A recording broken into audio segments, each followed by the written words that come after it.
of 2022 with amendments. In this regard, the Senate now seeks the National Assembly's reconsideration of the bill in accordance with the provisions of Article 112 of the Constitution. Having passed the said bill, the Senate now seeks the concurrence of the National Assembly pursuant to the provisions of Article 110(4) of the Constitution. Honorable members, with regard to the Senate bills, you will note that the standing orders require the Speaker to cause a bill received from the Senate to be read a first time upon conveyance of its message to the House. In view of this, I hereby direct the clerk to schedule the two Senate bills in the order paper for the first reading at the next sitting. Thereafter, the Energy Amendment Bill, Senate Bill number 42 of 2023, shall stand committed to the Departmental Committee to the Department of Energy, and the County Public Finance Laws Amendment Bill, Senate Bill number 39 of 2023, to the Departmental Committee on Finance and National Planning for consideration.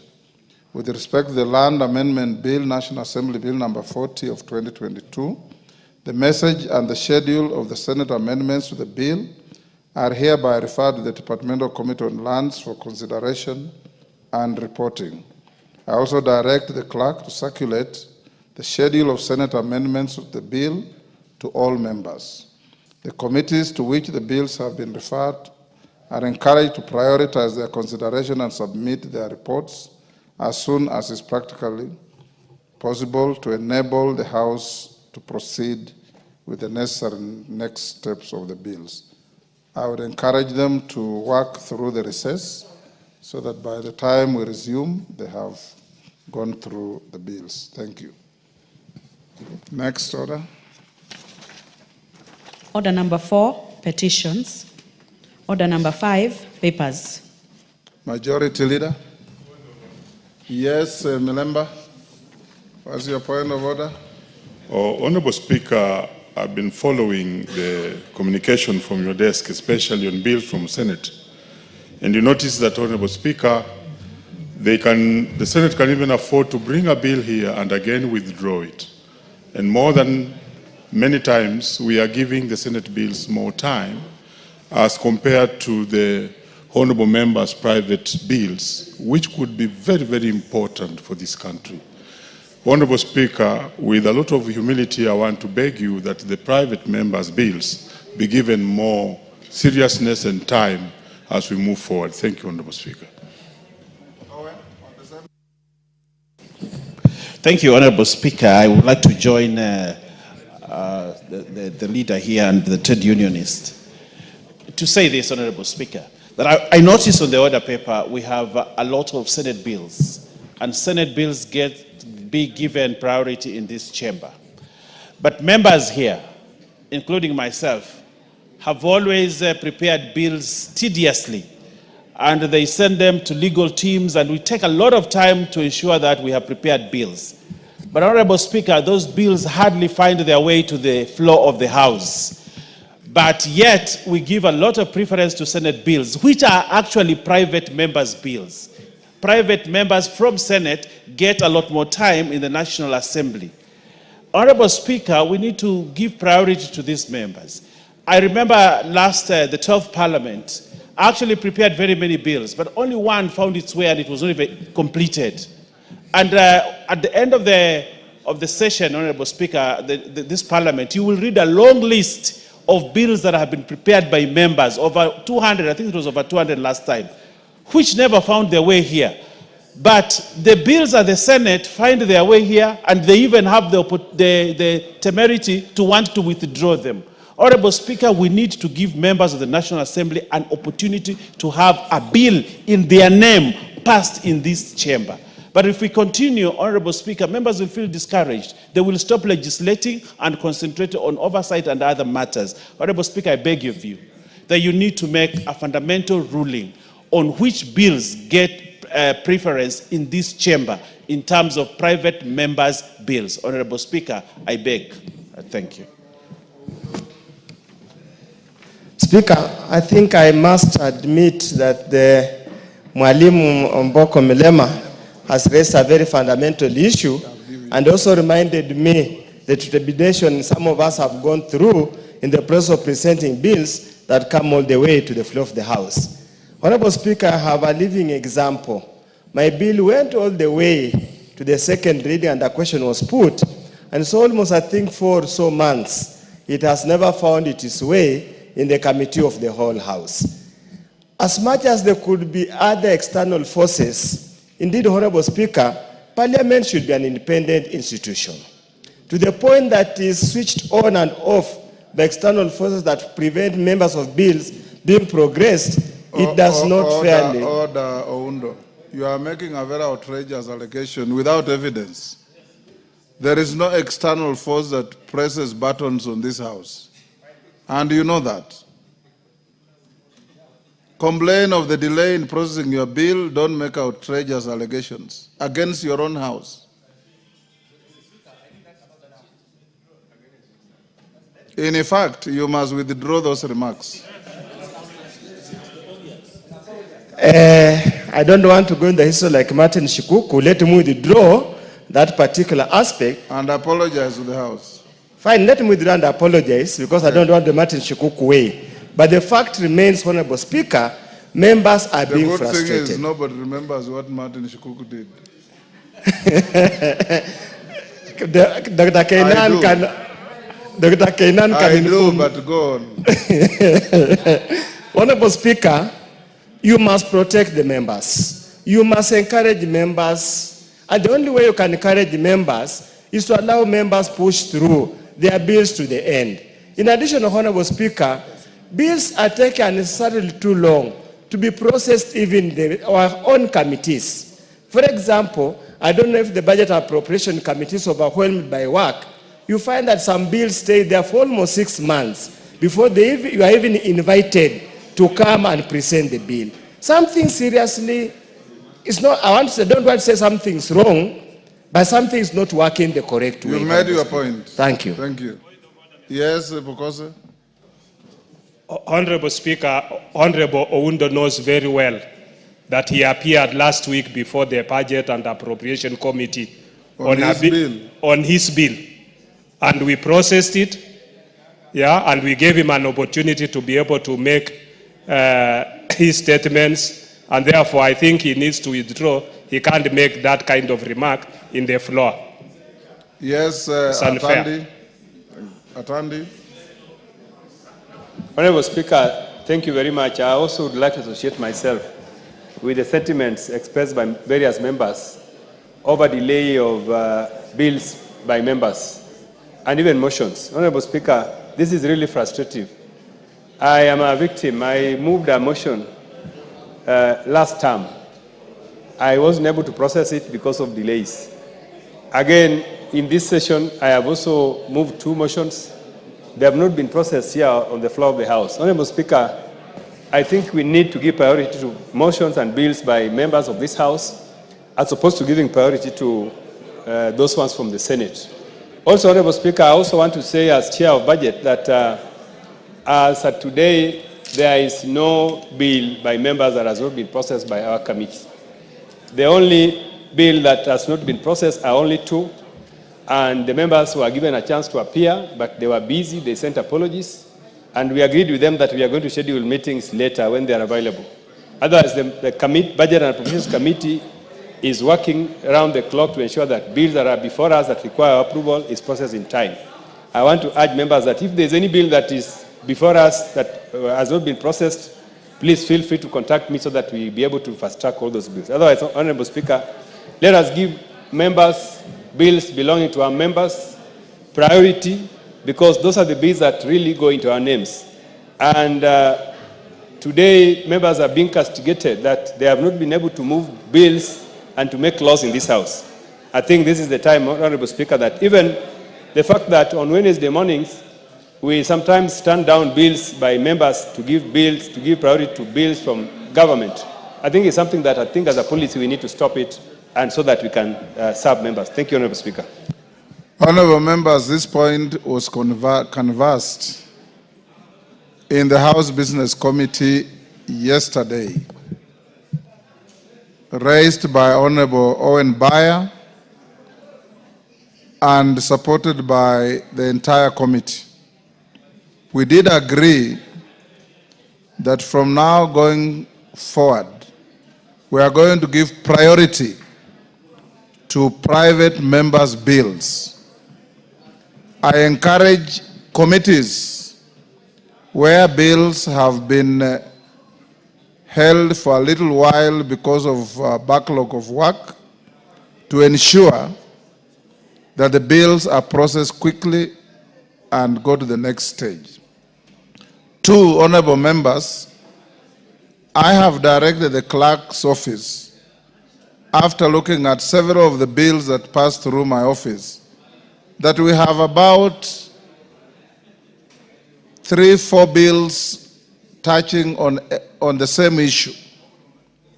And there are many where you find 5 members have sponsored different bills trying to amend the same existing statute. I have directed the clerk's office to reach out to members who have sponsored those bills to find a way of amalgamating those bills and still achieve the same intent. Thirdly, I have talked to the leader of majority, and Owen, you are part of the leadership, that we'll get to some point where you lend government time to private members' bills to be prosecuted before this House, because we have an inordinately large number of private members' bills that are pending. I have also been informed that there are many occasions also where members with bills have their bills listed for debate and they don't show up. This has also been happening. So members, if you have your bills, you also have a duty to do a follow-up at the table office and the clerk's office to ensure that they move to the next stage. When they come to House Business Committee, we'll give them utmost priority. I do agree that there is absolutely no sensible reason for you to continue prosecuting bills of private members from your sister house and put your own bills from your private members in abeyance. They must all move together. If anything, you should have yours given priority. And we'll do exactly that. Thank you. Thank you. Honorable members, before we call the next order, allow me to acknowledge in the public gallery Kisii County University Students Association from South Mugirango, Kisii, Osen Mixed Day Boarding Primary School, Day and Boarding Primary School from Baringo North, Baringo. I have been requested by Honorable McClap. I'll give you 1 minute, Osoro 1 minute, to welcome the students from your respective jurisdictions. McClap, there's a mic next to you. Thank you, Mr. Speaker. I want to take this opportunity to join you in welcoming Osen Day and Boarding Comprehensive School. The students in Parliament are the JSS classes of Osen Comprehensive School. And to report to this House, this is one of the best public day boarding primary school in Baringo North. And they have students that have excelled to join various national schools in Kenya. And even this JSS class, we are very optimistic that they will join senior secondary school come next year. I want to encourage the students, this is the House of Parliament. If you work hard, you will be able to join Kenyans who are debating and making laws in this country. And even some of you could be members of Parliament in this particular House. Hussein, bravo, give it up. You are welcome to the House of Parliament together with the children from South Mugirango. You are now together in one place, chambers of the House and the gallery of Parliament, and you will meet as Kenyans going forward. Thank you so much, Mr. Speaker.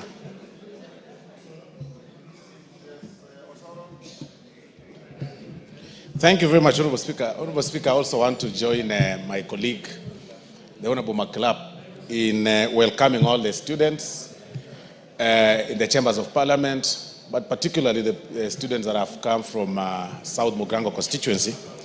Honorable Speaker, I must confess that I just heard you mention that my students are here, and I'm very happy. But it's the spirit in our people that form ni kujituma. So they've decided to bring themselves here and learn, and it's really quite encouraging, and I want to encourage them to pursue their education, to continue, learning more from those who are ahead of them, to continue, focusing on their future.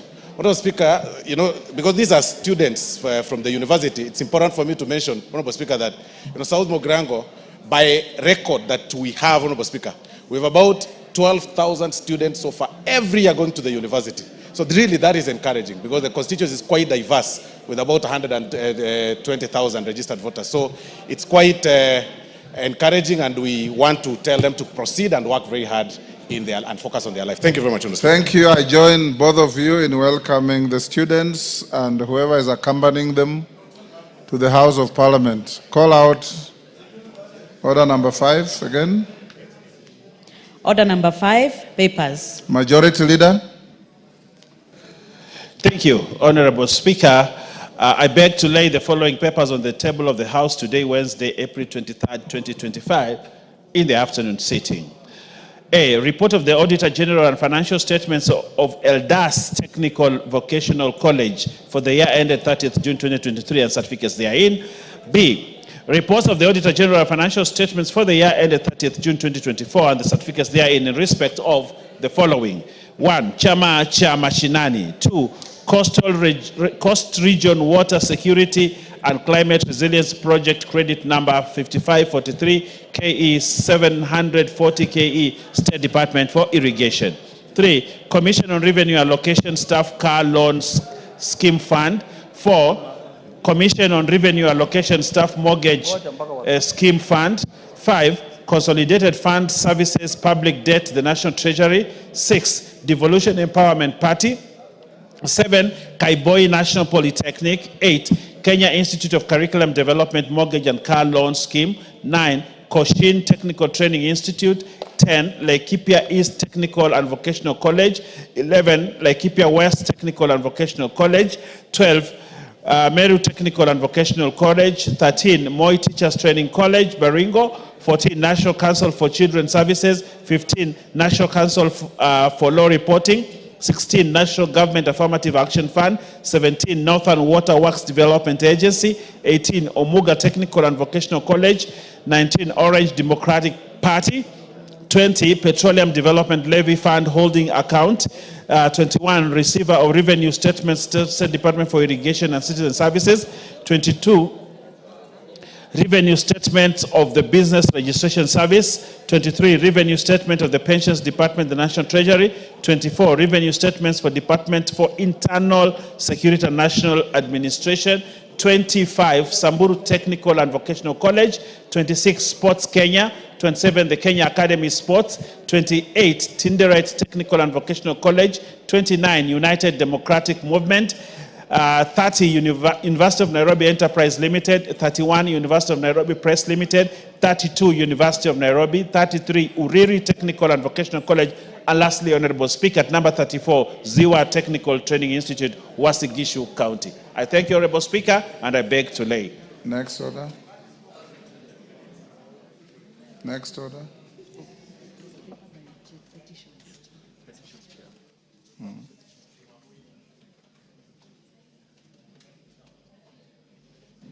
Do we have any petition?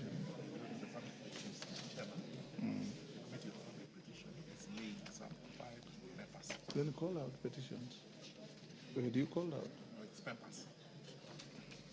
Actually, it's next after the leader on the brief.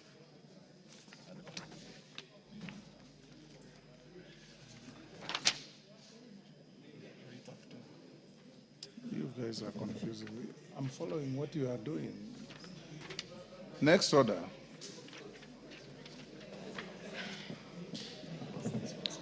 Order number 6, notices of motion. do you want to do that? Yes. Yes, Chair, Transport.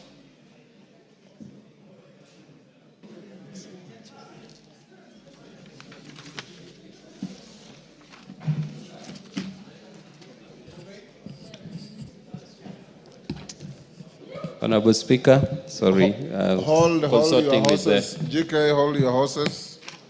The clerk's documents and what I have are not synchronized.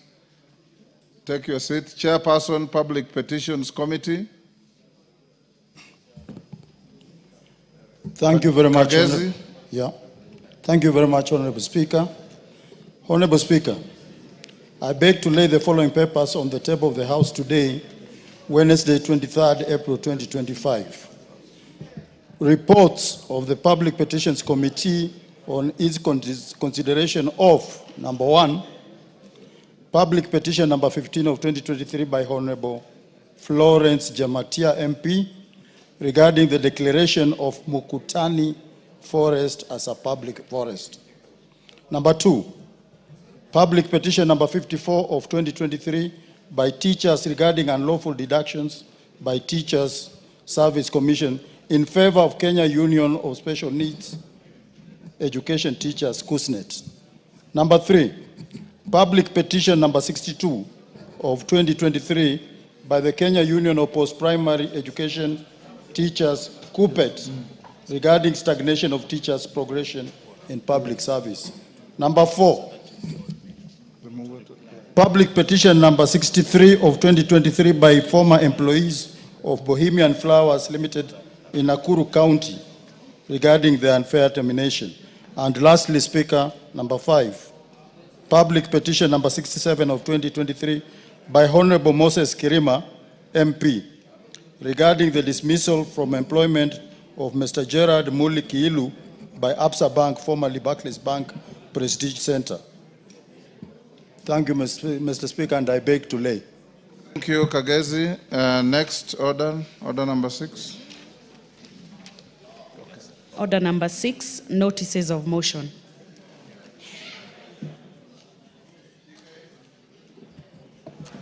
GK? Honorable Speaker, I beg to give a notice of the following motion, that this House resolves to discharge the second reading of the public transport, that is motorcycle bill, Senate Bill number 38 of 2023. Thank you, Honorable Speaker.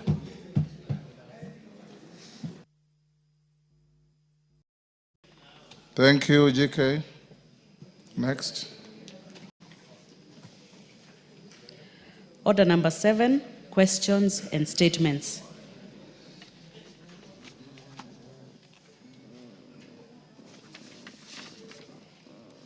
Yes, honorable members, we have first,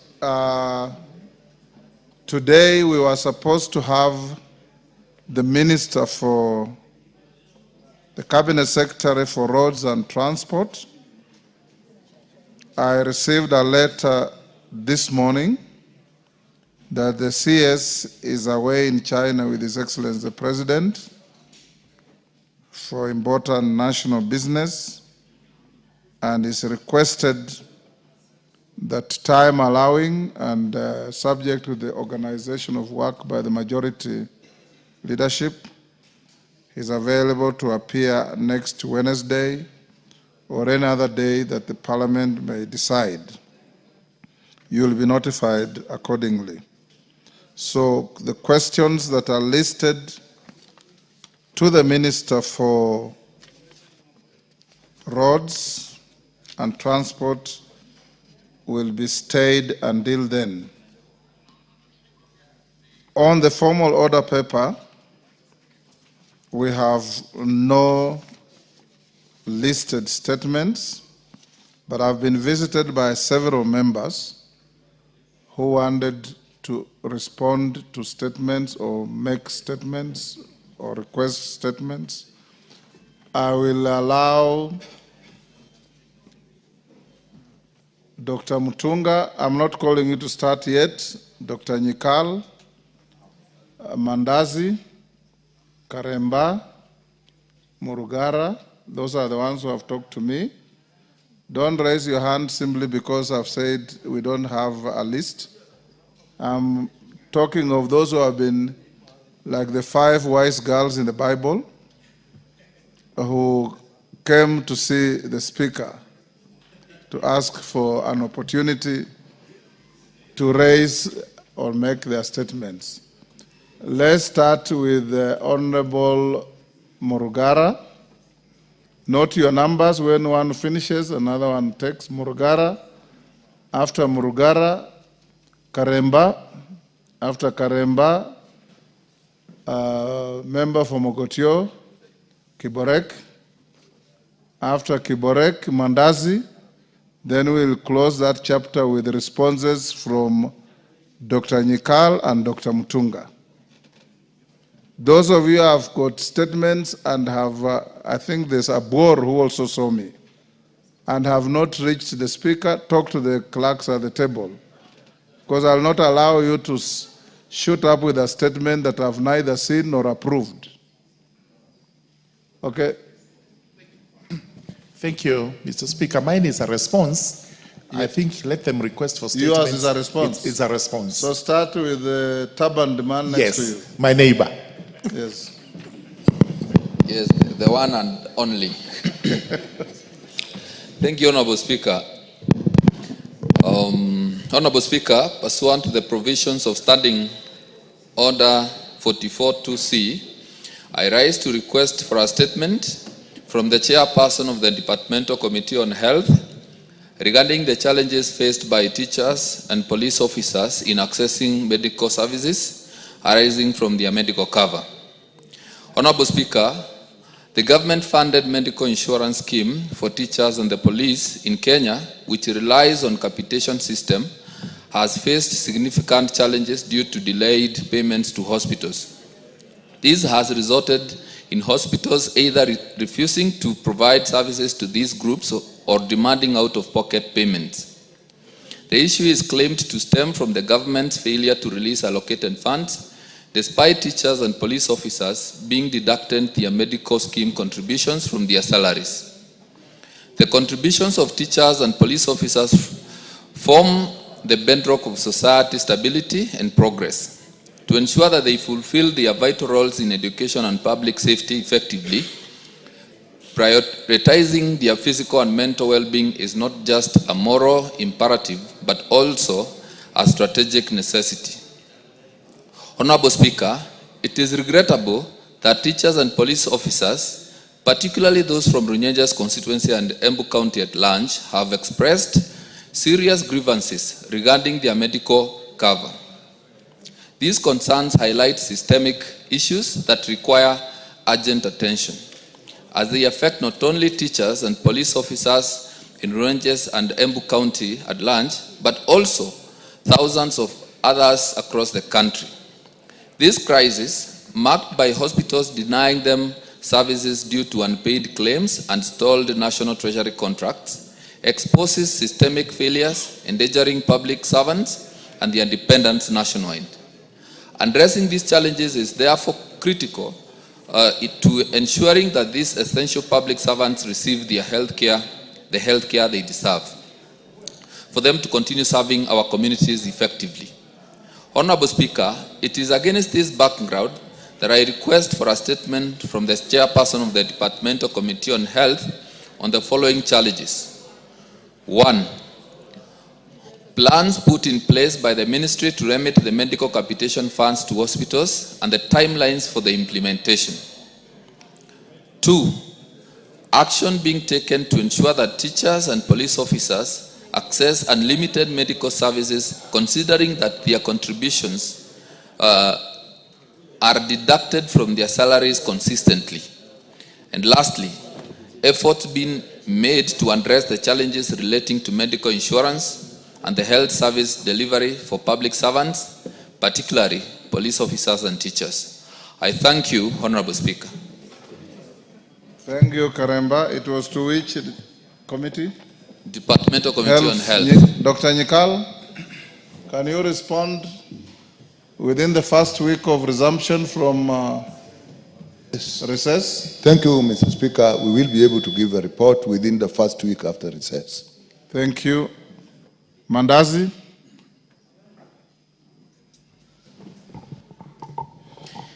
Thank you, Honorable Speaker. Pursuant to Standing Order 259D2, I rise to pay tribute to late Honorable John Koich, a former Member of Parliament for Chepalungu constituency, who passed away on the 8th of April 2025 after short illness. Honorable Speaker, the late Honorable Koich was laid to rest on the 15th April 2025 in his home in Chepalungu constituency. His life was a shining testament to public service and selfless leadership. He was a statesman of extraordinary humility, reserve, and character. A long-serving member of Parliament for Chepalungu constituency and a respected cabinet minister, he gave his all to the service of our nation. Notably, Honorable Speaker, he is so far the longest-serving member of Parliament for Chepalungu, having held the seat from 1979 to 1990, and again from 2003 to 2007. A testament, Honorable Speaker, to the deep trust and enduring bond he shared with his constituents. Honorable Speaker, from his early days under the Kenya African National Union, that is KANU, Honorable Koich distinguished himself as a man of reason and a voice of the people. He rose steadily, propelled not by ambition, but by purpose. His leadership was marked by a deep connection to the people he served, and especially the often overlooked communities of Chepalungu, where he championed development in education, infrastructure, agriculture, and youth empowerment. When he spoke, Honorable Speaker, people listened to him not because he shouted, but because his words carried the weight of wisdom and sincerity. He was a leader who believed that roads should reach to the farmers, that children should sit in classrooms and dream freely, that young people should have a future built on opportunity, not despair. Honorable Speaker, as a Minister for East African Community and Regional Cooperation, Honorable Koich extended his vision beyond our borders. He believed deeply in regional unity and worked tirelessly to build bridges, economic, diplomatic, and cultural between Kenya and our neighbors. His efforts laid the groundwork for stronger regional integration and a shared East African destiny. One of the most defining moments of his political career came in 2002, Honorable Speaker, during the time of great political upheaval. He made the courageous choice to part ways with then the ruling party and stood firmly on the side of change, aligning himself with the National Rainbow Coalition and then presidential candidate Honorable Mwai Kibaki. That decision, which he led to his expulsion from KANU, was not just political, it was moral. It was a stand for democracy, a bold declaration that the will of the people must always prevail over the convenience of power. Honorable Speaker, beyond politics, the late Honorable John Koich was a diplomat who served the country as the permanent representative at the United Nations Environment Program, that is UNEP, a responsibility he discharged dutifully. In burying the late Honorable Koich, we did not bury his ideals. We planted a legacy. We laid to rest a body, but his spirit of service, of courage, of leadership lives on in lives he touched and institutions he helped build. As we mourn his loss, we draw inspirations from the extraordinary lives and service and dedication to humanity. Allow me, the Speaker, may his soul rest in eternal peace. May his family, the loved ones, find comfort in deeply legacy he leaves behind. Honorable Speaker, allow me to recognize the support that you gave to the family, together with honorable members from this House, We were so privileged as a constituency. And equally, Mr. Speaker, allow me to register the support given to the family by His Excellency the President of the Republic, CS Chirchir, CS Murkomen, and all the support that we got in paying his last respect. I thank all of them on behalf of the family and on behalf of the constituency. Thank you so much, Speaker. Thank you, Honorable Mandazi. I can see you are very selective. You as truly here also send support to the family. Honorable members, Honorable John Koich served this House with absolute distinction, served the country with distinction, a man of great resolve and principle. We served in cabinet of Mzee Kibaki with him, and he served in various capacities, even in the days when it was difficult for members to say no to the establishment. He did, and his departure leaves this country the poorer. In honor of Honorable Koich, and I did, as your speaker, send a written message to the family on your behalf as a House. I request us to be upstanding to observe a minute's silence in his honor.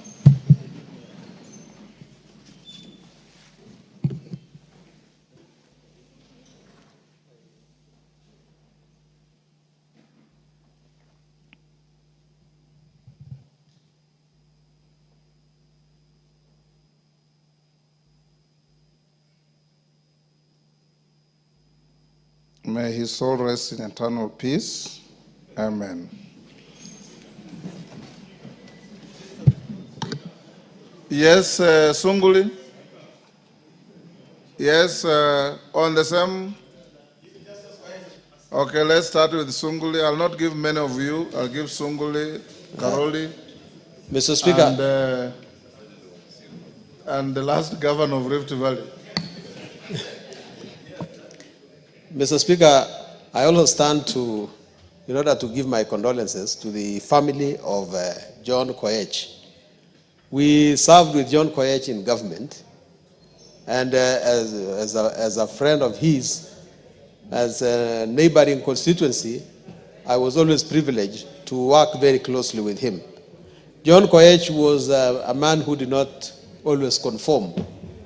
He was, his politics was always different, but he was also in strong competition with people who are of equal stature, like Munai Arab Soy. Mr. Speaker, I must say that the death of Honorable Koich just tells us two things. First of all, that great people actually go. But the second one is that if you look at it very carefully, the reason why we members of parliament must have an insurance to many things is actually very, very important.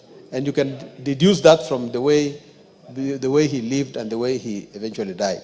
It's important that members of parliament look after their security after the House eventually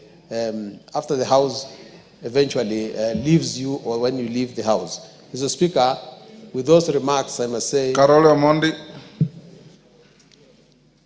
Thank you very much, Right Honorable Speaker. I just wanted to make a small suggestion. I didn't know Honorable Koich, but I think maybe we should have a tradition in the House that when we want to honor a past member, we invite part of the family to be in the gallery. I think that's what I see in other jurisdictions, so that they feel and they understand the appreciation that we are extending to them. I think because maybe Koich's family is not even aware. Yes, thank you. A valid point. Those who prompt the House to honor our departed colleagues, sometimes logistics allowing, we don't mind part of his family in the Speaker's gallery when we are doing so. Yes, Honorable Sirma. Yes, Mr. Speaker, thank you for the opportunity you have given me. Honorable John Koich served with me in the year 2002, 2007 in this House. Mr. Speaker, I had known John Koich because I was a person following politics from way back until even when he was expelled, Mr. Speaker. And he was a person with a position in what he believes in. Even by being expelled in Kanu, it was about drama of what has happened in the country, and even the change which was required at that time, Mr. Speaker, was John Koich's vision, because he didn't believe in dictatorship. He believed in being a democrat and making things work in this country. Mr. Speaker, when I was with John Koich, unfortunately we were in the opposition at that time. And John Koich had been appointed by Kibaki into government when he stole some members of KANU. By President Kibaki. By President Kibaki. He had stolen some members of KANU at that time to work in government. So they worked together, and unfortunately when we went for a rally in Bomet Sort, we made very serious statements, Mr. Speaker. That is when I was crowned the governor of Rift Valley, because I declared secession of Rift Valley from Kenya. Mr. Speaker, John Koich almost ran away. You are disclosing a criminal offense. No problem. I faced it at that time, and I wrote statement, and it was over. So at that time, things were not easy. Mr. Speaker, John Koich was a person who would stand during difficult times. And I know the drama which was there between Isaac Ruto and John Koich before the house in Kabarak. Because one of them was being brought in through the back door and another one going through the school. Because it was big game in Chepalungu constituency. Because Moi was playing the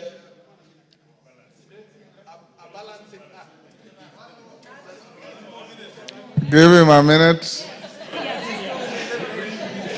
Mr. Speaker, there was a balancing act which was being played on them. And finally, that is when Ruto, also Isaac Ruto, was removed out of parliament, and then John Koich came back again. So, Mr. Speaker, he has faced the difficult times of his life in politics, and also sweet times. Mr. Speaker, may his soul rest in eternal peace. Thank you. KJ? He was dismissed while he was in KJ? Honorable Speaker, it is on my behalf and on behalf of the people of the Dagoretti South constituency that I pass the condolences to the family of John Koich, a consummate leader, and he has served in a life that has left a legacy for his people and for the country. Mr. Speaker, as I pass these condolences, I also want to bring notice to this House that Nairobi City County has just lost a very young, a very passionate leader in the name of MCA for Kariobangi North, Honorable Joel Munuve. Joel Munuve is known to me for many years, Mr. Speaker. He first vied in 2007 when we were part of a big movement, the Gen X revolution. Back then, when we were clamoring for space for young people in leadership, I dare say that our movement was not faceless, it was not leaderless, it was not formless, and some of us ended up taking up positions, some of us in parliament, and people like Joel Munuve have ended up as MCAs in the Nairobi City County. But Mr. Speaker, the death of Honorable Joel Munuve is a curious death, especially at a time when he was raising very pertinent issues about the leadership and the goings-on in City Hall, Mr. Speaker. Only 3 days before his death, the Honorable Joel Munuve dared to first collect signatures for the impeachment of the governor of Nairobi City County. Secondly, he had said that he's going to reveal very damning information about the goings-on in City Hall, Mr. Speaker. So even as we are saying Paul to the family of MCA Joel Munuve, I wish that this House would stand up and call upon the investigative authorities not to gloss over this matter, because this matter might be having very serious interests that go very high up. Mr. Speaker, we would not want to place the blame anywhere. Let that be left to the investigative authorities. All we are asking, Mr. Speaker, is to ensure that the death of Honorable Munuve is investigated to the full and that no stone is left untouched. And let us not imagine that the issues that he was canvassing have no connection to a certain death of a very passionate leader who was serving Nairobi City Council with very good ideas, very reform-minded, transformative, and a seeker for integrity in Nairobi City Hall. I thank you, Mr. Speaker, for that opportunity, and may his soul rest in eternal peace. Kiborek. I'm giving you an opportunity to request for your statement. I know. Yes. Thank you, Mr. Speaker. Honorable Speaker, pursuant to the provision of Standing Order number 44, 2C, I wish to request for a statement from the chairperson of the Departmental Committee on Administration and Internal Security regarding a recent attack by armed bandits along the Marigan-Ginyang Road in Baringo County. Honorable Speaker, on 21st April 2025, armed assailants ambushed traders who were en route to Ginyang Market from Ogotio, resulting into a tragic tale of Mr. Philip Kipchirchir and Mr. Peter Kingori, who are both driving to Ginyang Market. One other person sustained injuries during the attack. The victims were accosted in what escalated from a banditry incident to highway robbery, with violence in broad daylight. The matter was formally reported to Marigat Police Station under OB number 20-21-04-2025, this attack raised serious concerns about the state of security in Baringo and in the northern part of the country and the Kerio Belt. It has disrupted daily life of the residents in Baringo, affected their economic activities, and caused fear among the residents. Honorable Speaker, it is against this background that I request for a statement from the chairperson of the Departmental Committee on Administration and Internal Security on the following issues. One, a detailed account of the recent attack and the current status of investigation into the matter, particularly the killing of Mr. Philip Kipchirchir and Peter Kingori, and the progress made in identifying and apprehending those responsible for the killing. Two, Mr. Speaker, the step that the ministry is making to disarm members of the public who own unlicensed and illegal firearms in Baringo and Kerio Belt and northern Kenya. Three, the short-term and long-term measures the government is undertaking to curb recurrent banditry in the region, including thorough vetting of the already existing National Police Reservists, who they should be vetted. The National Police Reservists should be vetted, and we should get a statement about the same on the firearm which they were given without proper training like the police. Thank you, Mr. Speaker. And I beg to ask from the Departmental Committee on National Administration and Internal Security on statement on the same. Thank you. Raso, I don't see your chairman. Can you do so? Are you able to do so on Wednesday next week, being a security issue, or you do it after recess? Thank you very much, Honorable Speaker. Honorable Speaker, with your facilitation, we were able to provide this House with a very detailed report. And currently, the area that is experiencing a lot of problem is Baringo.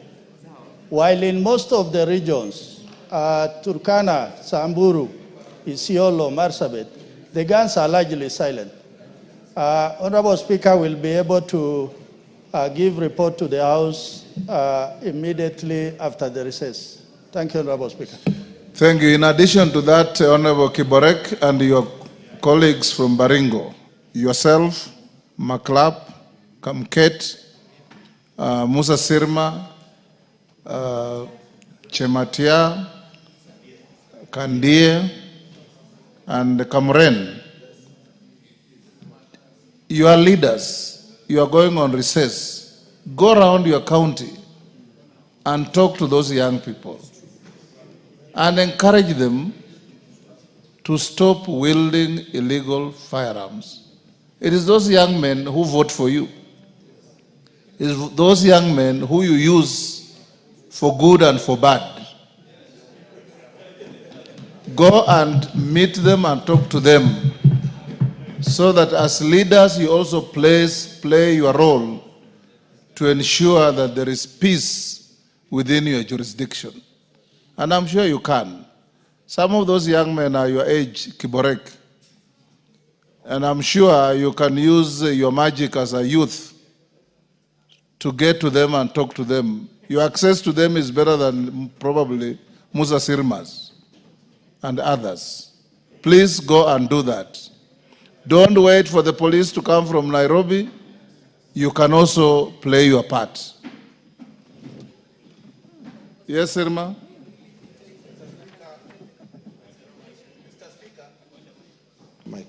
Mr. Speaker, we take your statement very seriously, and we want to promise that we shall do as said on behalf of all the members who are even here and those who are not here. We shall endeavor to make sure that we clean up what is the mess within Baringo. Thank you. Thank you. Make sure you include Kamket.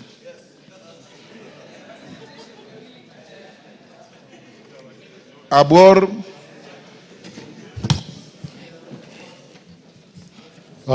Thank you, Mr. Speaker. Honorable Speaker, pursuant to provisions of Standing Order 44.2c, I wish to request for a statement from the chairperson of the Budget Appropriations Committee regarding the status of implementation of the government's directive to securitize a portion of the road maintenance levy.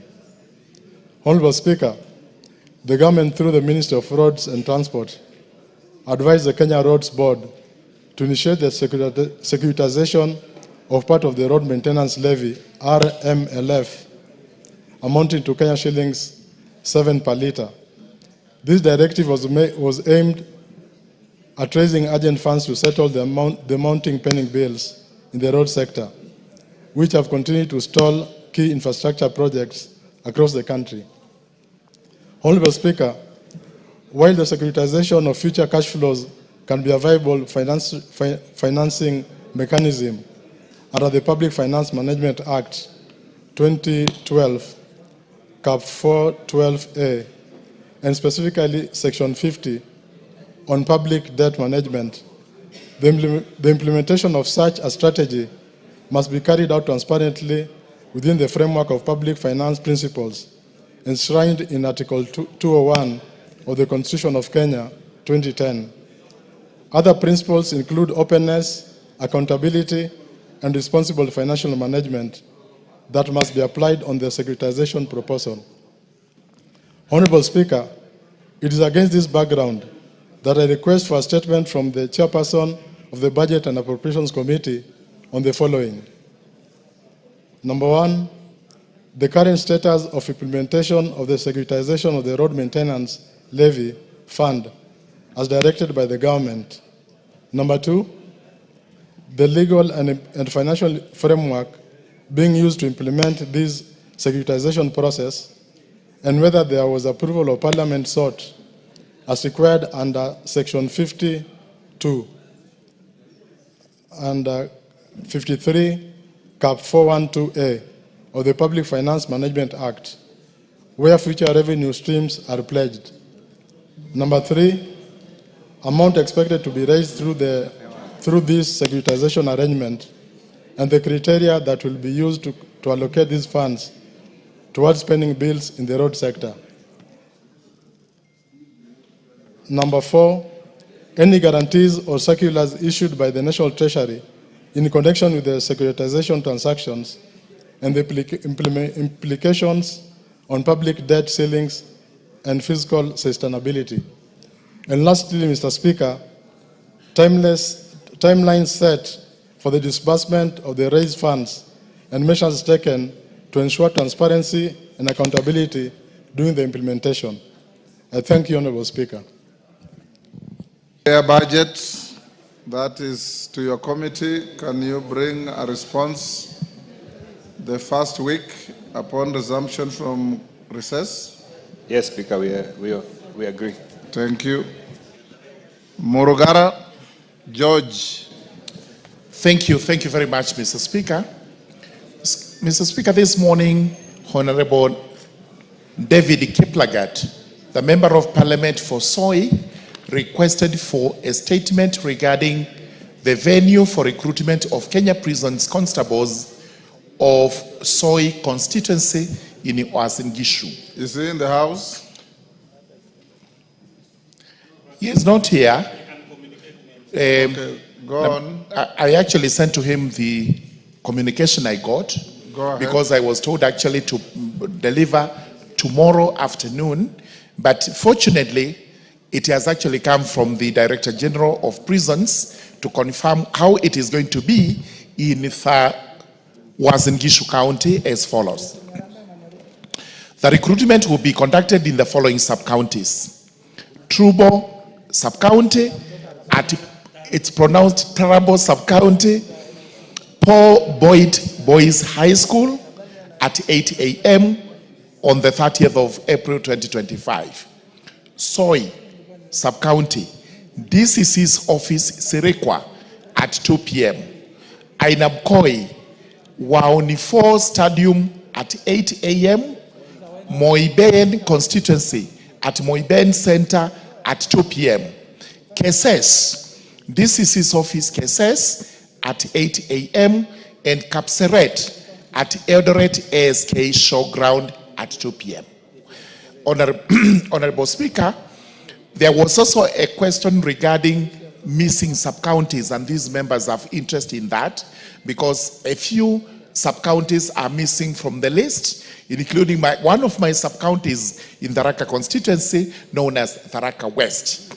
The answer I have received is that they are actually working on this to actualize the fact that all these sub-counties that are missing will be included in the recruitment exercise.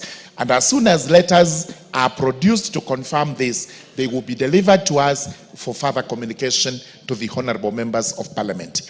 This communication is signed by Patrick M. Arando, CBS, Commissioner General of Prisons. And to ensure that we have it on record, I pray that I actually table it. Thank you very much, Mr. Speaker. Thank you. Dr. Mutunga. Thank you, Honorable Speaker. Honorable Speaker, I rise to respond to the statement by Honorable Eric Karemba, CBS MP and member for Runyenjes. Honorable Speaker, pursuant to Standing Order number 44-2C, Honorable Eric Karemba, CBS MP, requesting for a statement on the 11th of March 2025 regarding high cost of feeds. The Ministry of Agriculture and Livestock Development responded as follows to the issues raised in the statement. The Honorable Karemba wanted to have the statistics of milk production in Runyenjes constituency and the Embu County in general. Honorable Speaker, according to the report from the Ministry, Embu County produces 101,347,503 kilos of milk annually. Manyata constituency produces 47,531,820 kilos. Runyenjes produces 32,850,269 kilos of milk. Bere South produces 15,121,880 kilos, and Bere North produces 5,843,534. The second issue that the honorable member was seeking to be informed on, Honorable Speaker, is the measures being put in place to decrease the cost of animal feeds are required for the dairy farming. And the response is as follows. The first issue is National Animal Feeds Development Strategy by the Ministry.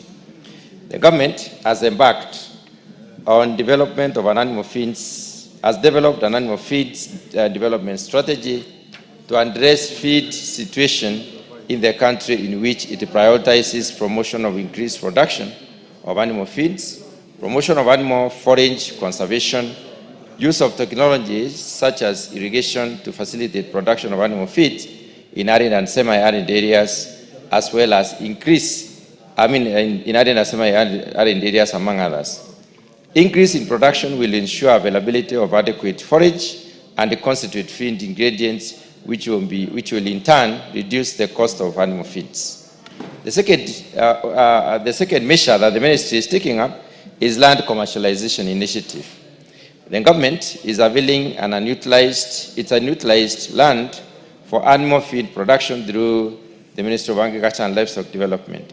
The land is available for both local and international investors, and the land will be used for production of feeds to ensure availability and reduce the cost of livestock feeds. It will commercialize pastures and fodder production for distribution to farmers. The government land, such as that held by the Agricultural Development Corporation, Kenya Agriculture and Livestock Research Organization, and livestock farms and former livestock holding grounds, will be utilized for this purpose.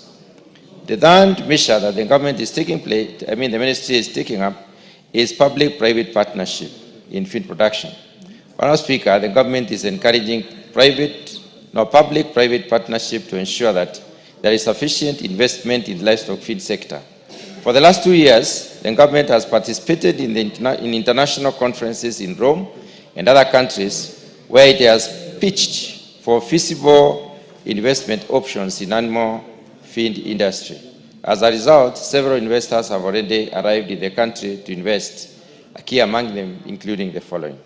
One is Heuse Animal Feeds, a Dutch-based company who are investing a total of 300 million Kenya shillings to produce 200,000 metric tons of feed annually in a modern feed milling factory at the river, and the factory is set to open later in the year. Madam Speaker, the other one is the government has also signed an MOU with the United Arab Emirates, based in Al Dahra, United Arab Emirates company, based in it's called Al Dahra Company, which will lease and manage up to 200,000 acres of irrigated farmland in the Galana Kulalu Ranch, with an estimated investment of up to $800 million. The other measure that the ministry is taking, the government is taking, is duty waiver for importation of raw materials for processing of animal feeds. Honourable Speaker, the government has made deliberate effort to allow duty-free importation of animal feed supplements and the ingredients, particularly the enzymes, amino acids, and protein concentrates, in order to lower the overall cost of animal feed. The duty waiver addresses the problem. How much more to go, Dr. Mutunga? 1.5 pages, maybe 3 minutes. Yes, finish quickly. Okay. Honourable Speaker, the government has also deliberately incentivized capital investment in animal feed manufacturing and livestock production through similar duty waivers to enhance local production and also value addition. The fourth measure is promotion of alternative and sustainable feed ingredients. This basically recognizes the reliance on important ingredients, and therefore local production is prioritized in this particular case. So the government is exploring possibilities for additional sources of proteins, which include alternatives such as fish and soya beans, and this further reduces the protein source of the animal feed, which is not in competition with the human beings. And the seventh one is investment in, the sixth one is investment in capacity building on feeds, where the government is basically training or building capacity for farmers to be able to make their own rations, which is called home in ration, and this is spreading across the country. And the final measure that the government is taking, is implementing, is partnership with the other stakeholders in form of programmatic arrangement. We have several projects within the ministry, such as the National Value Chain Development Support Program and the Food System Resilience Program, which are covering all the counties, 47 of them, and these are aimed at availing animal feed at lower cost. The third issue that the honourable member wanted clarification on is the initiatives being put in place to enhance milk production in the country. Honourable Speaker, the initiatives are as follows. I've basically mentioned them and briefly elaborate. One of them is enhancing production of livestock feeds to improve dairy feeding. That I have already gone into. I don't need to allude to it anymore. The other one is improving the quality and safety of the feed itself, where the the ministry or the government came up with a legislation, which is the Kenya Fertilizer and Animal Feeds Act, Cap 345, that is being implemented currently to ensure that animal feeds are available, which are safe and also cheap. The third one is improving dairy genetics, and this is important, Honorable Speaker. On improving the genetics, the government has set up an additional semen production unit at ADC Endebess in Kitale. And this is under, and then the other one is the one at Kabete, Lower Kabete, which is the Kenya Animal Genetics Resource Center. The two of them are producing semen, and this semen has also been supported by a distribution system whereby there is production of liquid nitrogen in various parts of this country. And liquid nitrogen on our speaker centers are including the one in Eldoret, there's another one in Meru, another one in Kirinyaga and Kaimosi. These are supplementary centers where you can get the liquid nitrogen, and therefore you can get semen stored for a very long time. The other initiative is also having a sexed semen production unit, where the government has invested in an equipment to have sexed semen, and it is possible for Kenyans to get semen to produce AFAs at affordable rates, or female calves.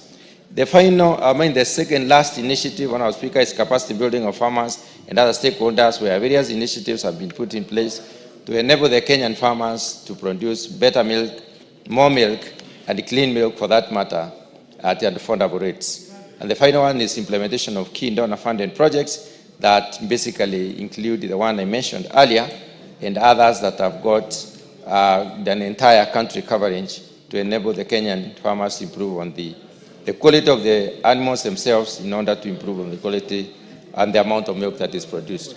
Honourable Speaker, I do submit. Thank you, Mtunga. Karemba. Thank you, Honourable Speaker. Well, I wish to appreciate the effort made by the Chair in responding to my issue. Honourable Speaker, I would wish to mention and make it clear to the Chair that there lies a huge potential in this country on the area of dairy production. And I would wish that the committee and ourselves also follow up to ensure that we exploit the benefits that we can get from the dairy farmers, because we have a huge demand for milk and products from dairy milk. And I believe that it is only if the government would go into ensuring that the feeds are not as costly as they are currently. Recently, Honourable Speaker, we witnessed a high, or rather a spirited campaign to have mass vaccination of animals, and that was targeting the beef, or rather the livestock that is reared for beef. But mostly, if you go to our region, which is in Embu, you will find that we have many cows which are were not reared for beef but for dairy. And I believe that whereas we are not opposed to the mass vaccination, we believe that there is also enormous potential in the dairy sector, and we would get a lot of help if the animal feeds can cost lower. Thank you, Honourable Speaker. There's nothing to respond to Mtunga. He has just complimented what you said. Dr. Nyikal. Thank you, Mr. Speaker. In response to a request for statement by Honorable Anna Kainan, CBS MP, before the Departmental Committee on the status of Kala-azar outbreak in Wajir County.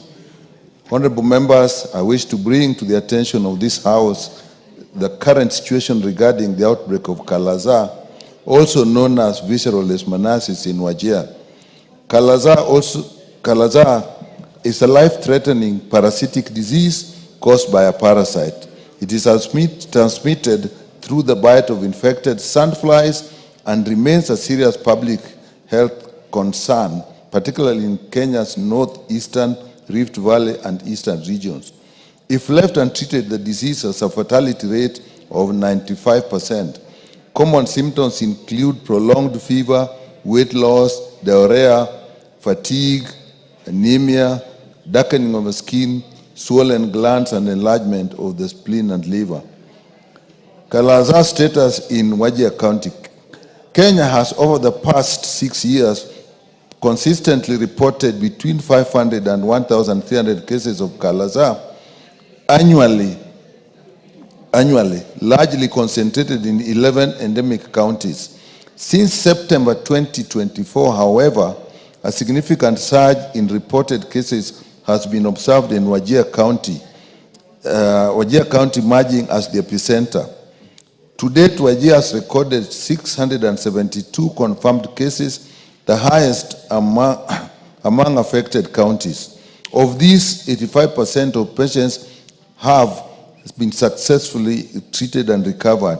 11% are undergoing treatment, and tragically, 29 lives have been lost, representing a case fatality of 3.8%, which means out of 1,000 people, 38 people have died. The most affected sub-counties are Wajir East, Wajir West, and Elders.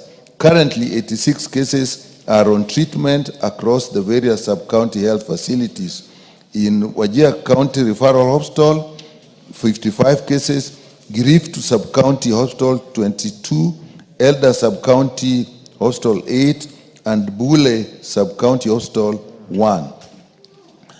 Leishmaniasis transmission in the affected region is predominantly driven by the presence of and proliferation of a sandfly known as phlebotomas, which thrive in arid and semi-arid areas commonly found in northern Kenya. Human infections typically occur when individuals are exposed to these vectors while residing or moving in those endemic areas, particularly near termite mounds, animal shelters, and cracks in walls in abandoned buildings. The risk of infection and disease is severely and significantly heightened by underlying vulnerabilities like malnutrition, weakened immunities, comorbidities like people who are infected with diseases like HIV, and delayed health-seeking behavior. The disease disproportionately affects marginalized populations living in remote, underserved areas where access to timely diagnosis and treatment is limited. Environmental and socioeconomic factors further exacerbate the outbreak. These include poor housing conditions that offer little protection against sandfly, water scarcity, and increased population mobility, displacement due to conflict or climatic factors. Additionally, low community awareness combined with high levels of cross-border movement complicates surveillance, control, and case management. Without sustained multi-sectoral interventions, including vector control, early detection, and continuous health system strengthening, the risk of recurrent outbreaks and higher mortality remains significant. Intervention undertaken in Wajir so far. Honorable members, in response to the outgoing Kala-azar outbreak in Wajir County, the government of Kenya, through the Ministry of Health, in collaboration with the World Health Organization and other partners, has activated a multi-sectoral coordinated public health response, meaning including many sectors. The ministry deployed a multidisciplinary team led by their field epidemiology team to conduct rapid field investigations and case management. To bolster frontline capacity, they have trained over 30 healthcare workers in diagnosis, treatment, and case management of leishmaniasis across the 4 affected centers. This is complemented by continuous medical education targeted on the job mentorship and training on case-based surveillance reporting through health information systems aimed at improving the data accuracy and timelines. To support the diagnostics and treatment, the Ministry of Health has distributed 768 boxes of a rapid diagnostic test, 850 vials of sodium stibogluconate, 1,900 vials from paromycin, 840 vials of ambisome. Those are actually the 3 drugs that are used in the treatment. An additional 200 test kits and 400 more vials of drugs were also procured using supplementary funds. Furthermore, in collaboration with the partners such as World Health Organization and Medicines Sans Frontières, the ministry coordinated the delivery of these critical health products and technologies to Wajir County to ensure uninterrupted availability of essential diagnostic and treatment supplies for the affected population.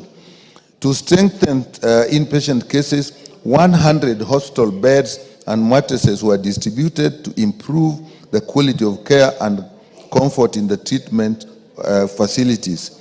Importantly, 3 mobile laboratory units were deployed in the most affected sub-counties to facilitate timely diagnosis, treatment, and on-site data collection.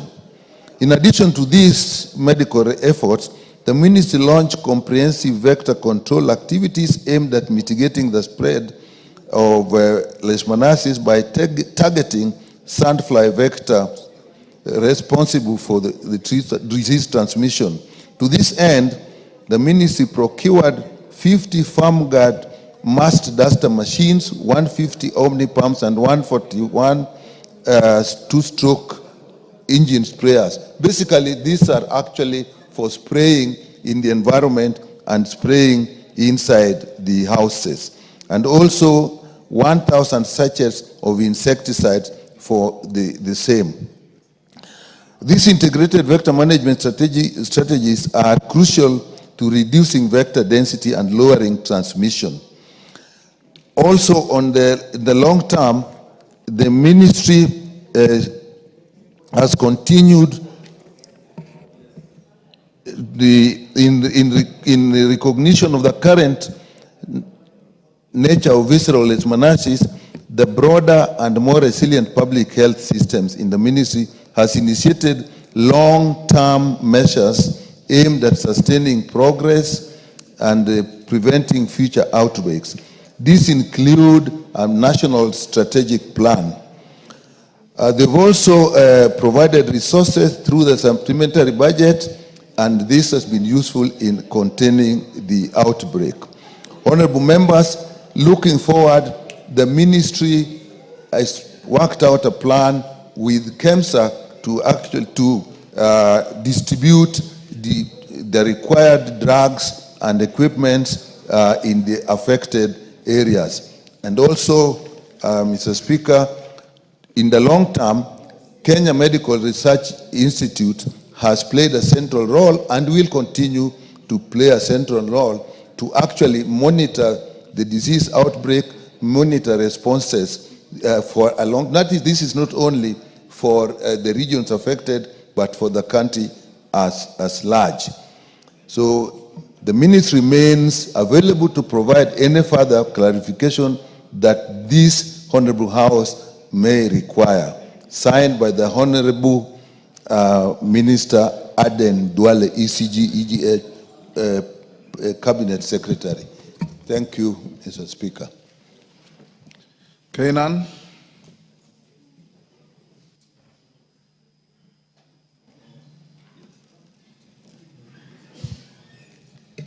Thank you, Mr. Speaker. Mr. Speaker, the answer given by the chair is comprehensive. But as usual, Mr. Speaker, most of it is theoretical. The Kala-azar outbreak, Mr. Speaker, is not a matter of yesterday. It has been there for years. And I'm sure in your other lives, even as a lawyer, as a magistrate, you know what happens in that particular area. Every year we are being told there is a strategic plan. Something is being done. Mr. Speaker, if we look at even the answer, 95% of all the Kala-azar reported cases actually are fatal. 2 Wajir alone has over 762 cases. Ideally, it means it's something that we know health is devolved. But equally, Mr. Speaker, we also know that most governors, most county governments are also not prepared for this critical function. Therefore, it behoves upon the national government, notwithstanding this as a critical county function, to be always ready and be prepared to attend to these innocent people when they are infected by this Kala-azar, these sandflies. Mr. Speaker, this has happened. It has happened many years ago. It has happened last year. It's happening this year. Ideally, by now, we should have a rapid response team at the Ministry of Health headquarters that will always be ready actually to attend to any part that faces this challenge. So what urgent measures are you putting in place, or the ministry putting in place, to make sure such outbreaks don't recur again to any other part of the Republic of Kenya? Thank you. Dr. Nyikal, what urgent measures? According to this report, Mr. Speaker, they actually have a team, an epidemiology team, that is actually who actually respond. And this case, actually, they responded, and they started by actually training people, and that involved the county health workers. That's according to the report, and also purchase of the drugs and the test kits that were required, and also purchase of the equipment that is needed to spray both in the houses and also in the environment where people live. So those are really the measures that I could see in this report they have taken.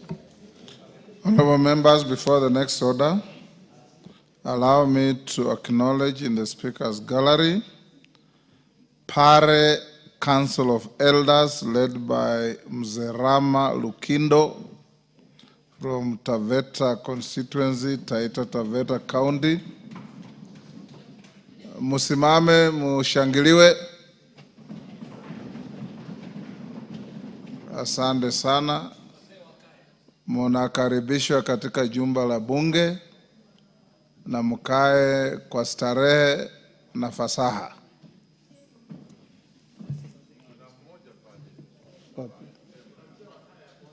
Yes, Bwire.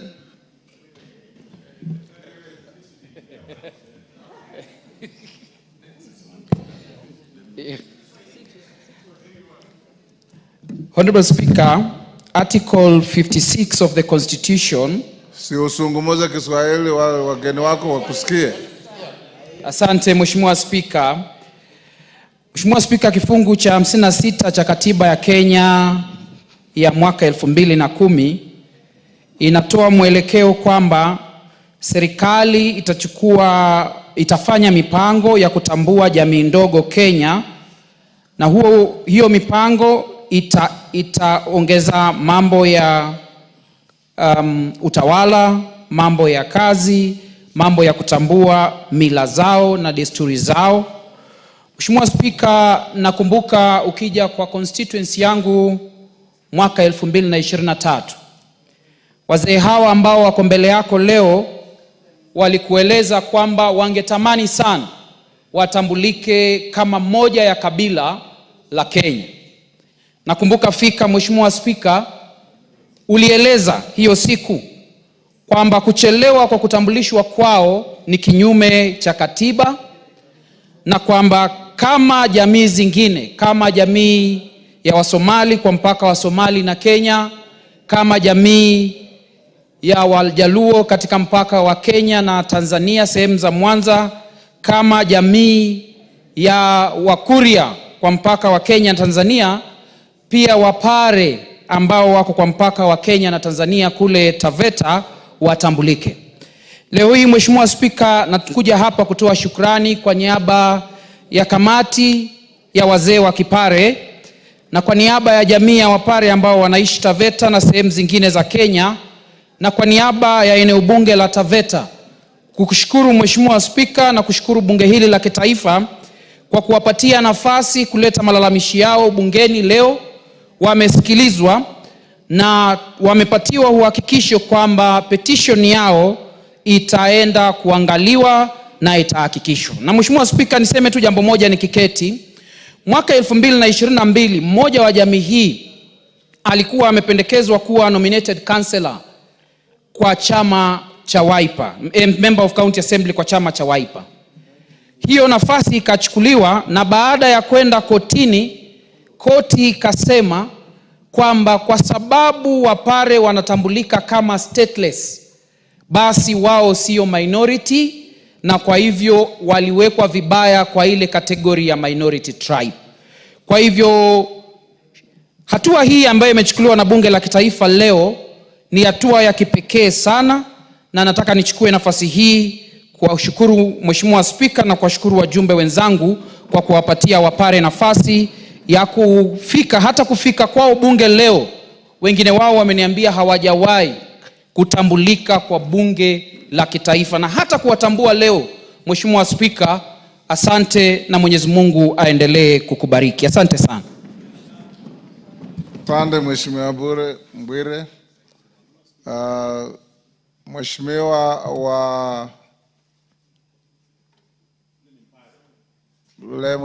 wa Kisauni.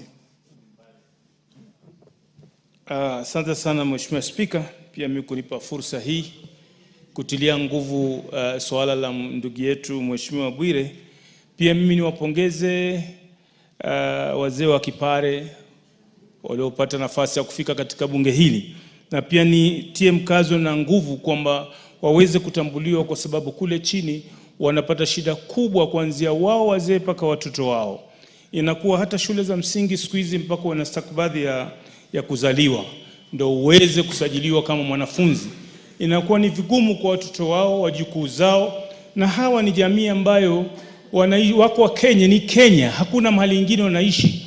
Wanaweza kuwa wako upande wa Tanzania, lakini wako wale Wapare ambao ni wa Kenya, ambao tuko nao paka maeneo bunge ya Kisauni na sehemu zingine. Kwa hivyo mimi Mheshimiwa Spika pia nasimama hapa kwamba kutilia nguvu watambuliwe kwa haraka kama jamii za Kipemba, watambuliwe walivyotambuliwa, na wale waliobaki waendelee kutambuliwa, bora wako Kenya, ili kusudi waweze kuajiriwa, waweze kufanya mambo yote ambayo yanatikana kama raia anavyofanya. Kwa hivyo Mheshimiwa Spika, mimi nimesimama kuunga mkono na kusisitiza kwamba hili jambo lichukuliwe kwa haraka ili wasiweze kupata tabu na adhabu wanaoendelea kupata. Asante sana Mheshimiwa Spika. Owen Baya.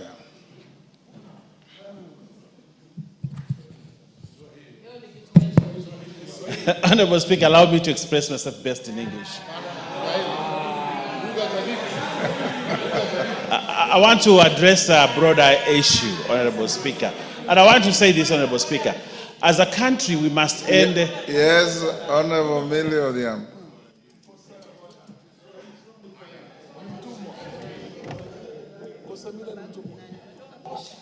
Thank you, Mr. Speaker. Mr. Speaker, I wish to protest very strongly at the attempt by Honorable Baya to speak in English when it is people like Honorable Millie Odhiambo, that Kiswahili si mdomo chao, that cannot speak Kiswahili today. But when he is here, Mr. Speaker, we would like to sit here and get mesmerized and to learn and to be experts. When we get such an opportunity, can he at least speak Kiswahili so we learn? When we were in primary school, Mr. Speaker, my school, we spoke English throughout in primary school, except Wednesdays, when we were told to speak in Kiswahili. The school went very silent on Wednesdays. Mr. Speaker, I'd want to remember my primary by being quiet today and partaking of the knowledge in Kiswahili. So could you please declare him out of order so that he speaks in Kiswahili? Mr. Speaker, I'm not an expert at mesmerizing people. And allow me to tell the Honorable Millie, I can express myself best the way I would like to. Honorable Speaker, we must end statelessness in this country. Stateless must be ended. Yes. Stateless is actually a position where you belong nowhere. And it is one of the greatest sufferings in the world, not to belong to a state.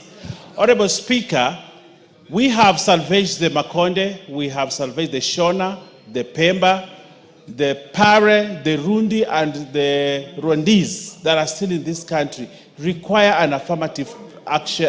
We solved the Makonde problem.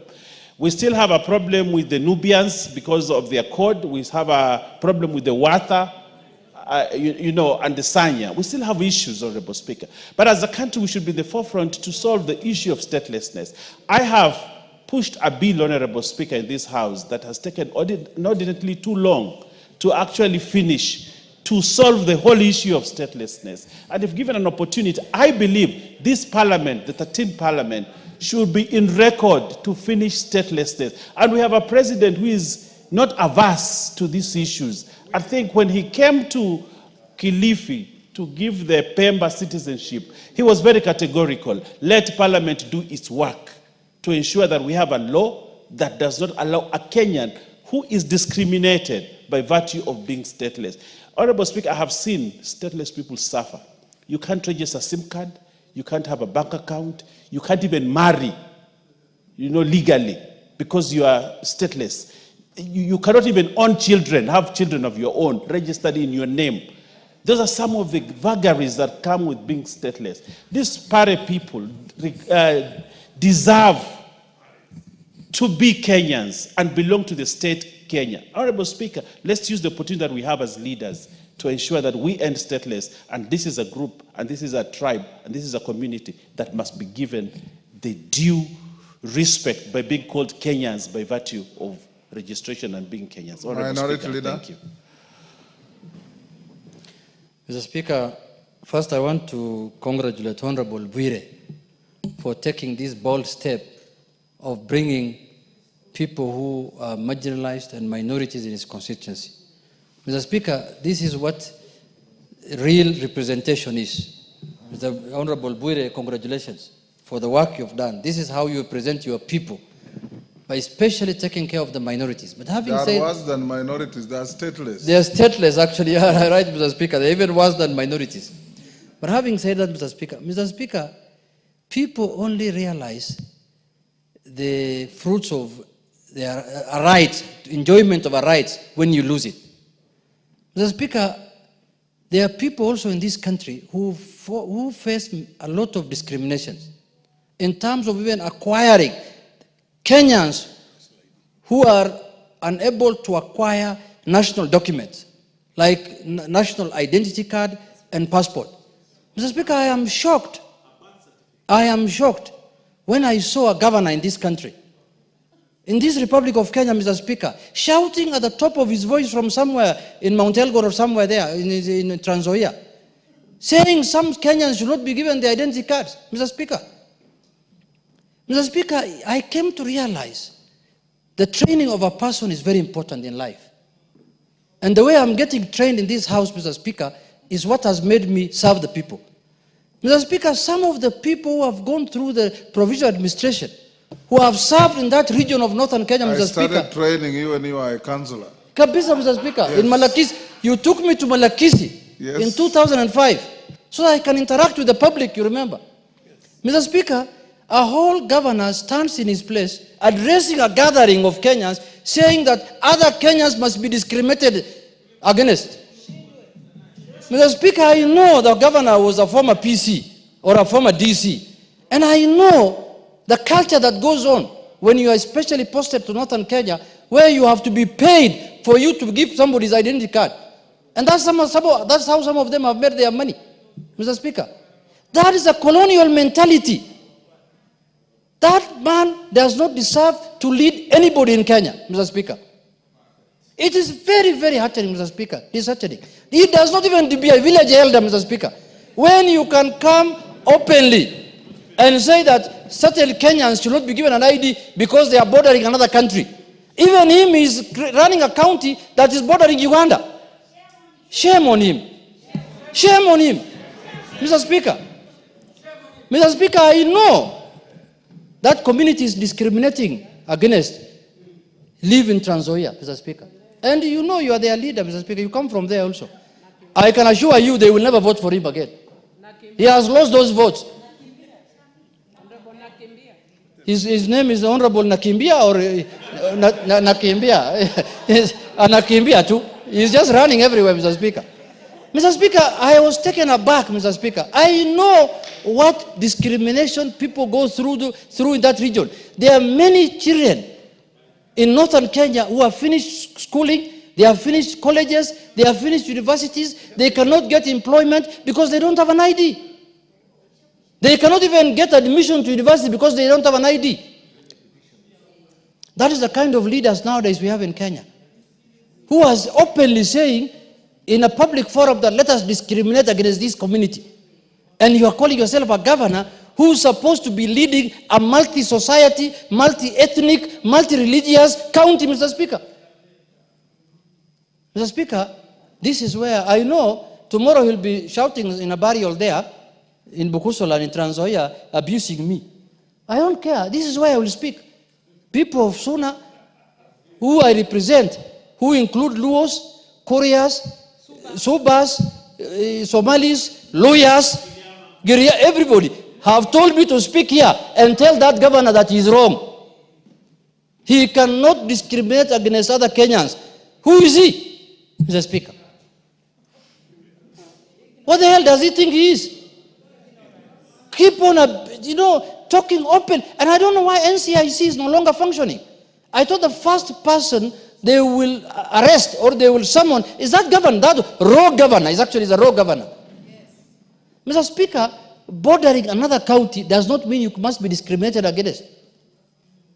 How many counties border other countries? Mandera borders another country. Busia borders another country. Where I come from, Migori, borders Tanzania. Narok borders Tanzania. Trans Nzoia borders Uganda. Kwale borders Tanzania. That does not mean that you have to discriminate against Kenyans who are staying in those counties.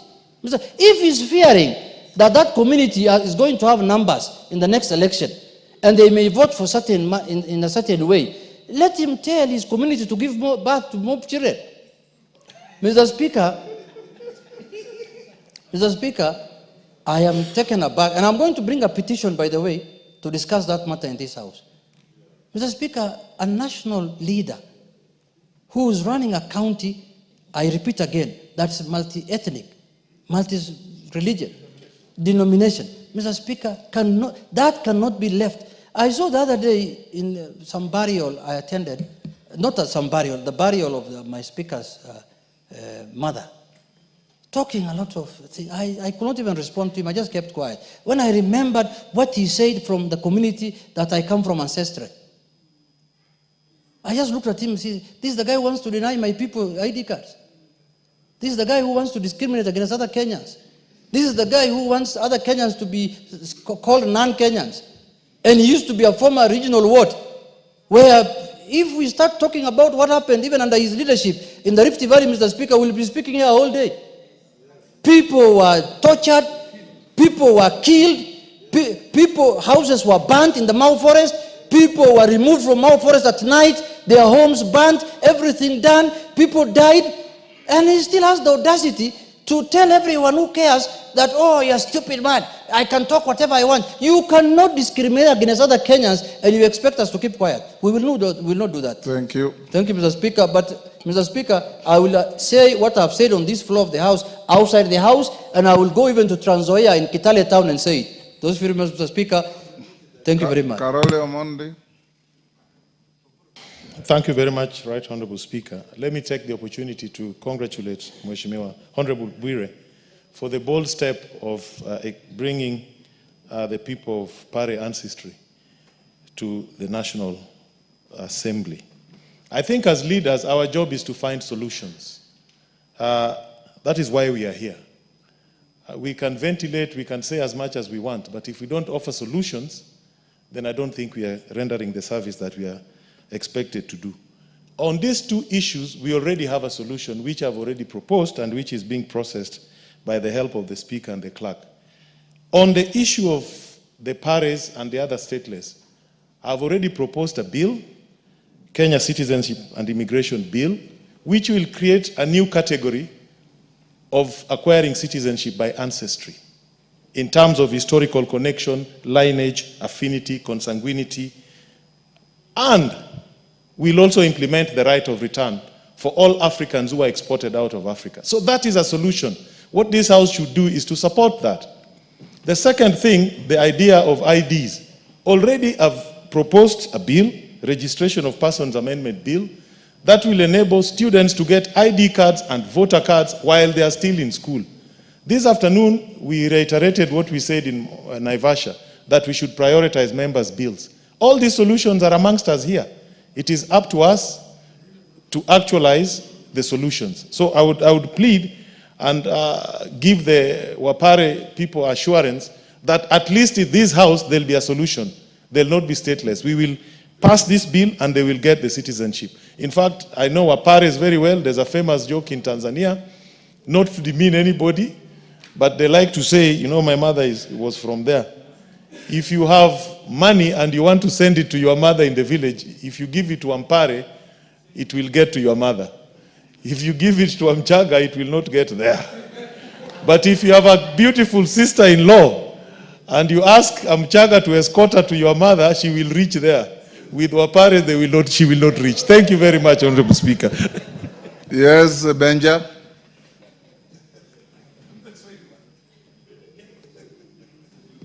Mr. Speaker, thank you for giving me this opportunity. Chukua dakika moja moja.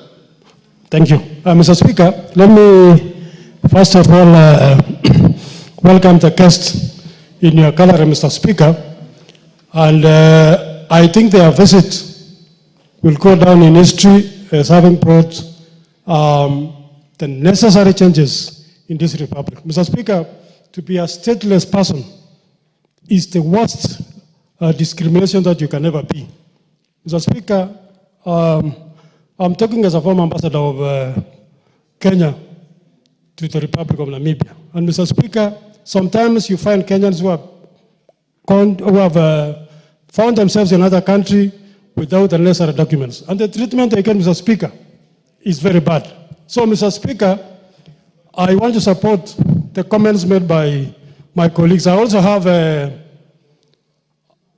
community from Rwanda who were brought a long time ago, Mr. Speaker, to come and plant tea in Kericho. And because of one or two reasons, Mr. Speaker, they have found themselves in Kenya, but they are facing discrimination. They cannot get IDs. They have actually been forced to change their names, Mr. Speaker, so that they can fit in. Farah Maalim. Mr. Speaker, I want to add my voice into the issue of statelessness and discrimination in our country. Mr. Speaker, you started your legal career way back in the early 80s, and you used to travel all the way to Northeastern Province. And you remember the kind of discrimination that was there, where a DC or a DO is a judge, he's a magistrate. You'll be arrested by his administration police officers, and then you are brought before a DO to sentence you now on the charges that were preferred against you by the people he sent you. Mr. Speaker, we have seen a lot in this country.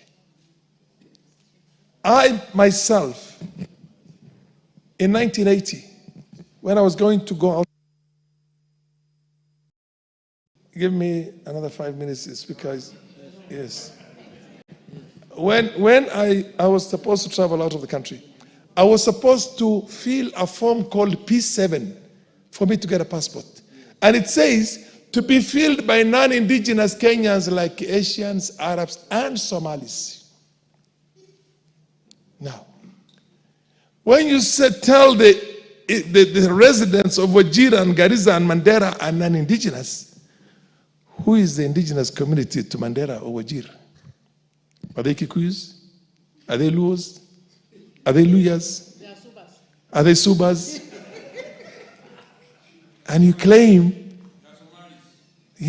and you claim these people, this is part of Kenya. You're not saying that these are Somalis, let them go to Somalia. Mr. Speaker, it's good for us to understand history. And Millie remembers this very.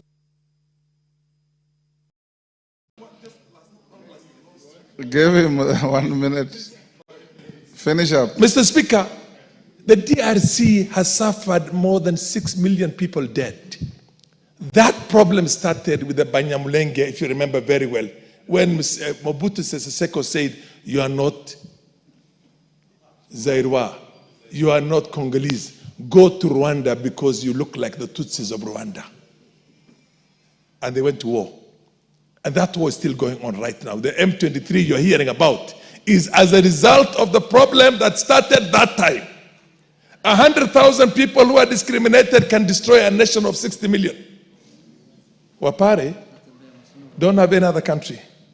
Let them be given their citizenship. Let's protect our country and our nationals. Because nobody is going to accept to be discriminated against. Natembeya belongs somewhere else. He does not belong to Kenya, by the way. And his ideas are crooked. Awacha akimbia mahali ingine. Atoke hapa. Mayaka, 1 minute. Asante sana Mheshimiwa Spika kwa fursa hii ili nijiunge na wabunge wenzangu kuwakaribisha wenzetu kutoka Pare katika bunge hili na kuwahimiza wajisikie huru, wajisikie nyumbani.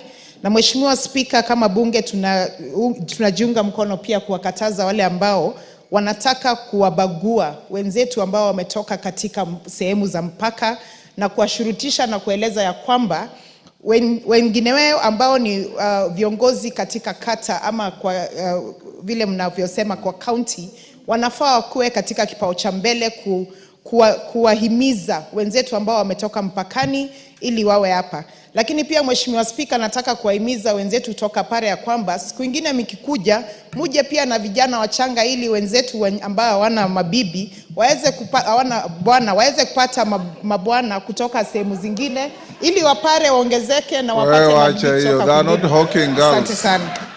They are looking for statehood. A person who is stranded and is looking for statehood cannot hawk women around. Member for Busia. Thank you, Mr. Speaker. First of all is to say poleni ndugu zetu kutoka kule coast. This issue has been there for a long time. They suffer what also our brothers and sisters who were married at the border face, proving many things. If you say you must prove if you are a Kenyan, and the only proof is that you gave birth, they want a certificate. Maybe you met in a bush, loved each other, made babies, and because many people in their lives don't go that other way of marriage processes, the only proof is kids. Public acknowledgement, the Ligrus, chiefs, they know these people, how they even started living together, their story, their history. So I want to thank the President for easing it. Then members will have to stop there. I want to encourage you as members of Parliament, as many of you, Junet, everybody has said, we must eliminate statelessness in our country. We must. There are people, even in Kabete here, there are Shonas who came to Kenya from Zimbabwe. They are stuck there stateless. They were given. That is very good. We must eliminate statelessness. And as African people, look at your history and remember, in the early 1900s, in Namibia, where Benja says he was an ambassador, I remember, the Germans gave a license to hunters, and the license read, you are free to shoot an elephant, a rhino, a lion, a buffalo, and a bushman. The bushmen are the Referrals. They were licensed to shoot them on sight. The same thing that happened to other people elsewhere. We as Africans must love each other regardless. Whether an African found himself here from Senegal, or from Sudan, or from Ethiopia, or from anywhere, they are our brothers and sisters, and there is no right for them to be stateless. And as members of Parliament, live to this billing. Young Bwire brought a petition. The petition committee should expedite it. And these para elders have the same right as any one of us to be in this country and to enjoy the benefits of citizenship. So Bwire, you have a duty, and Parliament leadership. In fact, you should have a catalog of all stateless communities in the country, put them in one basket, and we encourage our president to accede to giving them citizenship all at once, so that we eliminate statelessness. The Rwandese who came to weed maize in Trans Nzoia, the Burundis who came to pluck tea in Kericho, the Nubians who came to Kenya to guard the British. They brought you Nubian gin, the forerunner to Chang'an, which many of you enjoy, and many other things. Let's call the next order. Order number 8, motion, consideration of nominees to 31 national government constituencies development fund committees. As I invite Sirma to move that motion, it's a very quick motion. Move second. I don't think there's much to debate there. I want to advise the House that order number 10 is stood down to tomorrow afternoon. I'll invite Honorable Junet to say something to that so that you understand why I'm stepping it down. Junet and Baya, I'll give you 2 minutes each. Then Sirma will move his motion.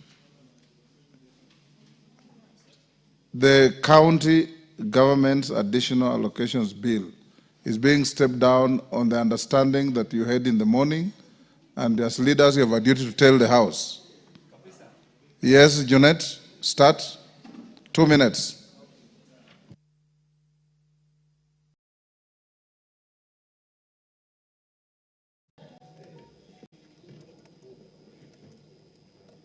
Give Junet the mic.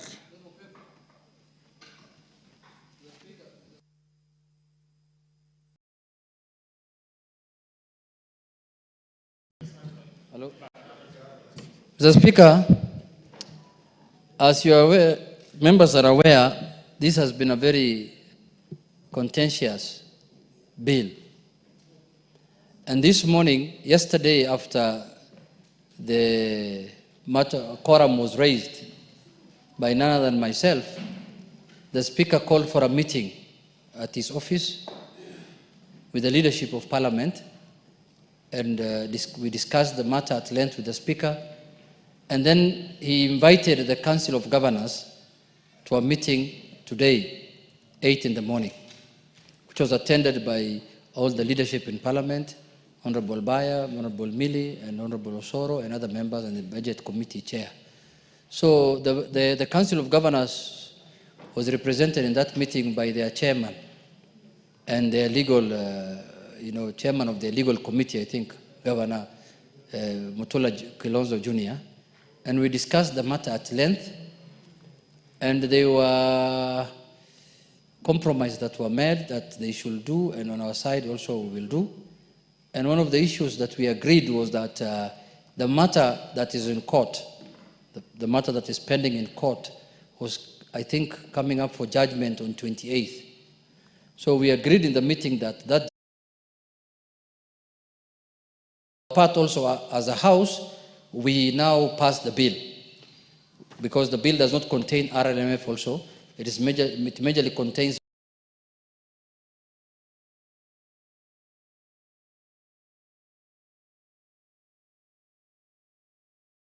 donor-funded projects and those kind of things. So if a consent is filed in court between the two parties to stay the judgment, and that consent is filed in court, then we can pass the bill so that also the donor funding can go to the counties. So that is what we agreed this morning, and that is what is being implemented. And we hope that by end of business today, that should end. And then tomorrow now we can go back to business of the House and bring back the bill on the order paper.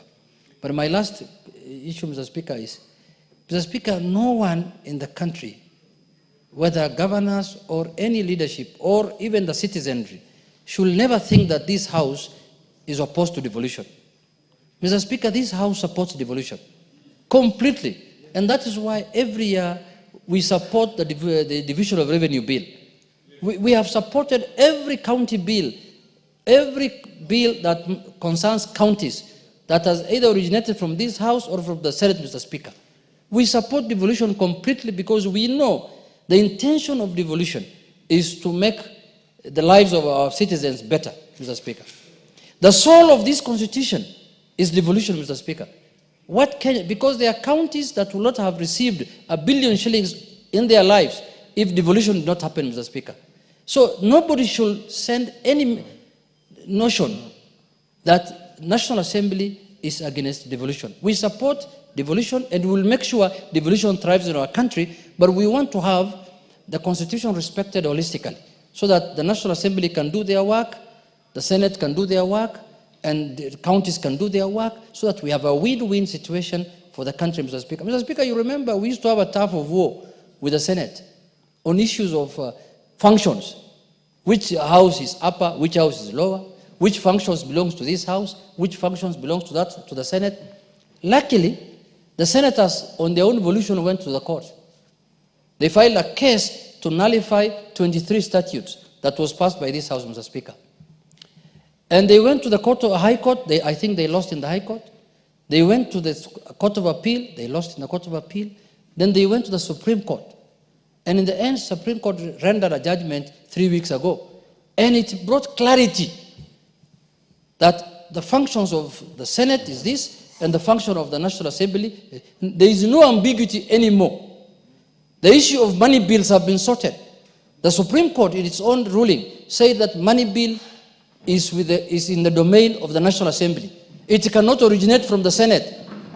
They have said any bill... It cannot originate anywhere else. It cannot originate anywhere else. My teacher is teaching me, who is the Speaker, other than the National Assembly. Yes.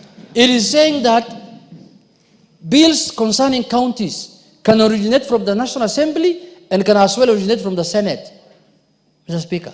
It has also said national government CDF is not unconstitutional. It is constitutional. It is said that the National Assembly almost described the National Assembly as the upper house because of the powers that the Supreme Court has declared. It's not my own making. The ruling is in public, Mr. Speaker. It's a judgment, not a ruling. A judgment, yes. The judgment is in public. Anybody can access it. Anybody can read it. It's no longer secret. So, Mr. Speaker, even this county government issue can go to the Supreme Court. And I'm sure the Supreme Court will say that this is the position. So, please, we want to develop our country. We want to support devolution. We want to support all institutions of this country to function in accordance with the Constitution. So nobody should badmouth the National Assembly. Nobody should say the National Assembly is doing anything wrong or it's an affront to the devolution, Mr. Speaker. With those few remarks, Mr. Speaker, that is the position of the National Assembly. Owen.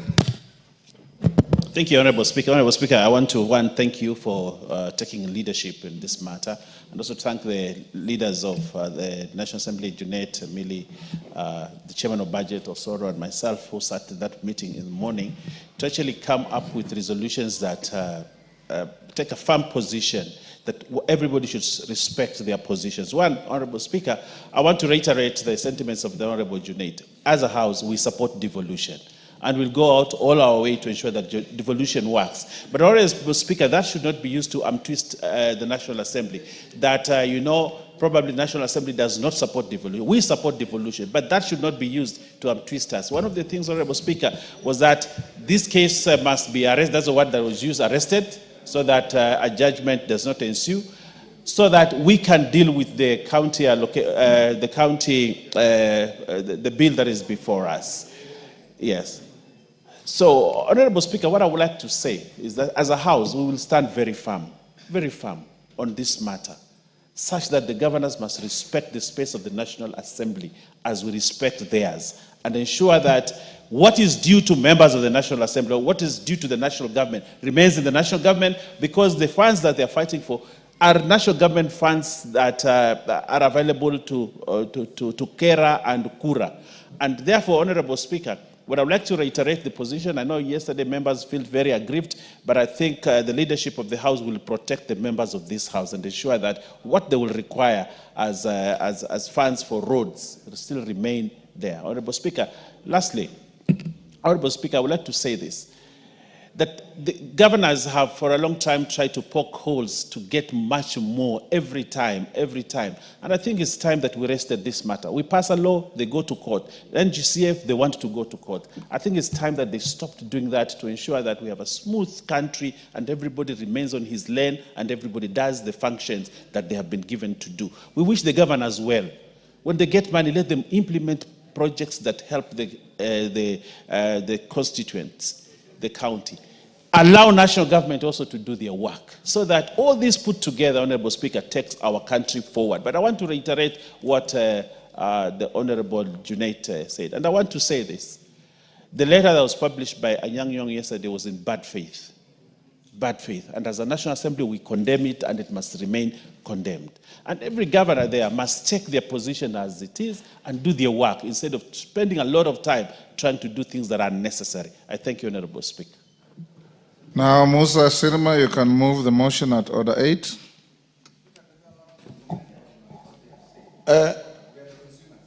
Mr.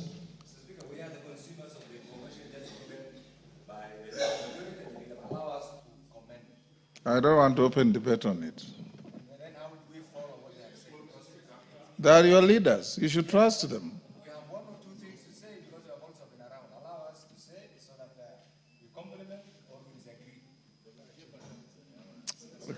Kainan, let Musa Sirima move his motion. Mr. Speaker. Take your seat.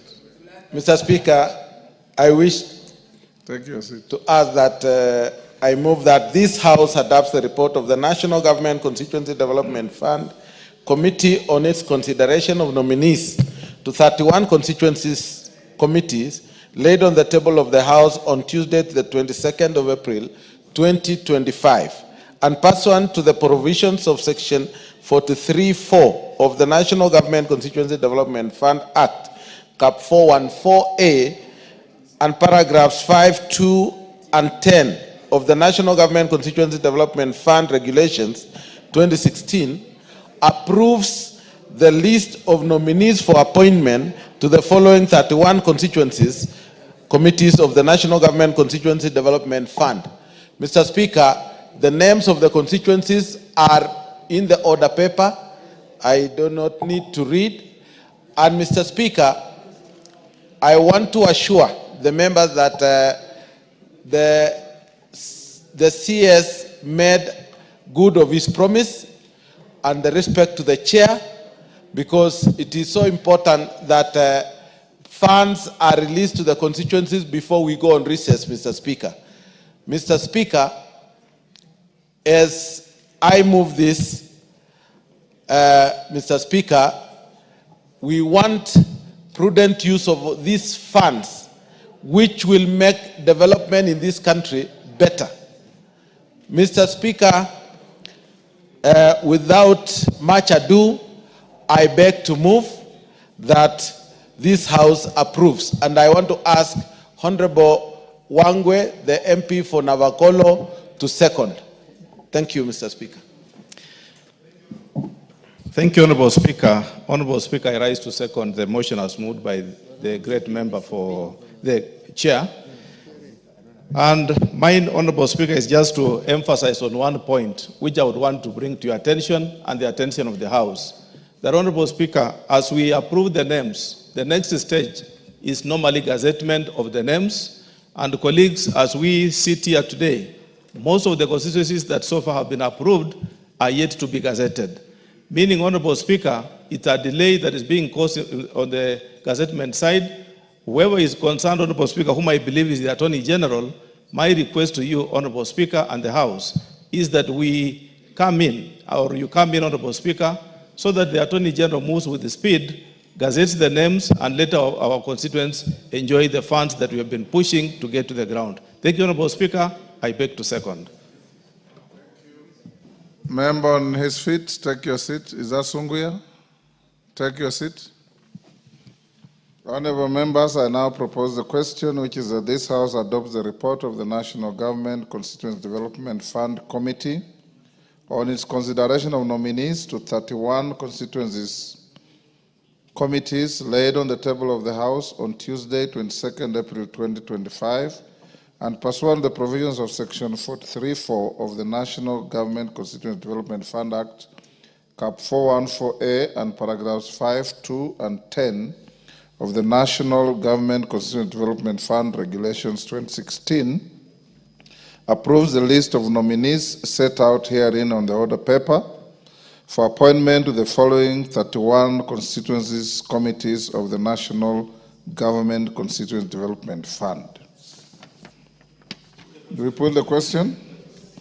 Honorable members, I now put the question at order number 8, which is that this House adopts the report of the National Government Constituency Development Fund Committee on its consideration of nominees to 31 constituency committees laid on the table of the House on Tuesday, 22nd April 2025, and pursuant to the provision of Section 43(4) of the National Government Constituency Development Fund Act, Cap 414A, and paragraphs 5, 2, and 10 of the National Government Constituency Development Fund Regulations 2016, approves the list of nominees set out in the order paper herein for appointment to the following 31 constituencies committees of the National Government Constituency Development Fund.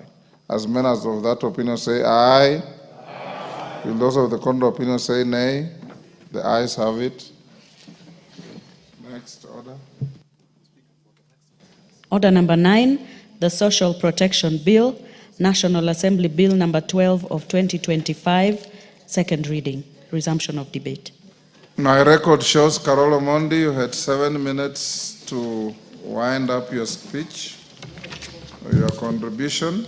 Yeah, thank you very much, Right Honorable Speaker. I did point out in the morning that the measure of poverty is what is called the food poverty line, which calculates what the nutritional requirements or food energy requirements are per person, and then it is weighed against the actual food expenditure of a household or a person, and then we put you either above or below the poverty line. According to Kenya National Bureau of Statistics, their study of 2022, the poverty rates are lowest in Nairobi at 16.5 and highest at 82.7 in Turkana. The reason why I'm giving this background is so that we understand how to identify those we classify as needy. When I read this proposed bill, I'm a little worried that the classification may not be very scientific because we are using very general terms as persons in need, orphans or vulnerable children. Yes, there's a point of order from Honorable Atandi. Honorable Speaker, this bill was moved yesterday, and this morning we have been discussing this bill, and most members are in agreement that this bill needs to be passed. I was going to urge you to ask the mover to just reply. Honorable Atandi is out of order for the proponent of the bill to move closure of debate. Get another member to do so. You are legitimately right, but wrong procedure. Yeah, thank you. Yes. Sorry for that rude interruption. He wanted to oust. Is in this bill, or is it moved by a leader of majority? Yes. Sorry, I was looking at the wrong order. Anyway, let's allow Carol Omondi to finish. Then we'll put it to the House. If you agree, then we call the mover to reply. Honorable Speaker, so the categorization under Section 28 may not be very accurate. Somebody could be an orphan, but is not below the poverty line. You could be an old person, but you are not below the poverty line. You could be a person with disability, but you are not below the poverty line. So I think there's some very serious work we need to do here to avoid controversies in the future. Secondly, as a House, it would have been better to understand the full cost implication of implementing this bill and the social programs contemplated thereunder. You realize it it talks about non-contributory universal social protection program. We don't know whether this will take 100 billion or 200 billion. I think as a House in the memorandum, the leader of majority should have informed us so that we could really debate with, from a position of knowledge. Because it is going to apply to everybody. And those who will be excluded can easily go to court and claim discrimination and basically derail the entire system. So I think we need to do additional work. And in any event, if we are talking about universal non-contributory universal protection program, already there are so many forms of social protection that exist. We have schemes by government where we give subsidized foodstuffs. Yeah, there are schemes where we waive fees or we give free medical care. We have community health workers who offer assistance and service to those in need. We have bursaries, we have free education in some components, and we have emergency funds, which are not included in this new proposal. And I'm wondering where all this will fit. I thought we should have a comprehensive bill that is dealing with social protection in all the spheres where government funds are being spent. But also, if you look at Section 31, Honorable Speaker, we are being told that the authority or the board that is being proposed to be established will conduct an assessment to verify whether applicants are eligible, or in other words, if they are in need and are eligible for protection. In a country where over 50% are below the poverty line, I mean, what kind of bureaucracy are we going to create that can assess all applications? Is this really practical? I'm just wondering how this monster will function. Where you are being told in Turkana, the poverty prevalence is 82.7% of the population. How many forms will they have, or what system will they have to help us do this assessment? Mr. Speaker, I understand very well that this is part of the conditionalities in our relationship with the World Bank, but I think it is better we do good work and improve on this bill so that we don't create a monster that will not work, will just create acrimony in society, and eventually will be a conduit for corruption. I think we really need to do a lot of work. Thank you, Honorable Speaker. Yes, I'll give Timothy Kipchumba as the last contributor. For Tim, you'll have 5 minutes. Then we can ask the House if we can call the mover to reply.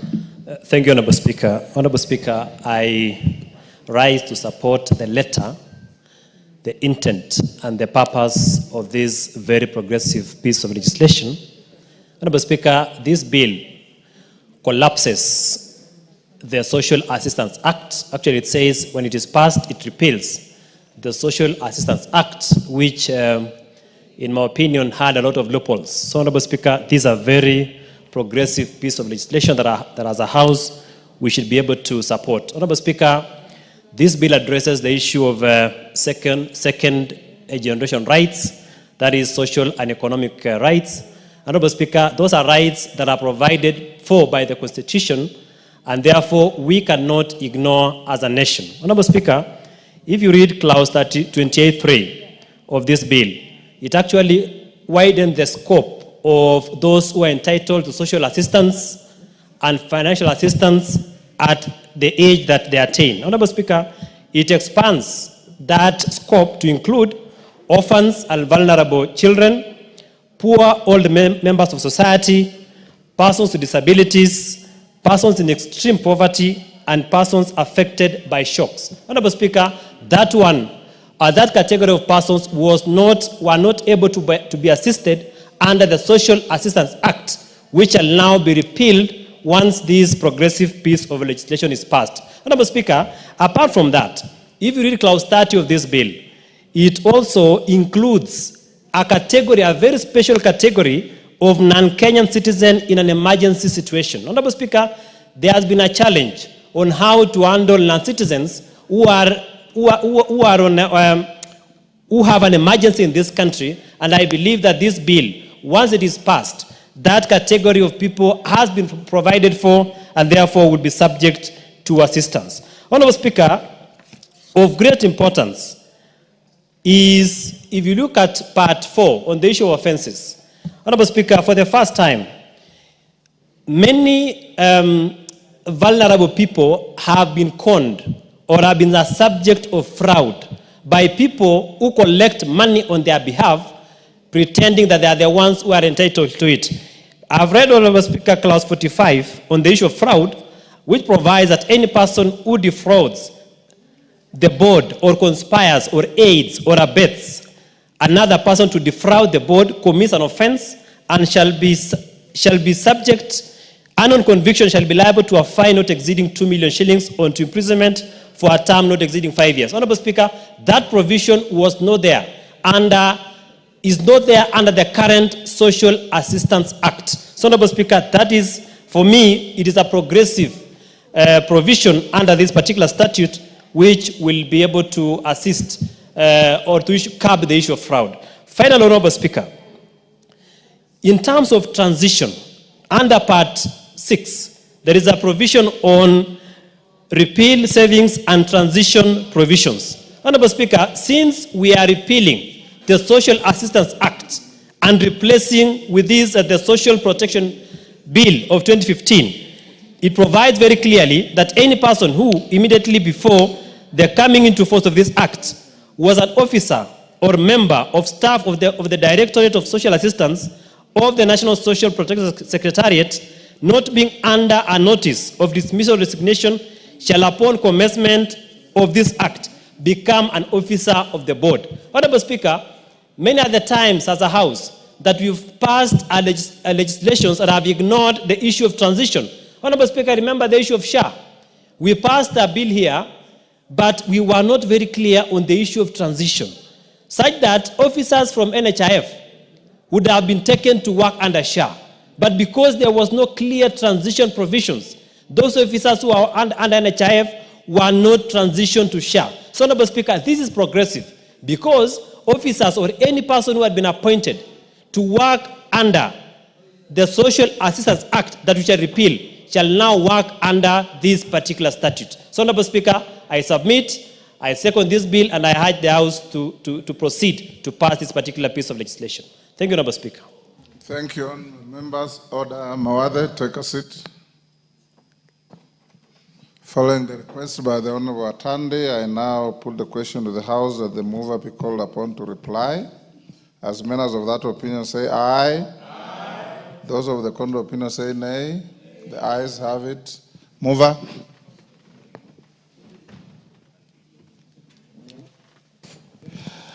Honorable Speaker, I stand to reply to the Social Protection Bill, Honorable Speaker, and I want to thank members for the contribution, robust contributions, and we've had incisive thoughts on this bill, and I think we will have a very good committee of the whole on the same to ensure that we give Kenya a good social protection bill. Honorable Speaker, as billed by the Honorable Toroitich, this is a very progressive bill that unshackles and unhinges a lot of things that are in social protection. So, Honorable Speaker, I reply.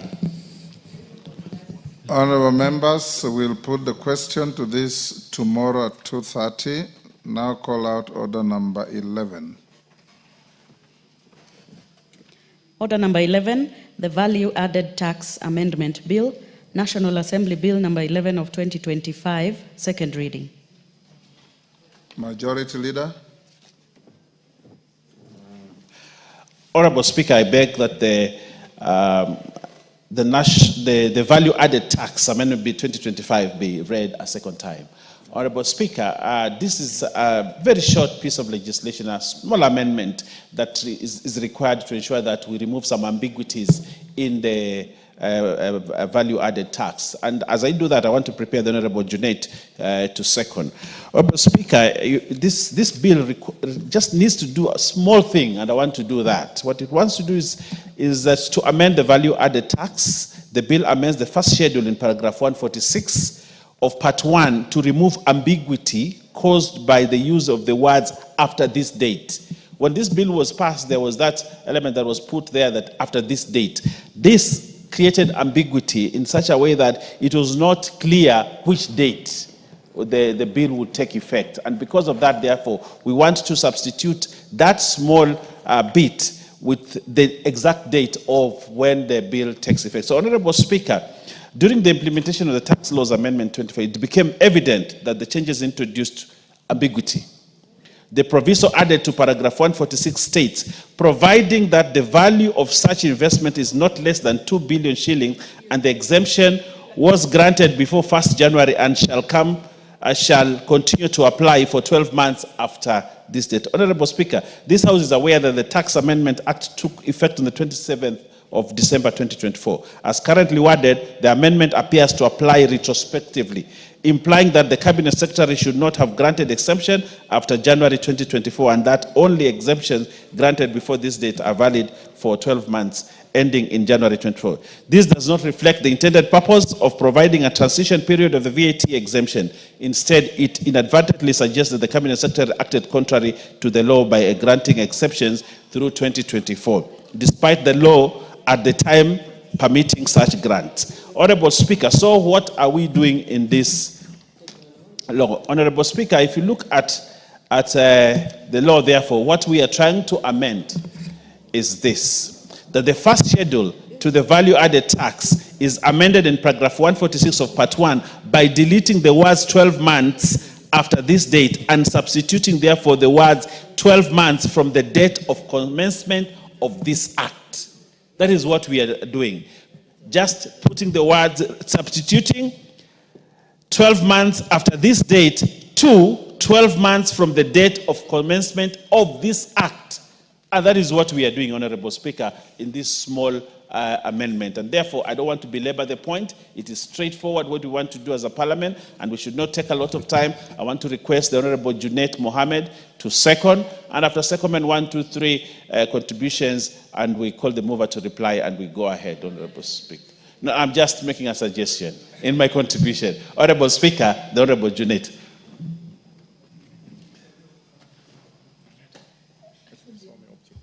Proceed.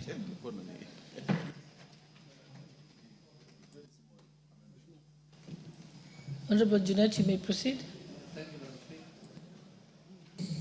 Thank you, Madam Speaker. Madam Speaker, I stand to second the bill on the VAT Amendment Act, Madam Speaker. Madam Speaker, this is a very small amendment rectifying what happened in the tax amendment laws that we passed in December.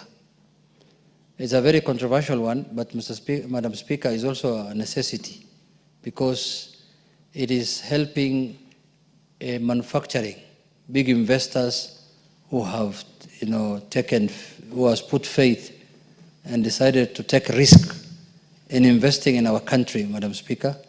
So it is part of the incentives that is being offered to big investors who have invested huge sums of money so that they can put up industry in our country. Madam Speaker, manufacturing is not doing very well in the country at the moment. It's about 3%. So with these kind of incentives, we expect manufacturers to be enticed so that they can put more money to create jobs for our people. So, Madam Speaker, with those few remarks, I second.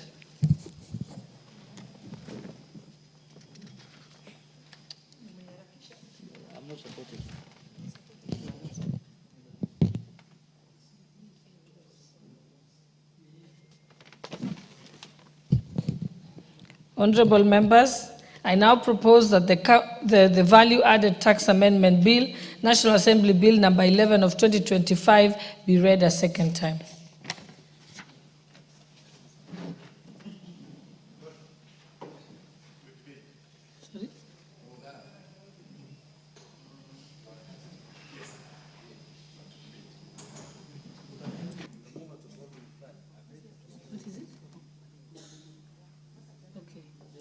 Yes, Honorable Mulugara, what would you like to say? Yes. Thank you very much, Madam Speaker. Madam Speaker, I rise to support this Value-Added Tax Amendment Bill 2025 as explained by the Leader of Majority, the Deputy Leader of Majority, and the Leader of Minority. It's a small bill, but it has great impact on what it makes provision for, looking at the first schedule to Cap 476, which we are trying to amend.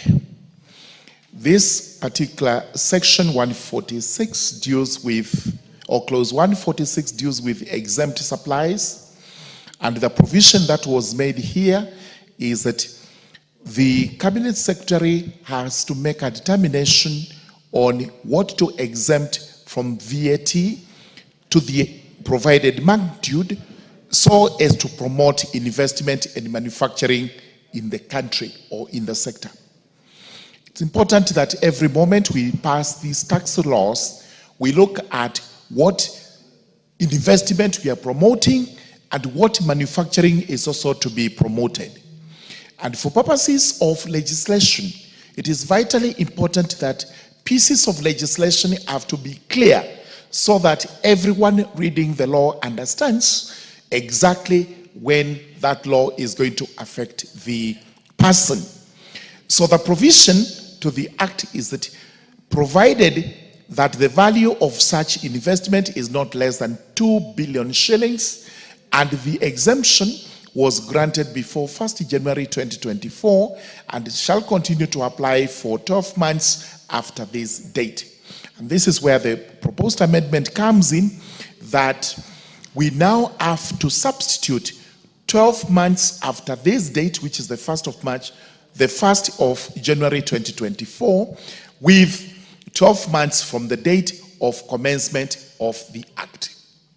The date of commencement of the Act is actually most important in that by the time the bill is or was accented to, the 1st of January 2024 may have actually been eaten into, and therefore the new date of commencement would actually give the relevant 12 months, which have to be considered as concessionary. Therefore, this is a good amendment and I support.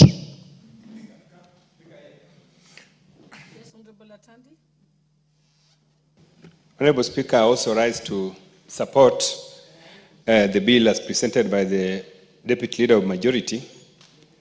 Honorable Speaker, there are many ways of growing the economy. One of the ways of growing the economy is giving tax incentives to potential sectors that are important for regenerating more revenue and also creating job opportunities. Honorable Speaker, in this year, the economy is projected to grow on the back of manufacturing.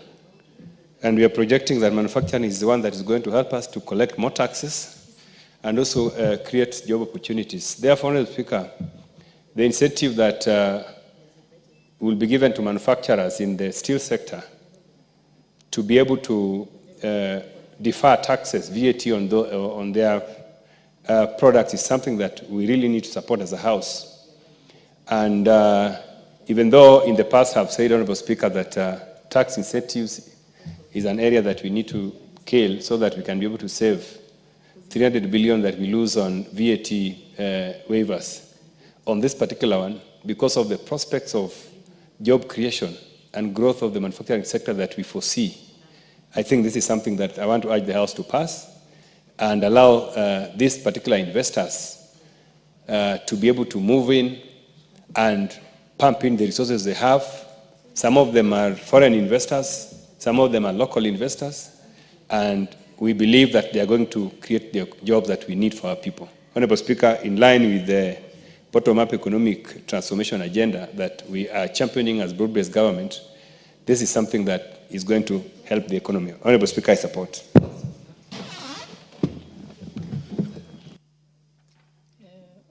Honorable Amase, you can see she's pressed the intervention button. She's not here. Honorable Sunkuya. Honorable Irene Mayaka. Okay, Honorable Ounda. Thank you, Honorable Speaker. Let me also stand here to support this value tax amendment bill, but that basically tries to rectify the error or the omission that was occasioned when we passed the business laws amendment bill, nominees tax laws amendment bill, and typically we should have picked this one out, but normally things here are rushed in the syllabus, normally get rushed, so some of these basic things are left out.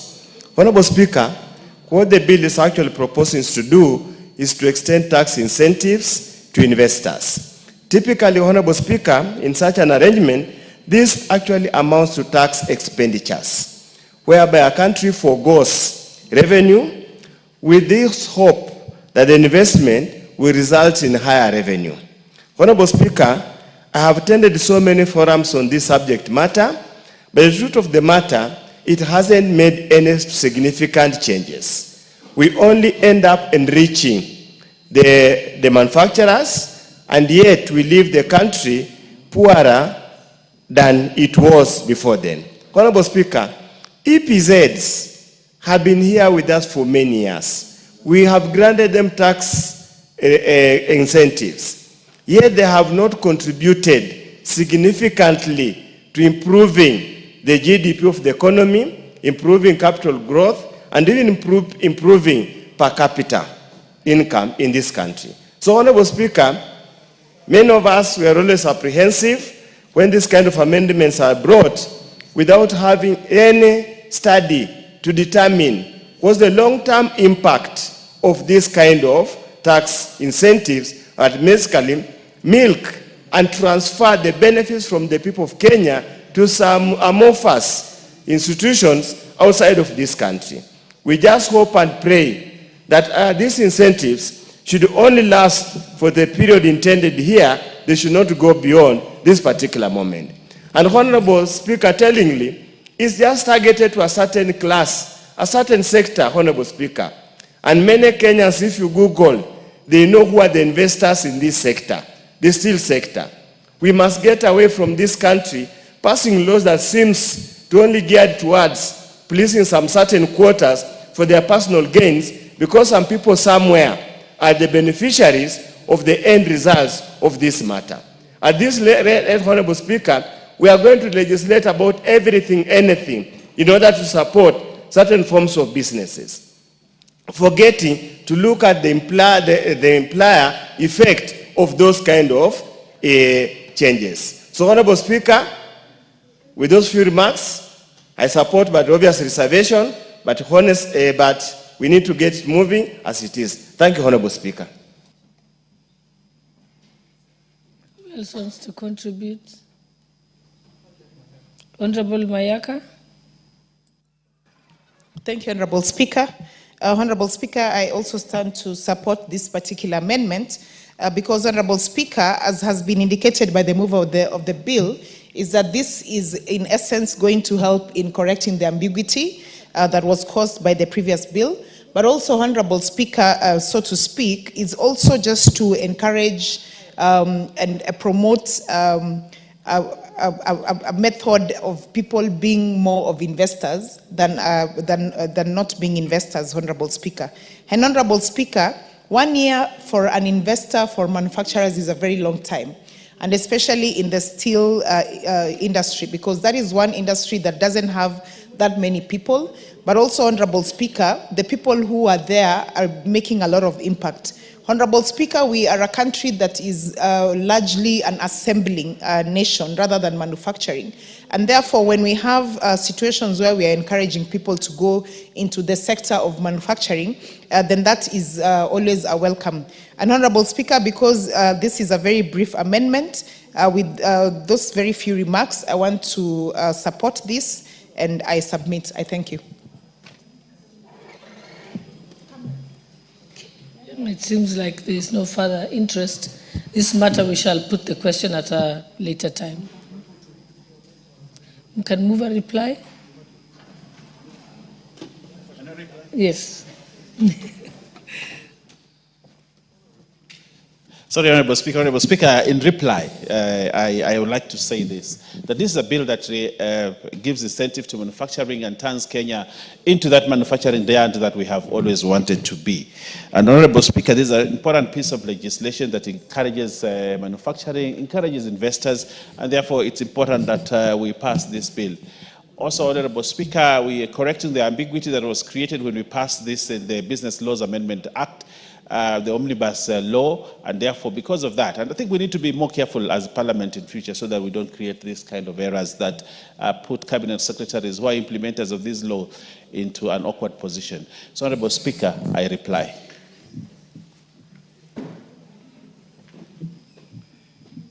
Thank you. We shall defer the putting of the question to a later time, maybe tomorrow. Okay, next order. Order number 12, motion, consideration of the prevention of terrorism, implementation of the United Nations Security Council resolution on suppression of terrorism regulations 2024. I see that the chairperson of the Committee on Delegated Legislation is not present, so we'll defer that motion also. Next order. Order number 13, motion, consideration of the prevention of terrorism, implementation of the United Nations Security Council resolution on prevention, suppression, and disruption of proliferation financing, amendment regulations 2024.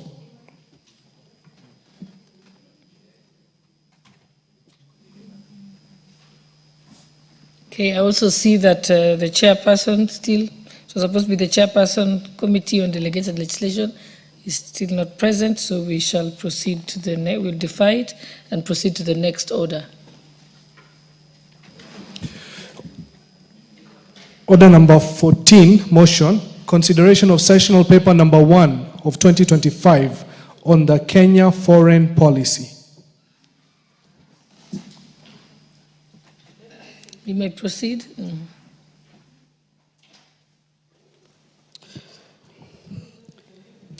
Thank you.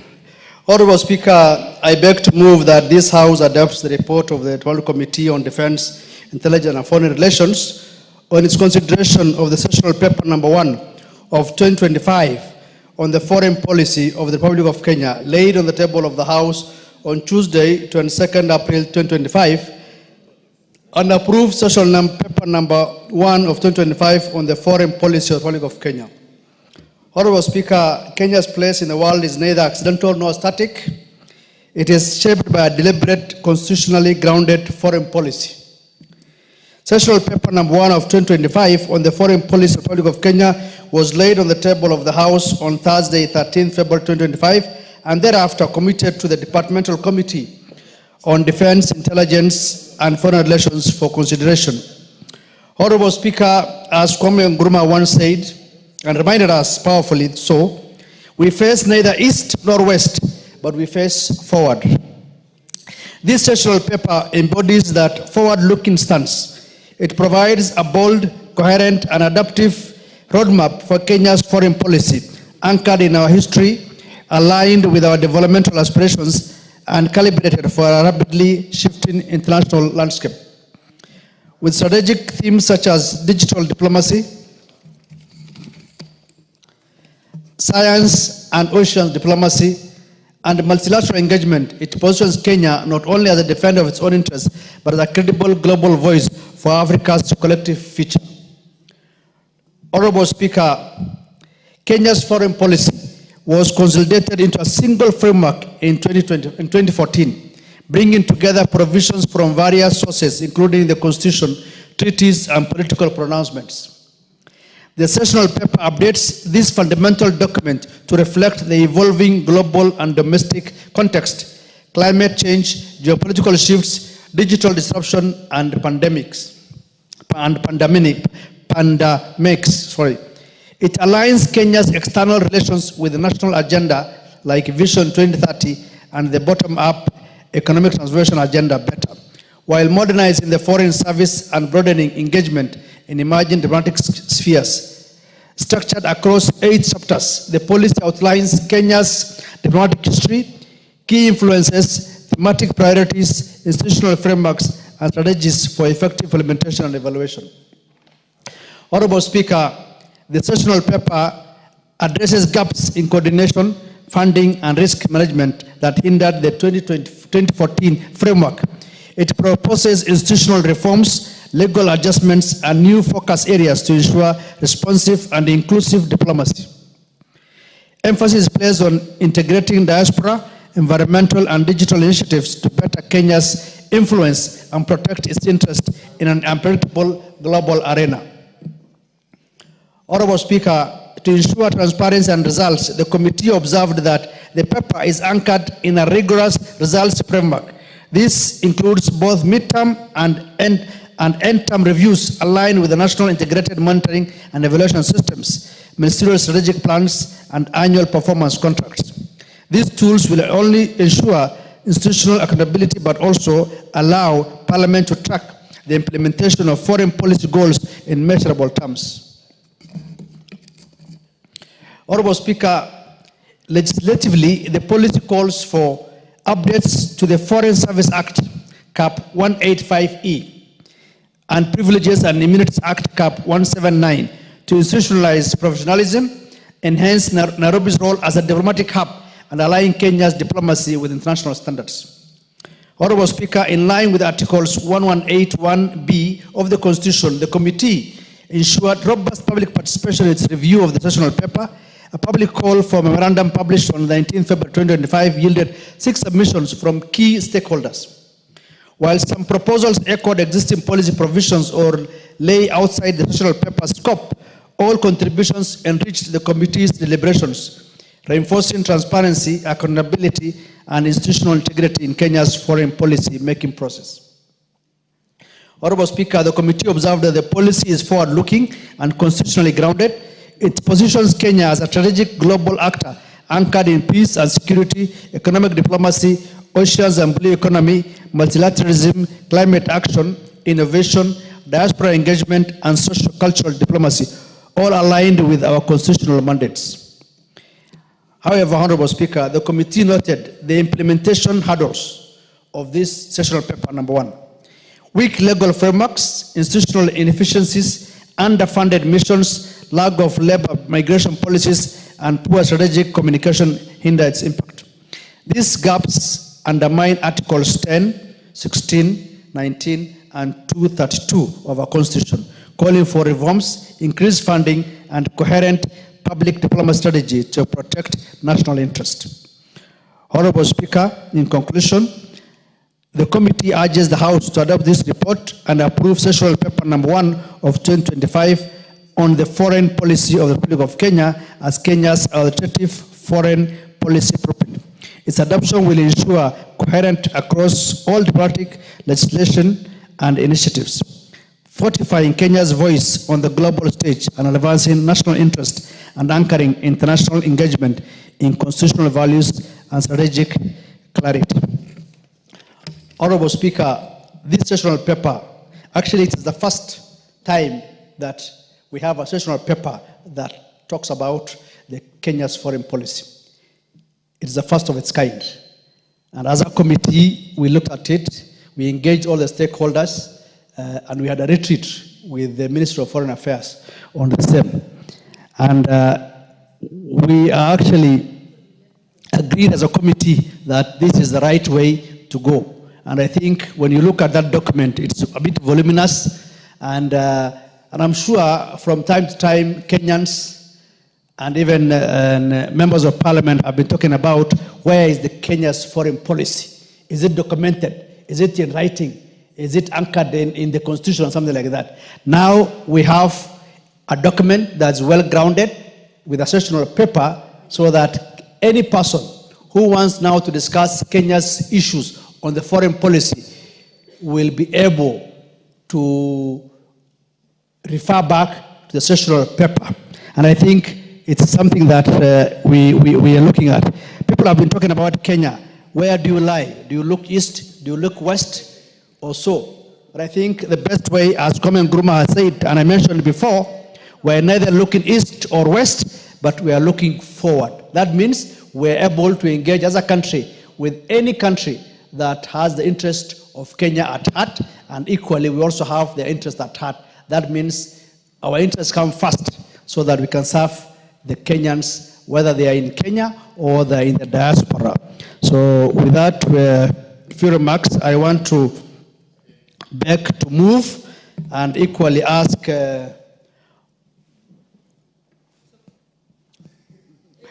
okay, I will ask Honorable Kandie to second this motion. Thank you. Thank you, Honorable Speaker. I rise to second the motion for the adoption of the sessional paper titled The Grand Tragedy to Position Kenya's Foreign Policy in the Global Landscape, and to commend the Departmental Committee on Defense, Intelligence and Foreign Relations for robust review and strategic recommendations. Honorable Speaker, the committee observed that the sessional paper does not shy away from confronting reality. It identifies key structural and systemic risks facing Kenya's foreign policy. Apparatus ranging from legal and regulatory misalignments, forex fluctuations, and shrinking global markets to climate shocks, rising cyber vulnerabilities, fiscal austerity, and persistent regional instability. These are not abstract concerns. Honorable Speaker, they are real threats to Kenya's economic diplomacy, regional leadership, and citizen welfare. Honorable Speaker, the paper recommends the adoption of public-private partnerships, PPP, to optimize diplomatic assets, and it's an innovative move that responds to budgetary constraints without compromising Kenya's global visibility. Most notably, the reclassification of Ministry of Foreign Affairs on diaspora affairs under the security sector, already approved by the cabinet, acknowledges the evolving nexus between diplomacy, national security, and strategic economic engagement. In sum up, Honorable Speaker, the committee is persuaded that this paper is not merely a bureaucratic document. It is a blueprint for reimagining Kenya's place in the world with clarity, courage, and constitutional fidelity. It lays the foundation for foreign policy, and this is principled, pragmatic, and future-proof. I therefore second the motion and urge this House to adopt the paper as a strategic compass for Kenya's diplomacy in the 21st century. Thank you, Honorable Speaker. I beg to second. Thank you.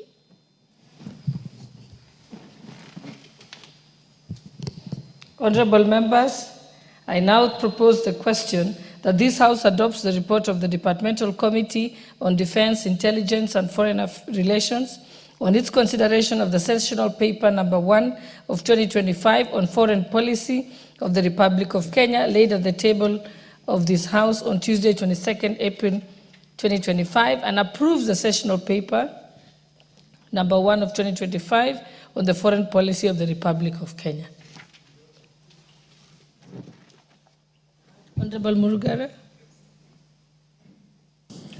Thank you very much, Madam Speaker. Madam Speaker, I do support the report of the Departmental Committee on Defense, Intelligence, and Foreign Relations as regards this sessional paper which has been brought to the House. Honorable Speaker, sometimes the country is taken aback when we discuss the sessional papers because they are not well versed with them, they are not well informed, and sometimes we have also not done much public participation regarding the same. I give an example of the sessional paper number 1 of 1965, which was on African socialism. The paper was actually laid by the then Minister for Economic Planning, the late Joseph Thomas Mboya, and it outlined how the country was to move forward as regards African socialism vis-a-vis its economic development. And it was a good paper. It has brought us quite far, but just because it was not well elaborated on, one opposer of that paper was actually the late J.M. Kariuki, who in his debate in this House made a point that that paper was creating 10 millionaires amongst 10 million poor Kenyans. And that was taken to be the gospel truth, and it was an act of misinformation. As we debate this paper today, we must admit that we have not had a good policy on foreign relations, and especially a sessional paper on it. And this is what this paper tries to do, to govern how this country would proceed with its foreign relations vis-a-vis the constitutional provisions and the statutes that relate to various acts on foreign matters. It comes sometimes as a surprise when we have even our own foreign relations persons who do not know what our policy is. And this cannot be encouraged, and I believe this paper will now form part of the education to be given to those who are appointed to serve in our foreign missions out there as ambassadors, high commissioners, and attaches. This is a good paper, which in my view, I do propose that we actually support this report, adopt it, and then we proceed to familiarize ourselves with what the foreign policy of the Republic of Kenya is going to be from now henceforth. With those remarks, I beg to support.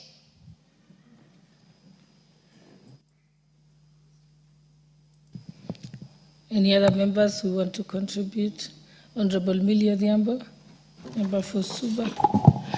Thank you, Madam Speaker, for giving me this opportunity. Madam Speaker, I wish to indicate that I'm a member of the committee and wish to support this policy.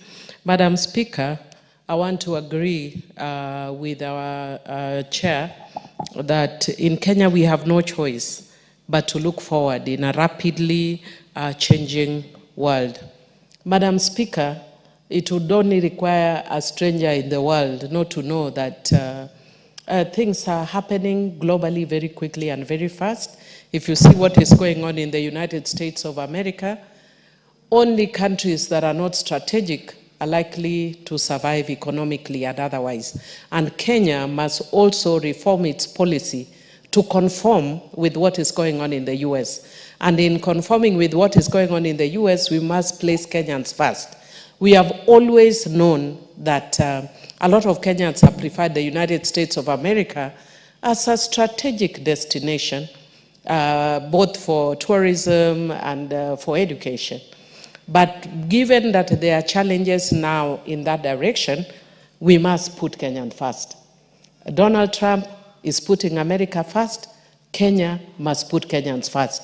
It means, Madam Speaker, that if we have to discover new frontiers, doesn't mean we are ignoring the United States, but if you have had a friend who, maybe I can give it as an example as we as women, if you have a boyfriend that you love very much, and you see your boyfriend is courting another girl, it's time for you, maybe not to be, to start a boy. A man is also a boy. We take care of you, you are boys. Madam Speaker, when you see this boy beginning to start looking elsewhere, then, Madam Speaker, you don't bury your head in the sand. You start looking for options so that if he bolts, you have choices. So let Kenya open eyes. We've just come from Tashkent, Uzbekistan, and Madam Speaker, we were actually a form of tourism attraction in that place because they've never seen black people. Most of them have never seen, so we were being stopped and photos were being taken of us. But as a leader, I look at what are the strategic things that Kenya can get from this country. We can actually, they are trying, if you go every corner, they have international schools teaching English. Those are opportunities we can go and take our people there to teach English.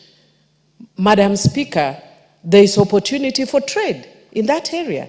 So that's a virgin area that Kenya can consider as a place that we can't put all our eggs in one basket. So yes, Kenya must actually look forward. We cannot look east or west. We have no choice but to look forward. Madam Speaker, again, the other issue that I wanted to say is the challenge for us as a country is we must be consistent. We are very good at coming up with very good legislation and policy. But for them to be sellable, Madam Speaker, We must be convinced about the things that we have passed as a nation, whether they are law or they are policy. We must own them, and we must practice them. We must walk the talk. If Kenya says that we are looking forward, then look forward. Don't look confused. Look forward. And that means as a country, let's see what works and put Kenya and the interest of Kenyans first. Madam Speaker, the other issue that I wanted to say is that Kenya must also undertake a strategic review, which I know maybe we did when we were coming up with this policy. And we are stuck many years back.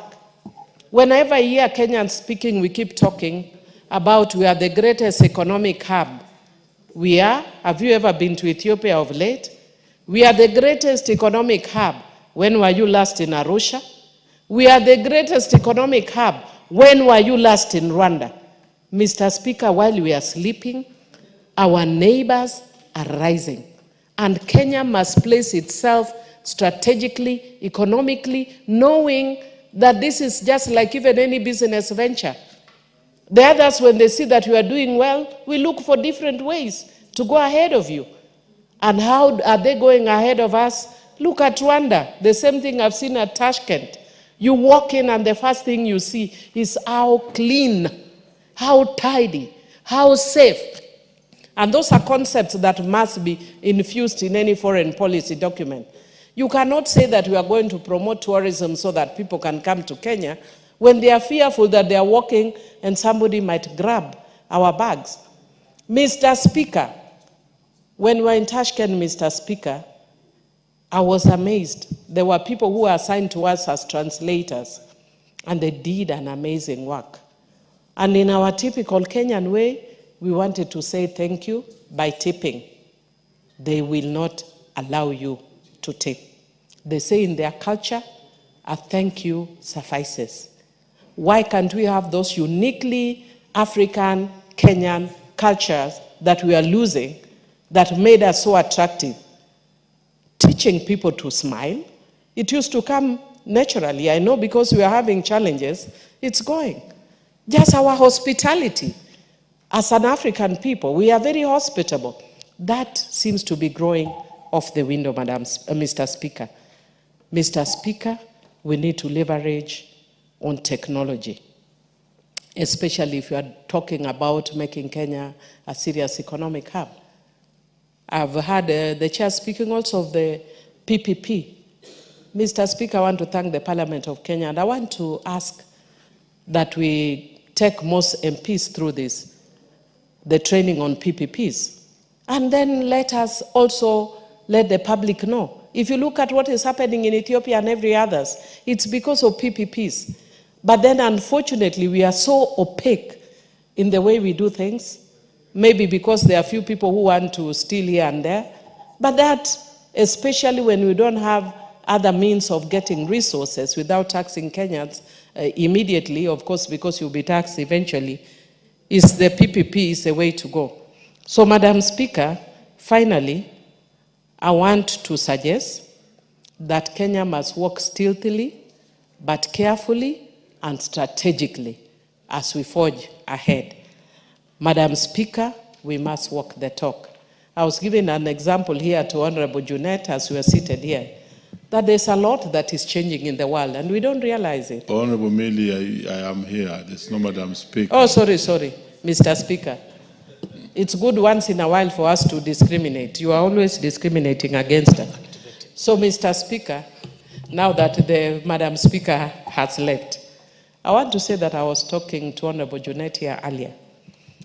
And I was telling him that when I studied my master's in New York University, I had to go physically to the university library and study. And when I was in Nairobi University, or the University of Nairobi, we would go to the library and we get the books and you open a page and discover some malicious guy had chopped off the relevant pages you are referred to. And then you spend all your entire life finding out, did anybody make a copy?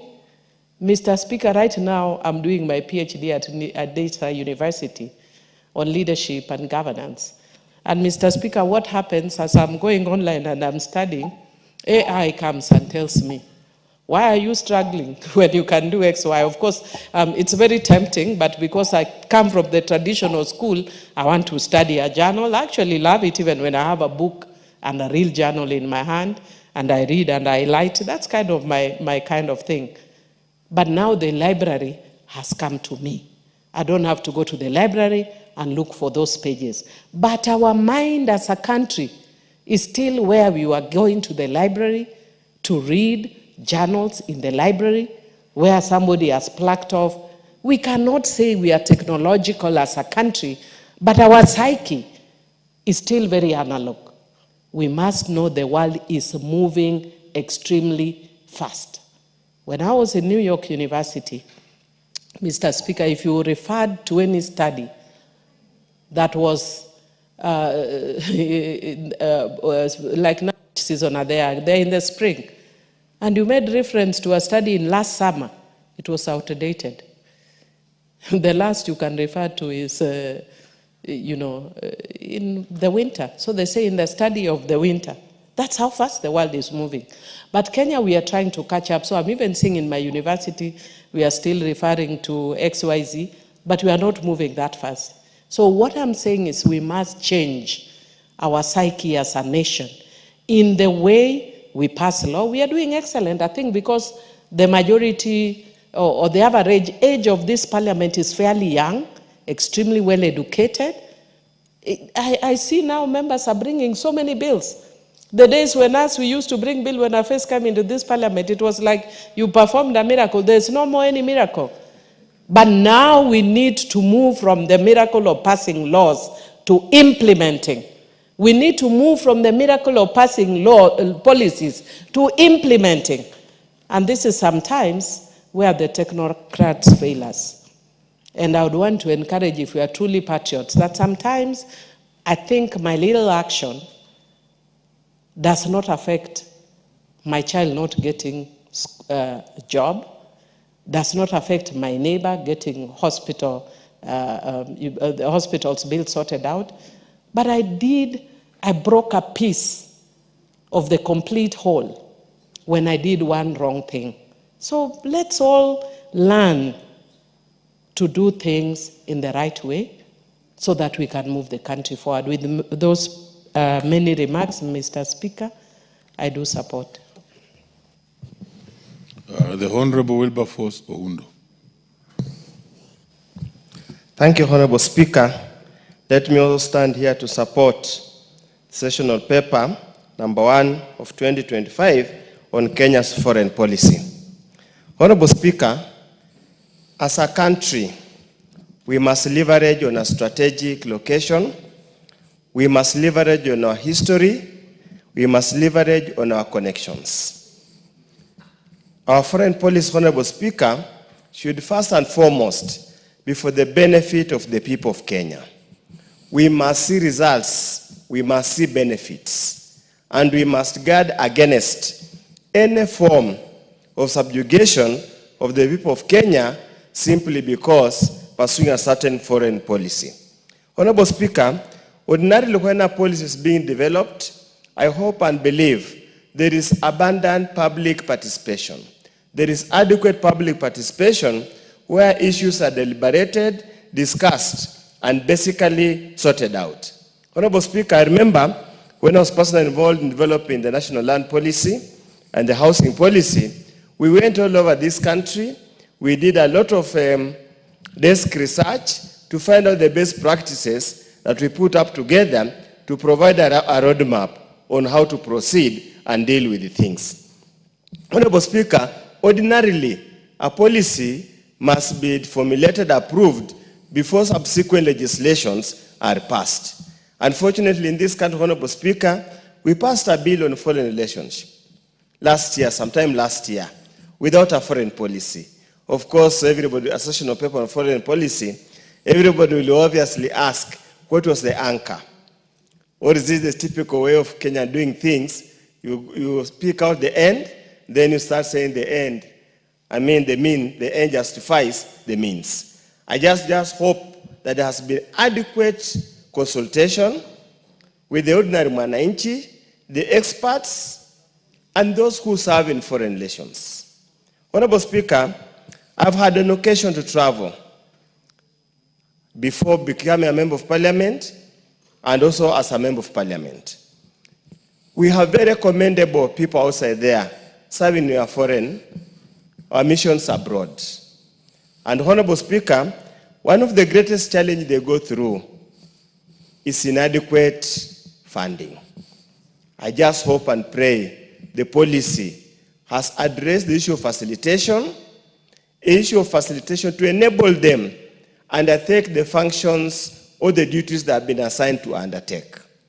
It will be a terrible remiss on our side if we have not addressed that particular matter.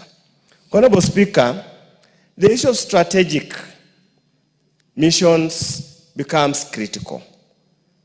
We have areas that Kenya can exploit for purpose of enhancing tourist arrival, purpose of enhancing trade, and other related activities. Yet we do not have adequate or physical presence.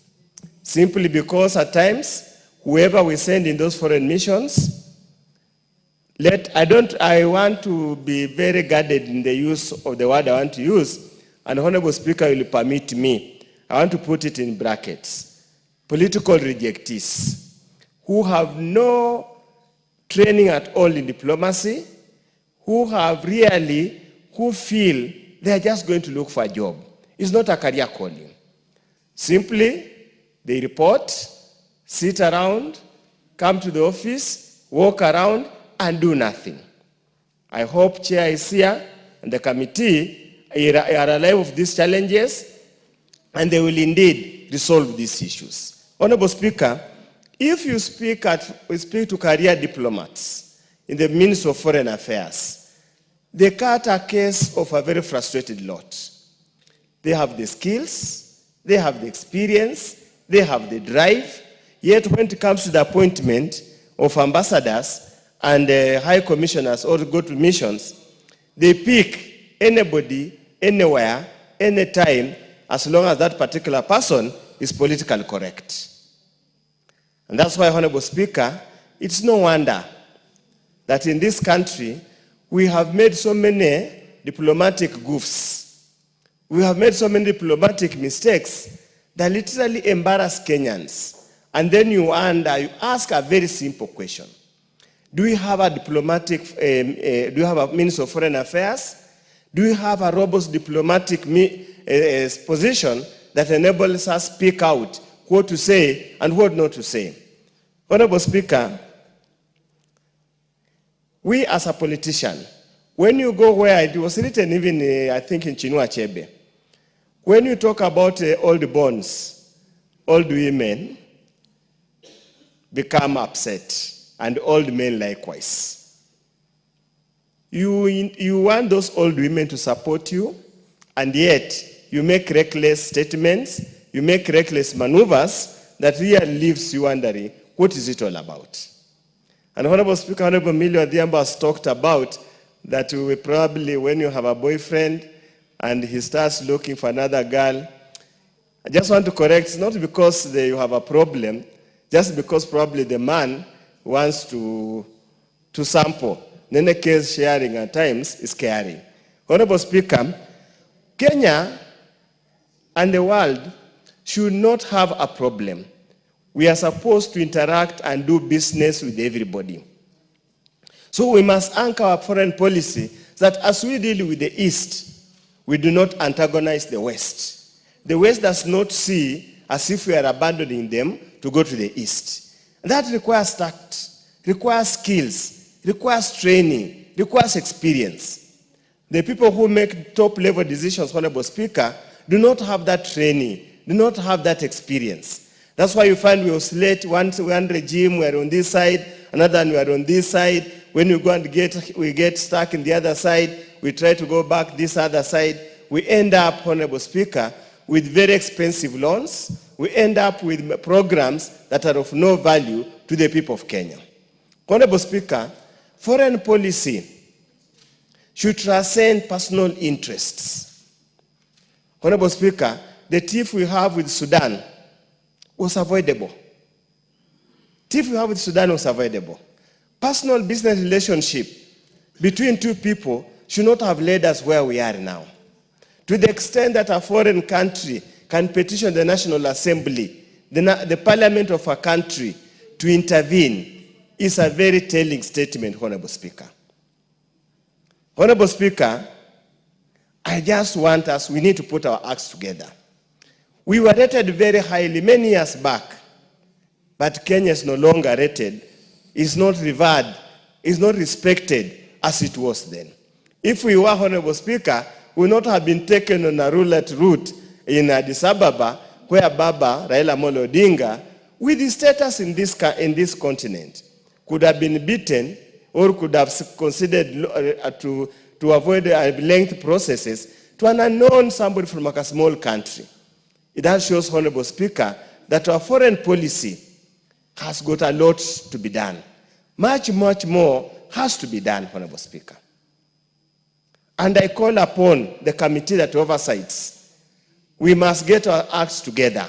We must truly oversight. We must not pander to the executive. We must not be yes and yes people so that we only go to praise and worship even where the mistakes are seen, where the shortcomings are seen. We have no guts, we have no courage to point them out so that we address on the issues.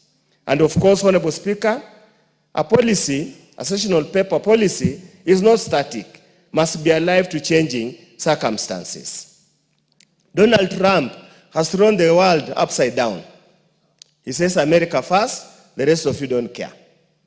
He can impose any tariffs because he knows the economy of America is strong enough, can withstand any shocks. I hope as we go along, we will be alive to changes in the world, how world leaders look at them, look at us, and generally realign, amend, and realign, evaluate, reassess, realign our foreign policy over time to align with the changing international arena. With those many remarks, Honorable Speaker, I support. Very well, Honorable Undo, and on my screen is, we don't have any more interest on this one. Yes, Honorable, but please key in your card. I can't see you here. I thought I'd keyed it. Thank you very much, Right Honorable Speaker. It gives me great pleasure to comment our proposed sessional paper on foreign policy of the Republic of Kenya 2025. I think it is the second one. The first one we had published was around 2014. Until then, we didn't have any particular policy document regulating our foreign policy or international relations.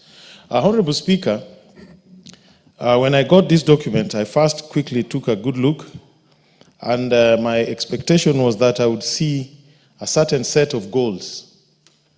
What really defines the anchor of our foreign policy, or how we intend to conduct our foreign relations. And I also took time to look at what other countries have done. For example, Americans were among the very first in 1918, when President Woodrow Wilson published the first 14 points of US foreign policy. So when I looked at this, I saw it was a very large document, and reading it is very difficult to try and understand what the core pillars of our foreign policy is. Honorable Speaker, foreign policy is simply a set of principles, objectives, that will guide the conduct of a state in terms of relations with other states or with other organizations, meaning at bilateral level or multilateral level. So my proposal would be, we need to do a bit of refinement. It is a very lengthy document, but if you look at it keenly, the key objective of our foreign policy is basically the pursuit, protection, and promotion of the national interest. Be that interest could be military interest, it could be economic interest, it could be political interest. But that is the overarching objective. And if you read this document, you clearly see what you may call the traditional values that have anchored our policy from independence. And those traditional values are reciprocity, non-alignment, Pan-Africanism, non-interference, and good neighborliness. But modern foreign policy has adopted, if you study what other countries have adopted new non-traditional values and principles upon which they anchor their foreign policy. For example, I'll just give a few examples. Today, countries anchor their foreign policy on certain values like democracy. You are not going to associate with pariah states that kill their citizens, stifle democracy, don't respect human rights, don't respect the rule of law, countries that don't pursue peace and peaceful resolution of conflicts, that are always at war, countries that dismember our environment, countries that don't respect international law and international decisions, and countries that undermine multilateralism. Why am I saying this? Our foreign policy should not just set the objective, which is the promotion, protection, and pursuit of national interest. It must set a very clear light. What is our value system as a country? What is it that we want to promote in relations that we have with other countries and other organizations? So I think we need that clarity in this sessional paper. We must clearly state what the objective is and what the values are. Secondly, I want to make some comments just to observe what is happening around lately in our country. Number one, Nairobi is supposed to be a hub of a diplomatic hub. We host a lot of international organizations. But there's a trend where we are not respecting what are called diplomatic privileges and immunities for the international organizations that we host. In particular, there's the question of tax. A lot of these international organizations, by tradition, if you look at the Vienna Convention on diplomatic immunities and privileges, extend certain privileges to these organizations. Because the money that they bring into this country is collected from several countries, tax exemption is granted. Today, we are harassing a lot of international organizations. Some are just established by African countries, others are international, more global in nature. Yet, we are bringing in a lot of conditionalities around them. That is making Nairobi not attractive to host international organizations. And I think Ministry of Foreign Affairs should get its hands on this. These international organizations not only bring multiculturalism in Kenya and create Nairobi as a good center for people of the world to come and do work, but they bring jobs and money. We get more out of hosting them than tax collections from members of staff, where we even harass members of staff in those organizations from Kenya. We insist on taxing them. But when you tax them, it is the organization that will compensate them for the tax. And if other countries are putting their money in that organization, they don't want to be paying your tax. So I think there's a lot of work we need to do, Foreign Affairs needs to do, to maintain the status of Nairobi as a diplomatic hub. Secondly, I'm a little disappointed that Ministry of Foreign Affairs has literally remained mute on the impact of Trump-related policies on our diaspora. Today, Kenyans are being harassed in United States of America. Others are facing deportation. Others are hiding in churches. They don't even go to pray for fear of deportation. I've not heard any comments. I've not heard any interventions. I've not heard any. But when you read this, there's a lot of talk about diaspora. You will see on the element of diaspora, we are talking about Kenyans who are outside sending money. We are not talking about other people who could become Kenyans, who are also Kenyan diaspora. This is what we talked earlier when we were discussing the issue of the Wapare, the right of return. Those people in the Caribbean, in America, in Latin America, who have ancestry in Kenya, who left here as slaves, whose descendants left here, whose ancestors left here as slaves. It is now recognized under international law, including agreements signed at the AU, that we should give them a right of return if they so wish to become citizens. So I think this paper, when dealing with diaspora diplomacy, should extend to that particular angle. And finally, I just want to associate with what my good brother, Honorable Oundo, said. Good diplomacy requires competent diplomats. I think we are beginning to undermine that very much. There's a problem. Even when we were in the Grand Coalition, we did agree with the Ambassador Mudhaura that we will never dilute the presence of career diplomats in our foreign service. There's a lot of political convenience today where we are putting people who are not qualified to handle even stations that require highly trained diplomats with the necessary sophistications and domain knowledge of what goes on there. So I think this policy should come also with clear indication that foreign service or certain foreign stations shall be reserved for career diplomats or people who truly meet the qualifications. Because you have no point sending somebody to a station that is so important, but without the necessary qualifications or domain knowledge. Thank you, Honorable Speaker. Mover. Where's the mover? We call upon the mover to reply. Thank you very much, Honorable Speaker, and I want to thank the honorable members who have raised a number of issues. I don't want to speak to each one, but just one specific one where members have talked about career diplomats and the issue of members, especially from the political side, being appointed.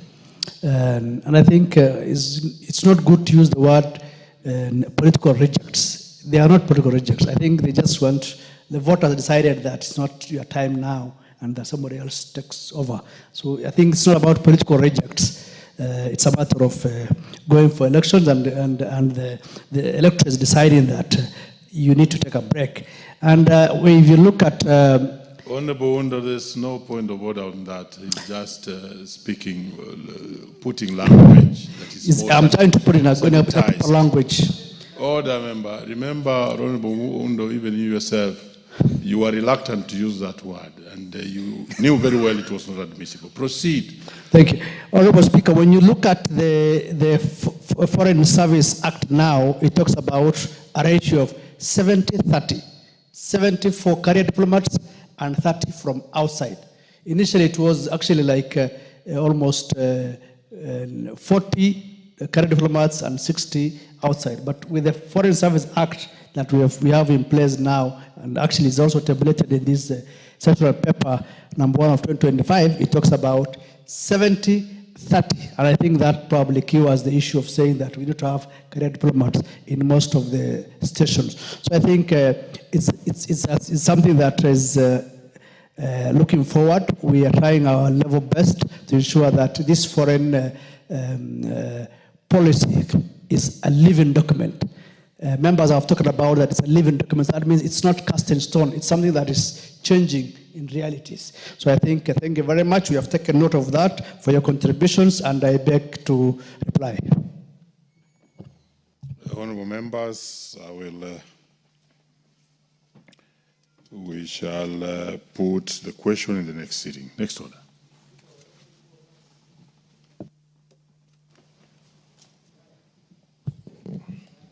Order number 15, the Learners with Disabilities Bill, Senate Bill number 4 of 2023. Second reading. The chairperson, Departmental Committee on Education, any member of the Education Committee. I think the chairperson or Departmental Committee on Education was away on some official business, and therefore, next order. Order number 16, the Treaty Making and Ratification Amendment number 2 Bill, National Assembly Bill number 9 of 2024. Second reading. The chairperson, Departmental Committee on Justice and Legal Affairs. Proceed. Thank you. Thank you very much, Mr. Speaker. Mr. Speaker, I beg to move that the Treaty Making and Ratification Amendment number 2 Bill, National Assembly Bill number 9 of 2024, be now read a second time. Honorable Speaker, the principal object of this bill is to amend the Treaty Making and Ratification Act, Chapter 4D of the laws of Kenya, to include a special enactment procedure for economic treaties to strengthen the participation of the National Assembly in the treaty-making process and to enhance efficiency in the treaty-making process.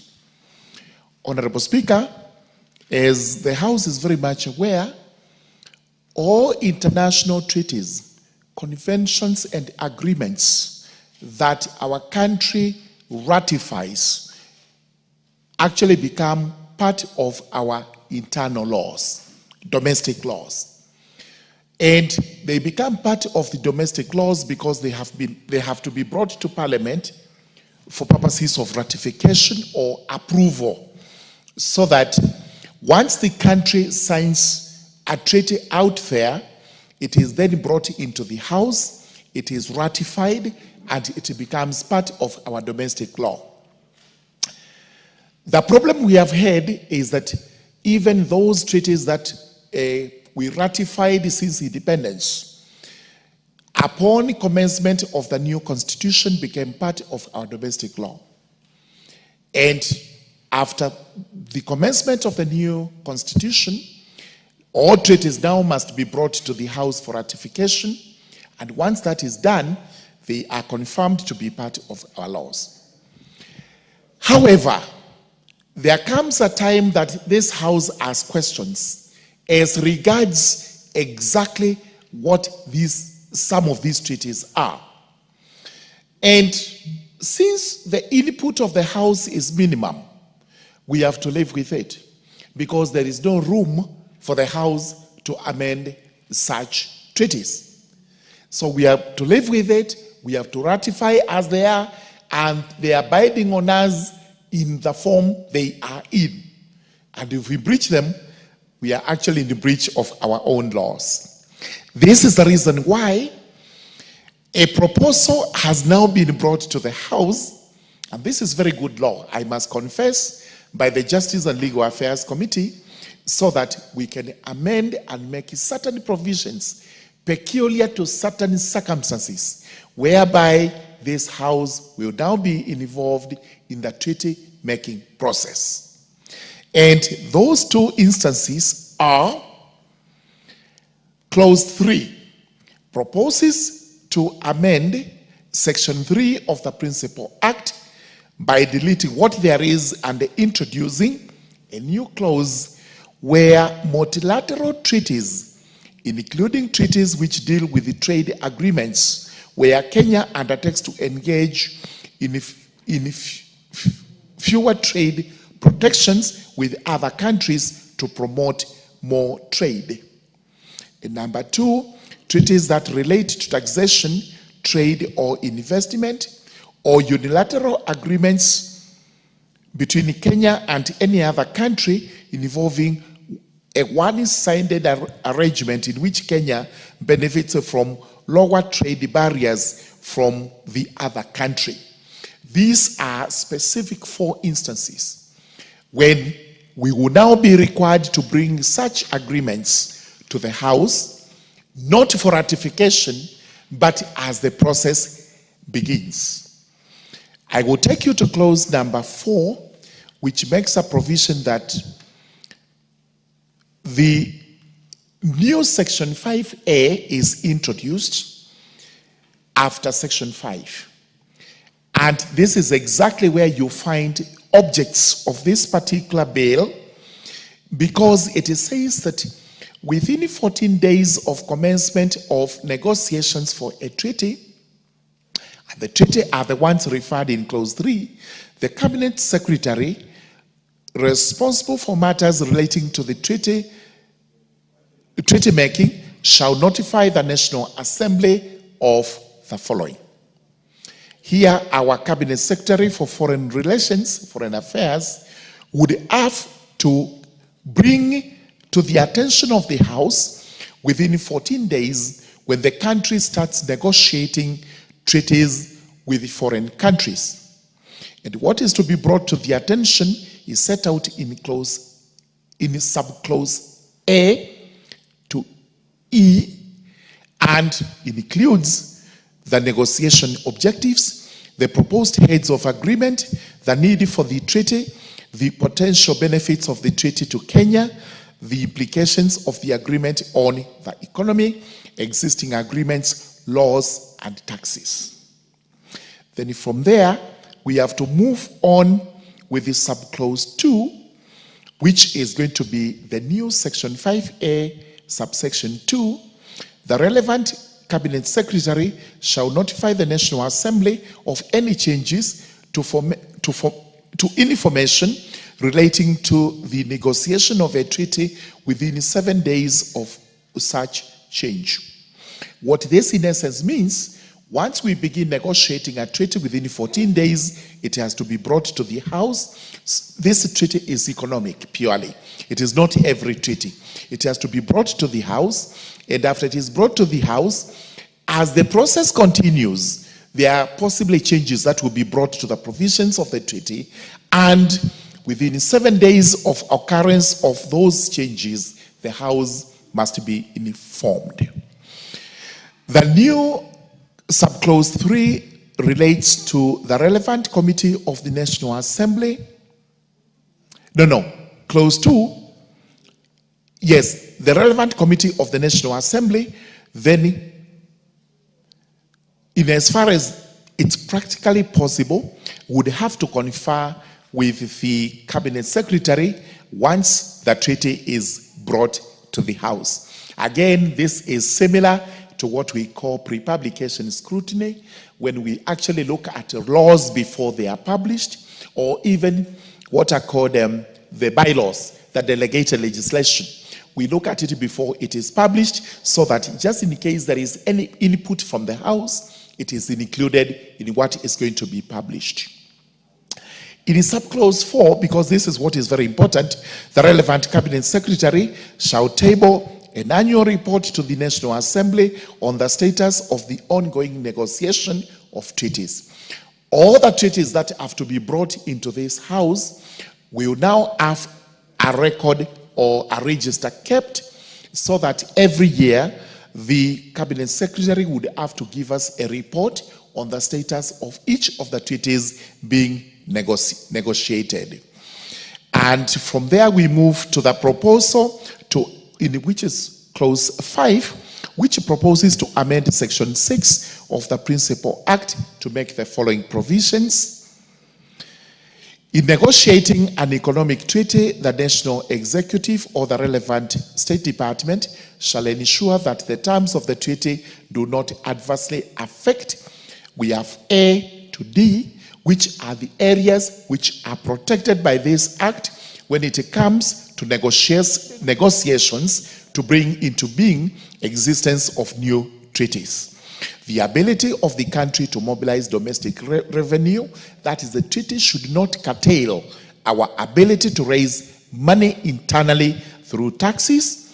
The food security of the country, nobody should actually make us get into agreements where the food situation in the country is compromised.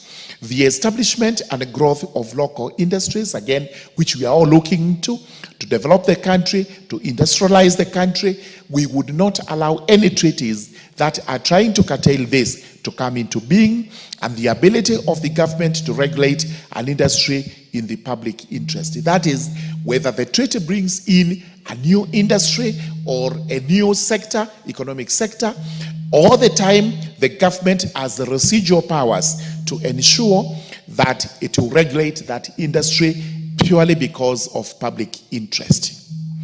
Then we go to clause 6, which makes a proposal to amend section 6 and introduce a new section 6A, which has a total of 6 subclauses with paragraphs in between, and they relate to the relevant Cabinet Secretary, that is 6A1, shall, prior to signing of an economic treaty, prepare what is called a regulatory impact statement. This is a statement which will put down in writing what the impact of that agreement is. And we are told in clause 2, the impact statement shall contain information in respect to the proposed economic treaty in clear and precise language, including the various areas that are set out in A to E.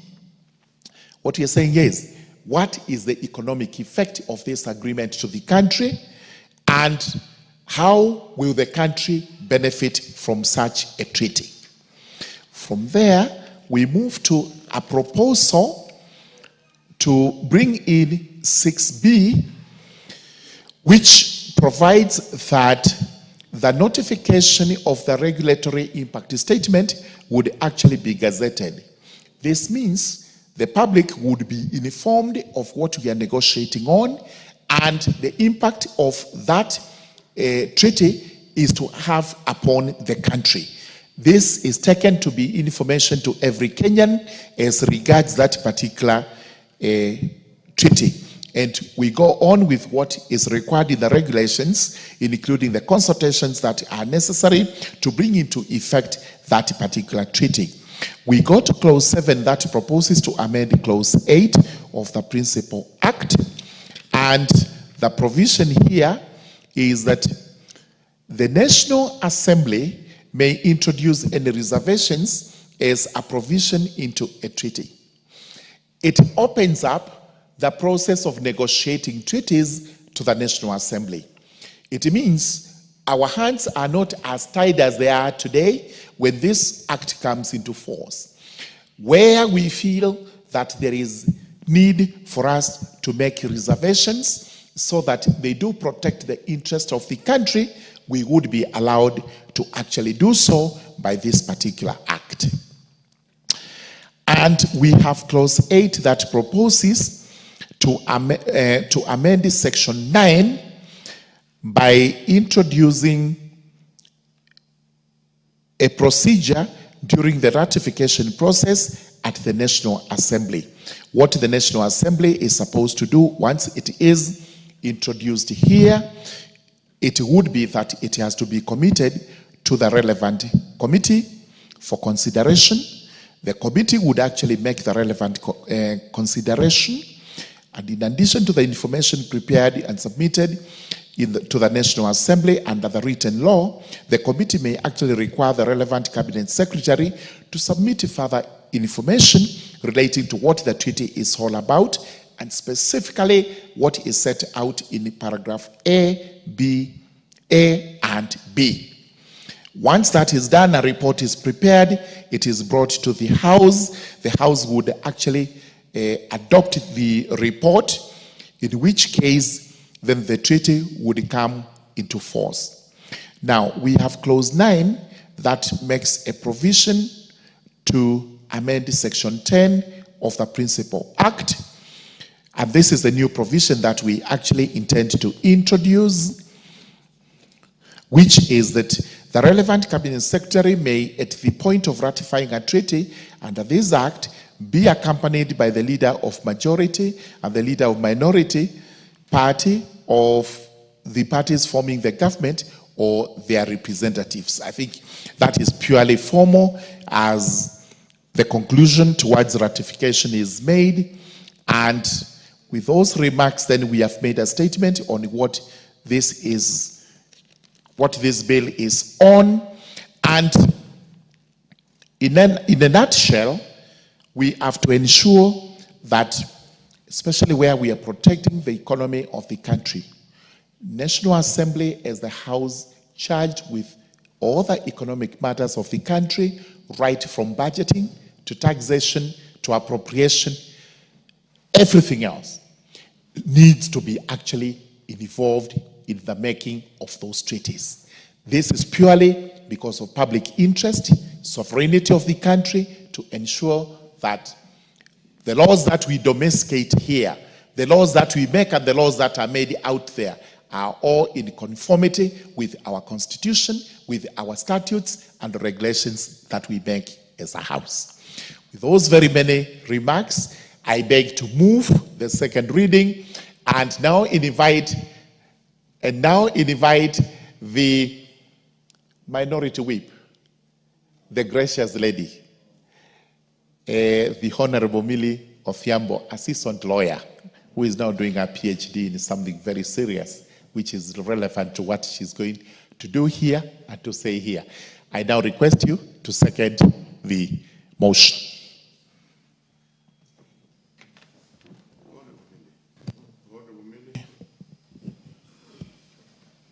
Thank you, Mr. Speaker. Mr. Speaker, I do stand to second this bill and thank the chair of the Legal and Justice Affairs Committee for bringing this bill at this time.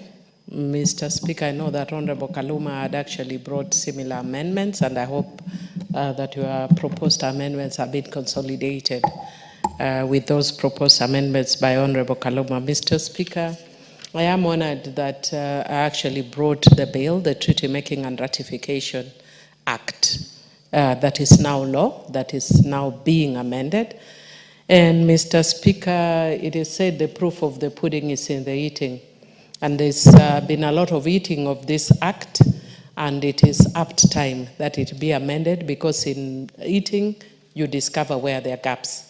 And I'm glad that you have seen, and the ministry has seen several gaps that would require this amendment. I am also happy, Mr. Speaker, that it is coming shortly after we have discussed the policy on the foreign policy of Kenya, which touches on fairly very similar issues.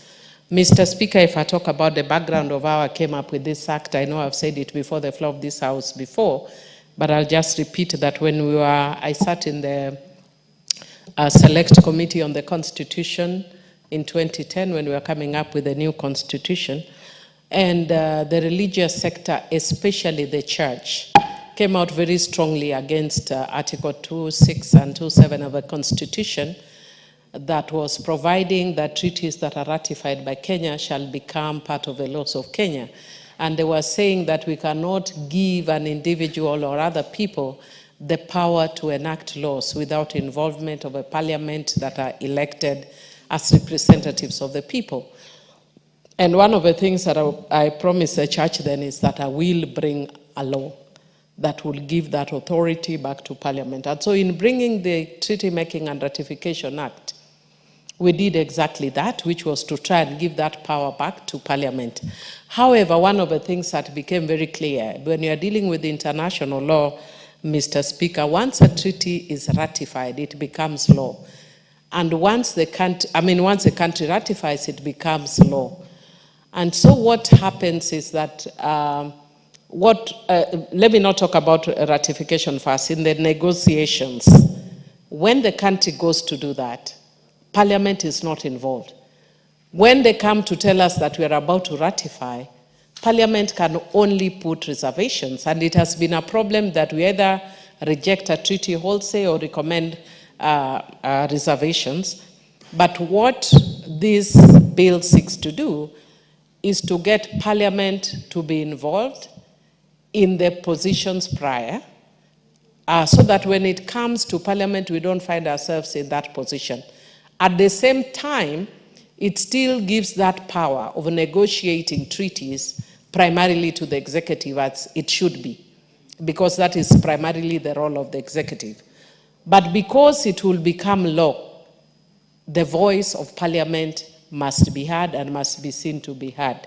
And so I really support most of the provisions included here.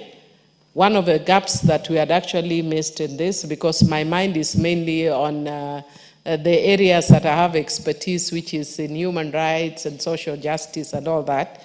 So if you look at the original treaties, they focused on, my mind was thinking of treaties like the Convention on the Elimination of All Forms of Discrimination Against Women, Convention on the Rights of the Child and others. But you are actually now coming in with economic treaties. That's not my forte. Of course, if you put me there, I'll still become an expert, but it's not my forte. And because of that, we didn't put a lot of emphasis. This treaty now brings in the aspect of economic treaties. And what I like about the issues that are included is that it goes with what we are talking about, the foreign policy of putting the interest of Kenyans first. And you've also mentioned something else that is very dear to me on the issue that you have to look at the aspect that if you are negotiating any treaty that may compromise the food security of the country. And I'd want to request the technocrats that are working in the ministries not to look out at words like food security, Sometimes the things that compromise food security come in very interesting ways that you may not see that it compromises food security. Like, for instance, I think when I was studying in Nairobi University a long time ago, and some of the treaties that we actually got involved in at that time was compromising, or were compromising, our ability as a country to replant our traditional varieties, and that we have to get, authorizations from other countries to use our own traditional varieties. Once you do that, and there are areas where you cannot, get these new varieties very easily, then you're making our country slaves, especially on food varieties. I remember I used to visit my grandmother when I was a little girl, and she had this little kitchen that was a mud walled kitchen with a grass thatch thing. And she always had maize on the roof or hanging, and I had no clue why. But I was told that is the way that they stocked varieties. Now visit any home. First of all, we don't have the mud whatever anymore, but even if we do, we don't even have the granaries anymore. But part of the reason is because of the treaties that we passed that compromise our food security. So I am happy that you have brought this, that puts Kenyans first.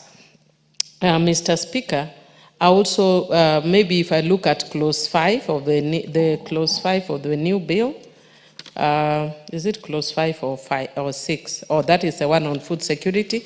I also want to commend you on the notification of regulatory impact statements in the new proposed clause B, that say preparation of a regulatory impact statement for an economic treaty shall be notified in the Gazette and in a newspaper likely to be read by people particularly affected by the proposed treaty. So you are going beyond making this a business of Parliament, but also making it a business of Kenyans. That when we are making a treaty, Kenyans must know and must be involved. What a tragedy, Mr. Speaker, that in implementing projects, we don't do the same.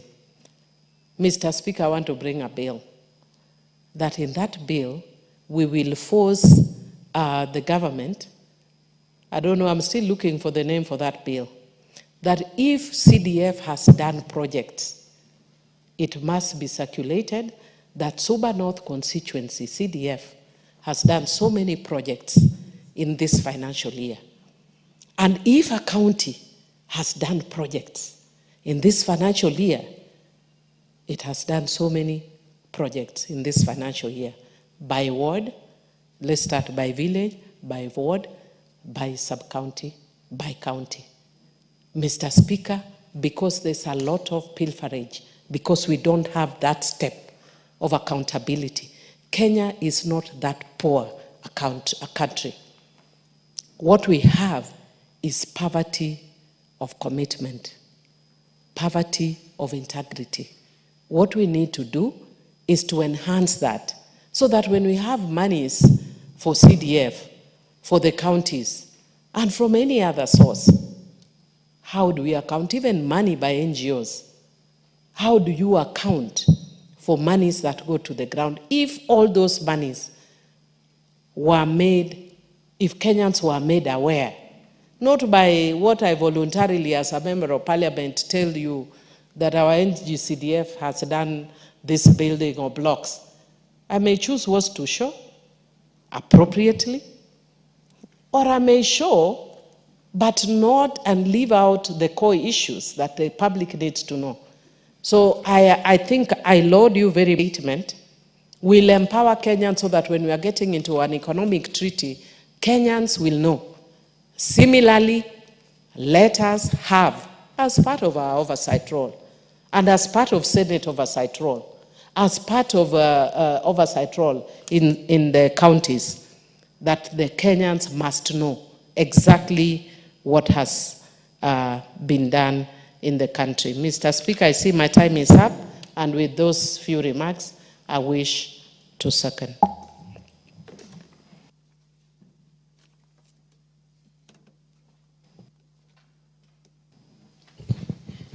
Honourable members, I now propose the question, which is that the treaty making and ratification Amendment number 2, Bill, National Assembly Bill number 9 of 2024, be now read a second time. And first on my list here is the Honorable Wilberforce Oundo. Thank you, Honorable Speaker. Allow me to support the bill, the Treaty Making and Ratification Amendment Bill, number 2 of 2024. And let me, Honorable Speaker, speak from 2 points of view. I sat in the Committee of Delegated Legislation in the 12th Parliament, and many of the times the saddest moment was the moment when we had to annul a regulation simply because there wasn't any form of parliamentary participation in the process. Likewise, Honorable Speaker, I have sat also in the Committee of Trade, Industry and Cooperative, and I have been involved in the ratification of several treaties, notably with the EU and another by UAE, which is ongoing now. And Honorable Speaker, a few issues, as my colleagues have pointed out, have come out very clear. One, the opaque way of negotiating, signing the treaties, and then coming, dumping them in Parliament, and telling the Parliament, you really have no role to play at all. Ratify it as it is, or ratify it as it is. And I'm happy that the Committee of JLAC, under the good leadership of Sir George, have found it the right moment to bring amendments so that there's some semblance of the National Assembly participation in the treaty-making process. And I do so in recognition the statement by Honorable Emilio Odhiambo that indicated, as already it is in the Act, in the Constitution, that all treaties ratified by the country of Kenya become a part and parcel of the laws of this country. And indeed, in the Constitution, the only body authorized to make laws is the National Assembly. Senate participates. See, for example, when you are going to play a match, Honorable Speakers, if you are a footballer, there were those cheering squad. So Senate is basically like a cheering squad. Occasionally, the county assemblies can make laws, but those are localized laws. The only body that can make laws for the country and binds everybody from all corners of the country is the National Assembly. But Honorable Speaker, I have a bit of points of worry. Number one, the role this elaborate mechanism for participation by the National Assembly is only restricted to trade-related treaties, economic-related treaties. So therefore, Honorable Speaker, the country can proceed and enter treaties that legalize, deviant sexual activities, LGBTQT, whatever they call it. That should be a point of concern. I would have imagined it should have opened up to all forms of treaties.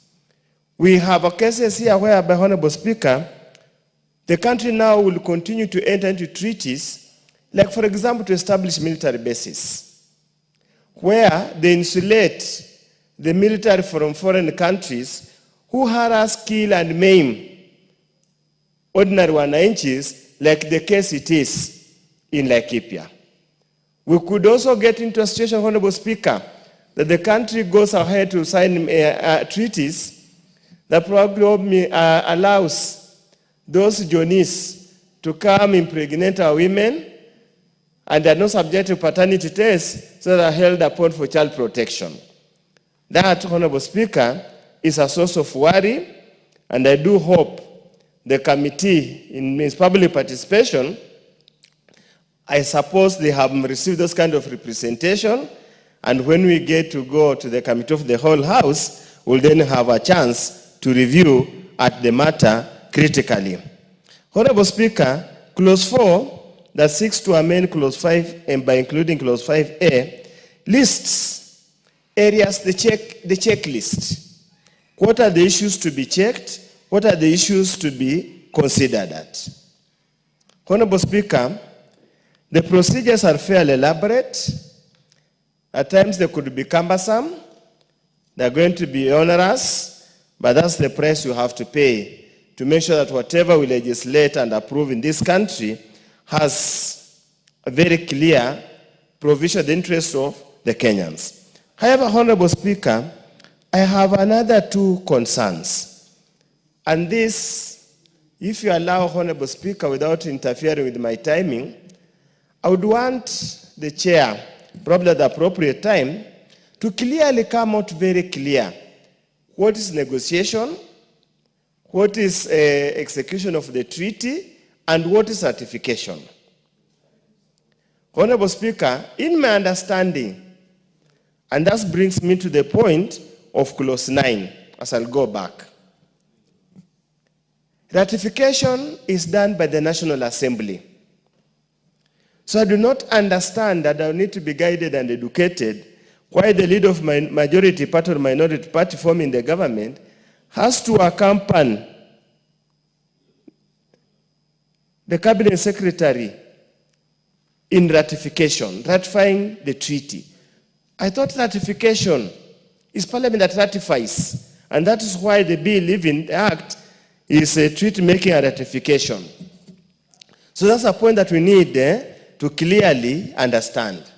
Honorable Speaker, at the point of informing Parliament National Assembly, the Cabinet Secretary informing National Assembly, they have commenced the process of negotiating a treaty. Following before, likely next is the issue of regulatory impact assessment. Inevitably, it would follow some element of public participation. I'm not so sure whether this is a good use of public resources, that again, when it comes to Parliament, Parliament again subjects the same to public participation. I suppose with the new, I don't know, I need to be guided whether the public participation bill that we discussed here, or we attempted to discuss here, was finally enacted, because it said the threshold, the modalities, the process of public participation, so that we could actually lift what the views the people said, synthesize the same, and clearly inform without having to waste more public resources. Honorable Speaker, when you go to clause 7 of the bill, this seeks to amend clause 8 to provide the National Assembly may introduce any reservation as a provision into a treaty. And it goes on to say, where the National Assembly introduces a reservation on this clause, the section, the clerk of the National Assembly shall indicate in writing to the relevant government secretary the specific clauses or clause of a treaty for which the National Assembly proposes to make reservation. In the bill before us, Honorable Speaker, there seems to be nothing compelling the Cabinet Secretary to ensure the reservations of the National Assembly are incorporated before the negotiations are completed and the treaty is signed. We would seek an amendment to make it compulsory, because the National Assembly is a representative of the people. We presume they act on behalf of the people. So consequently, whatever recommendations they make, they must be carried. Honorable Speaker, again, it brings into the same issue that might be considered is not making it mandatory. Honorable Speaker, clause 6. Clause 6, in amendment on page 293, this is what it says. The responsible Cabinet Secretary shall ensure that all comments and submissions are considered before an economic treaty is made. Considered, not made mandatory, unless in legal terms, considered is different from the typical English word. You can just say, well, consider. I'm not duty-bound to take it as you have recommended. I just consider. I can consider, disregard it, and say, you won't ask me to consider. I consider, I didn't find any merit in it. I disregarded, I proceeded to sign. Because the danger, Honorable Speaker, once a treaty is signed, And most of them could be multilateral treaties involving very many countries and very many organizations. Even if we made even the National Assembly made reservations, it would be very difficult to implement those reservations within the given time because it will be a big, big issue. So, Honorable Speaker,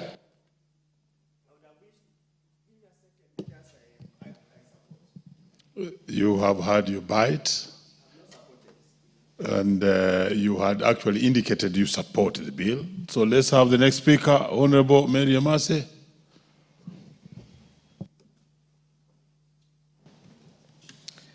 Thank you, Honorable Speaker, for the opportunity to contribute to this bill. From the onset, I want to say that I support the Treaty Making and Ratification Amendment Bill number 2 of 2024.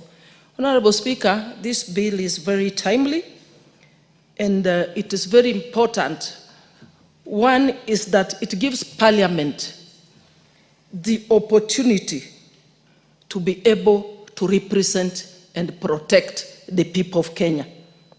By giving Parliament the opportunity to be able to scrutinize the treaty before it is approved.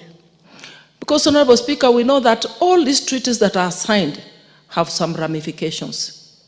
They have multifaceted impacts, economically, even politically. Just echoing from where Honorable Undo left, that sometimes even some of the other agreed treaties have some political implications that can even, mess the relationship between nations. So, Honorable Speaker, this treaty is important because the Parliament will have the opportunity to be able to look at what are the objectives. What is the need? Do we as a country need it? Will the passing of this treaty increase trade? Will it, for example, help the country access new markets? Will it increase investment flows into the country? Or shall it have other impacts in terms of curtailing other policies and laws that will impact on the economy, that would affect taxes and many other policies? So it is important because it gives Parliament the opportunity to be able to scrutinize before it is approved. That is on clause, that is 5A. And also, at the same time, it is also recommending that if any changes are being made to the treaty, it gives timelines within which the House needs to be notified, that is Parliament. In clause 5.2, it gives the 7 days within which such a notification for such a change should be brought to the National Assembly. Also, another good thing about this bill is that it gives room for consultation between the National Assembly and the Cabinet Secretary. That if that Parliament is able to give their reservations, and it goes further to speak about it on clause 7, that we can be able to give our reservations as Parliament with reasons. So that is a good thing about this bill, and also the fact that the Cabinet Secretary must give an annual report of all treaties, the status of reports of all these, of annual report of treaties that are made by government. So, Honorable Speaker, this bill is a good bill, and therefore I support. Thank you. Very well. The Honorable Mishi Mboko. Asante sana Mheshimiwa Spika. Mheshimiwa Spika, naunga mkono mswada huu unaozungumzia kutengeza mikataba ya kiulimwengu na kuthibitisha. Mheshimiwa Spika, kama tunavyofahamu katika taifa letu la Kenya tuna zile sheria ambazo ni sheria za nchi yetu zinazotokana katika sheria mama, sheria ya katiba yetu ya Kenya. Na pia tuna zile sheria ambazo zimetokana na mikataba ya kiulimwengu, sheria za kiulimwengu ambapo nchi yetu ya Kenya huwa inaweka sahihi. Na ni muhimu sana sheria hizi ziweze kutambulika kinaga ubwaga haswa na bunge la kitaifa.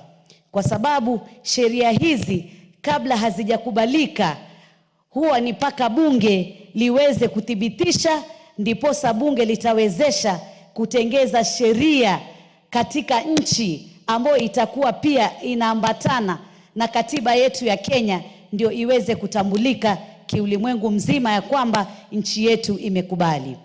Niweze kusema Mheshimiwa Murugara amezungumzia kinagaubwaga sana vile vifungu ambavyo vimewekwa kuzungumzia mswada huu, na mimi niweze kusema vifungu vimezungumzia masuala muhimu sana, kwa sababu sheria hizi za mikataba ya kiulimwengu ni sheria ambazo lazima tujue faida yake ni nini katika taifa letu la Kenya na madhara yake ni nini katika taifa letu la Kenya. Kwa mfano tukiangalia zile sheria za mikataba ya mambo ya kibiashara, haswa tukiangalia kama masuala ya ushuru ama biashara kwa jumla, je, tukiweka mikataba hii tutaweza kuboresha uchumi wetu wa kitaifa katika nyanja za biashara, ama tutadidimiza uchumi wetu wa kitaifa katika mambo ya biashara? Vile vile pia mikataba hii huwa ina mambo ya kisiasa na pia ina mambo ya tamaduni zetu. Kwa mfano, mikataba mingi sana huwa inazungumzia haki za kibinadamu.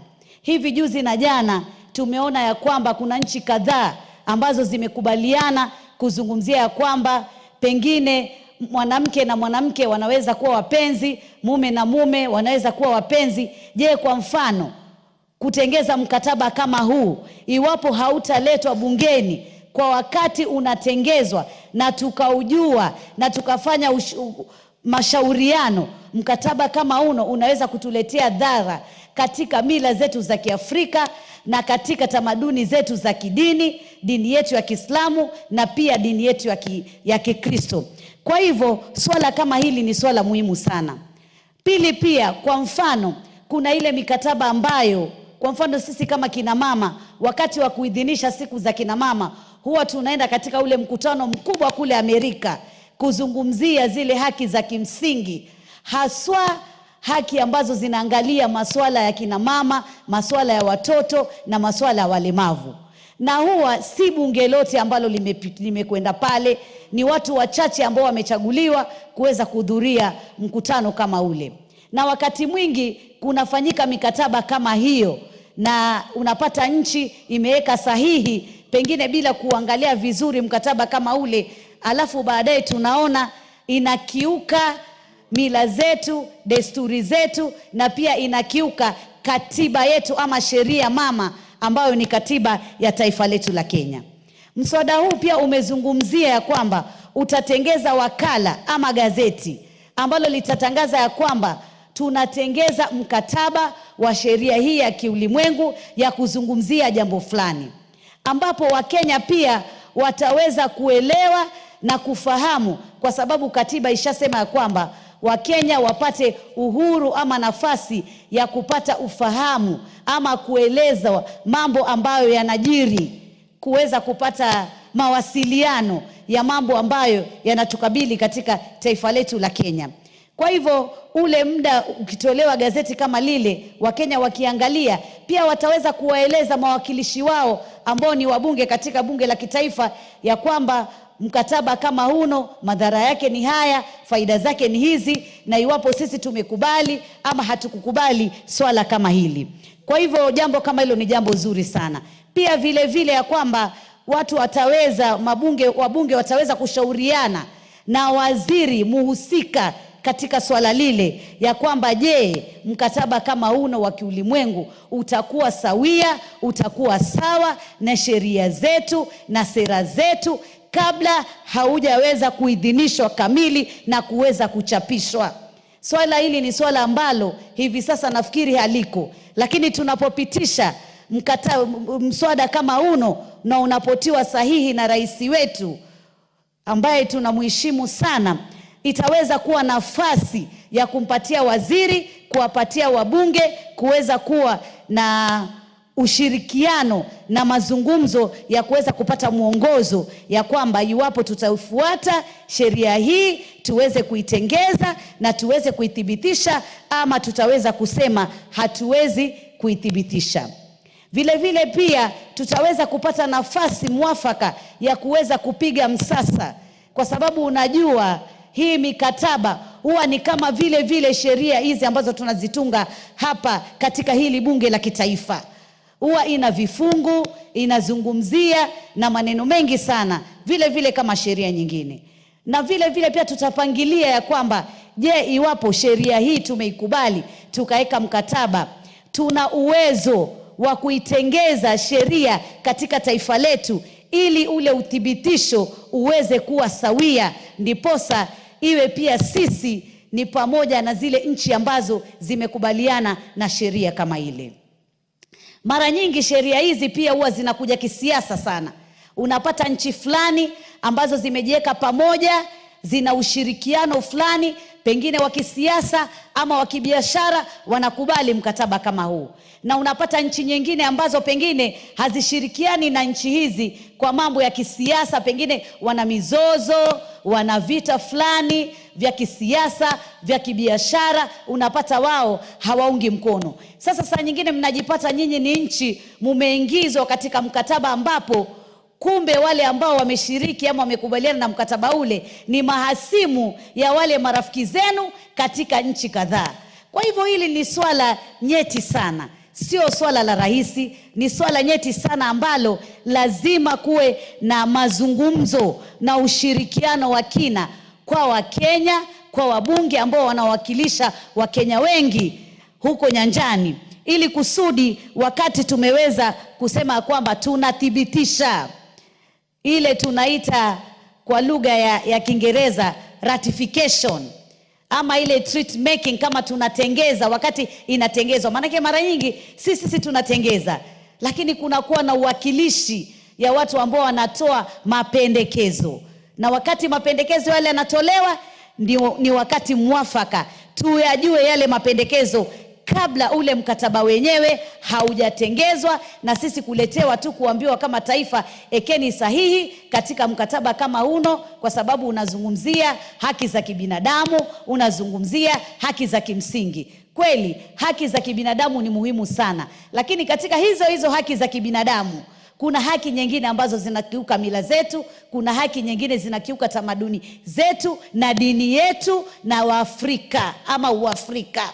Kwa hivyo lazima kila jambo lifanywe kwa taratibu ambazo zitaweza kufuatwa, ndiposa tuwe tukiweka mikataba, tunaweka mikataba inayofaa, na tunaweka mikataba ambayo inatusaidia sisi wa Kenya na wale Wakenya wengi ambao pengine hawana nafasi ya kuwa katika bunge hili ya kuweza kusema kwamba tumekubaliana na mkataba kama uno ama tumekataa mkataba kama uno.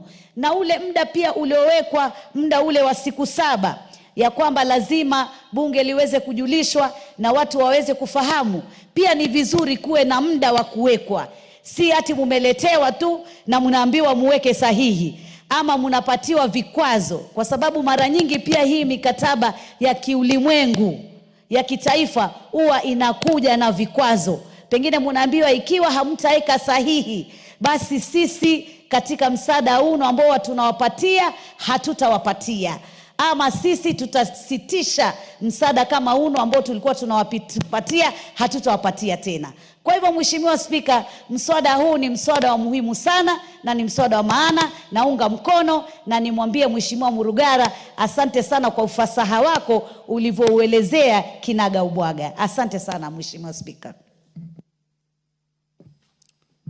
Very well, asante sana. Mover.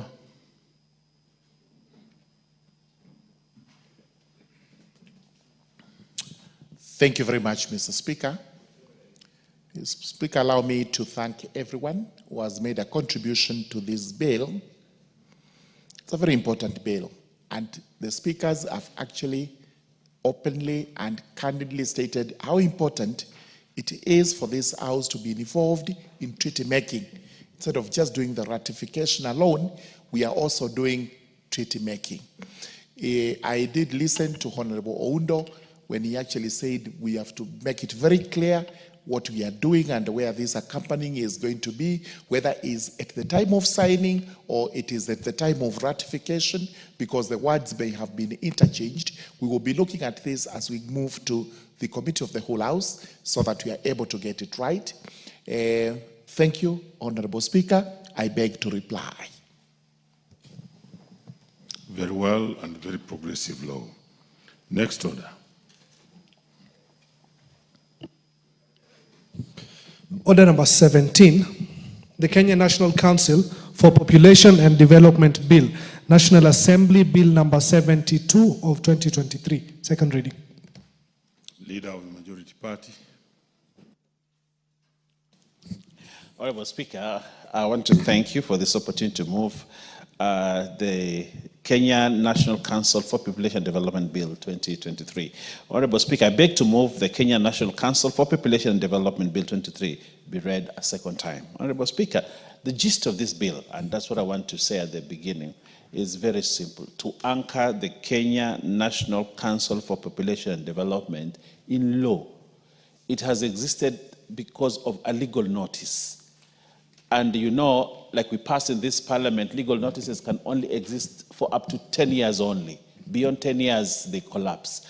And therefore, the National Population Council requires an instrument, a legal instrument, that can now allow it to exist in perpetuity. And therefore, we need to put it in law and develop an act. So that is the gist of the matter for those that ask the questions. The Kenya National Council has been there for many years, many years. You actually realize that it was set up in 2004.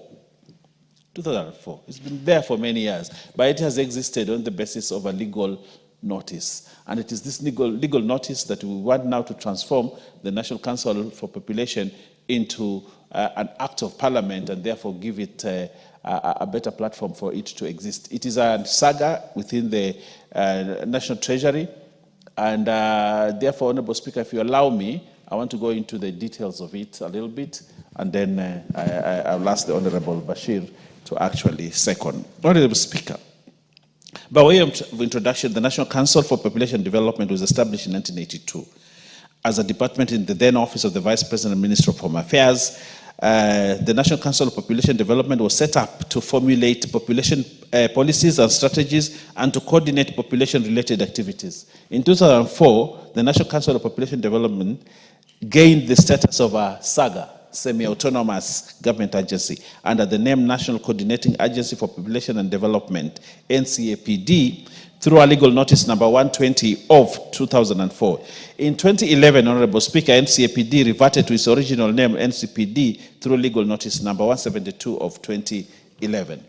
Honorable Speaker, initially the role and mandate of NCPD was contained in sessional paper number 4 of 1994 on population policy guidelines. The policy guidelines were later revised and formed the backbone of the sessional paper number 1 of 2000 on National Population Policy for Sustainable Development, NPPSD.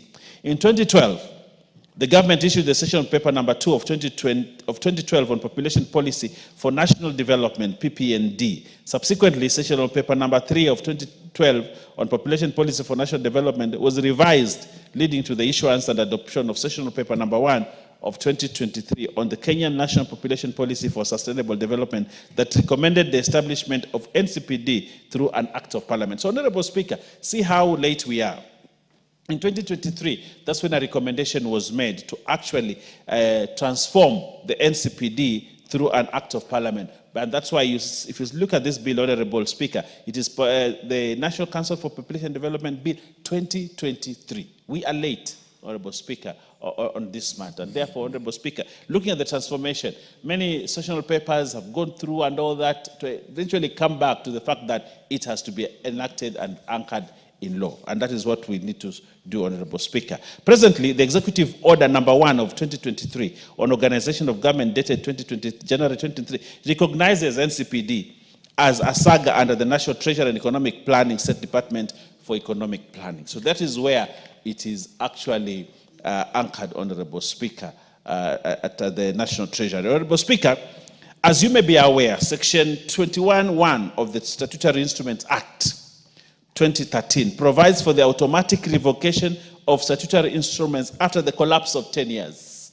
That's what the Statutory Instrument Act of 23 says. After 10 years, you collapse. In view of the above historical background, the principal object of this bill is to anchor the National Council for Population Development and an Act of Parliament to ensure its perpetuity, just like I said. The same sought to be cured by the Finance Bill 2023, which deleted Section 21 of the Stateless Instrument Act, but you know what happened to that Finance Act, Honorable Speaker, and therefore we have to do it independently as we're doing now. Honorable Speaker, I just want to make a few remarks, highlights on the provision of this bill, which is very important for members, Honorable Speaker. The principal object of the bill is to anchor the National Council, like I said, Honorable Speaker, and that's what we should do. Part 1, that is clause 1 to 3 of the bill, contains the preliminary matters, including the interpretation of terms used and guiding principles. Part 2, clauses 4 to 20 of the bill, provides for the establishment, composition, and administration of the National Council for Population and Development. So, Honorable Speaker, those are the two, Part 1 and Part 2 of the bill. Now, to move on to the next, Honorable Speaker, the objects. What are the objects of the Council? The objects of the Council are: 1, act as the focal point on matters relating to population and development in the country, and B, develop a national population policy, and C, coordinate the implementation of population and development activities being carried out by the various stakeholders in Kenya. So those are the objectives, Honorable Speaker. We have the Council, Honorable Speaker, and the functions of the Council are included in Clause 6. Honorable Speaker and members, you may take cognizance of the functions contained in the bill, provided for additional functions to those set out in the legal notice. We have more functions than the ones that are there, which are provisions for resource mobilization, and finally the establishment of standards for population programs in the country.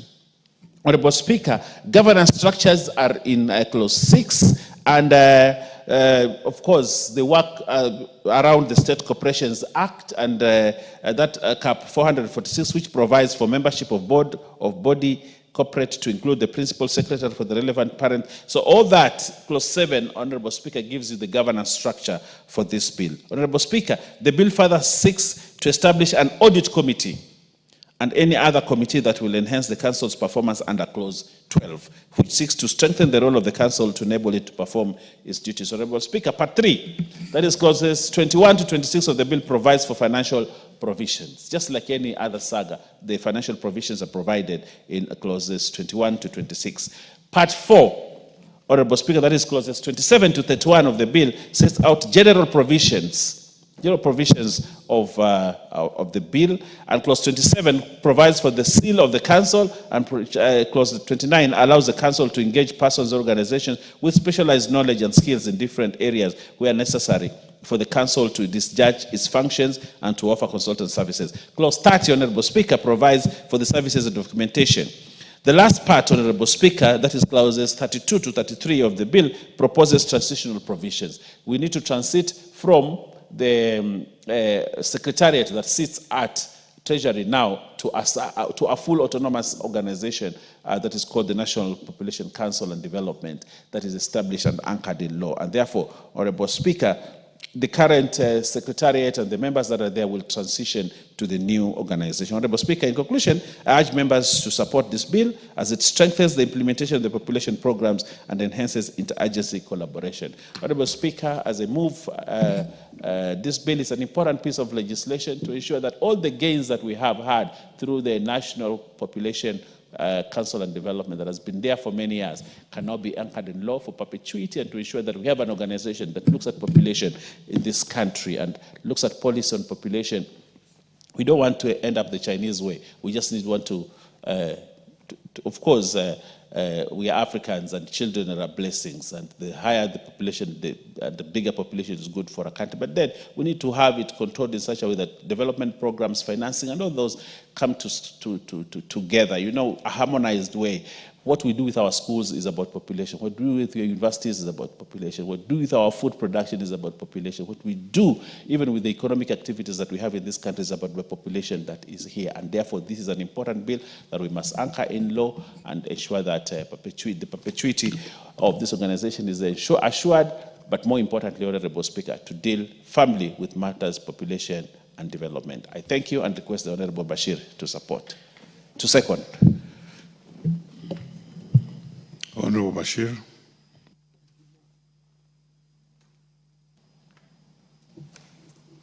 Honorable Speaker, I beg to second.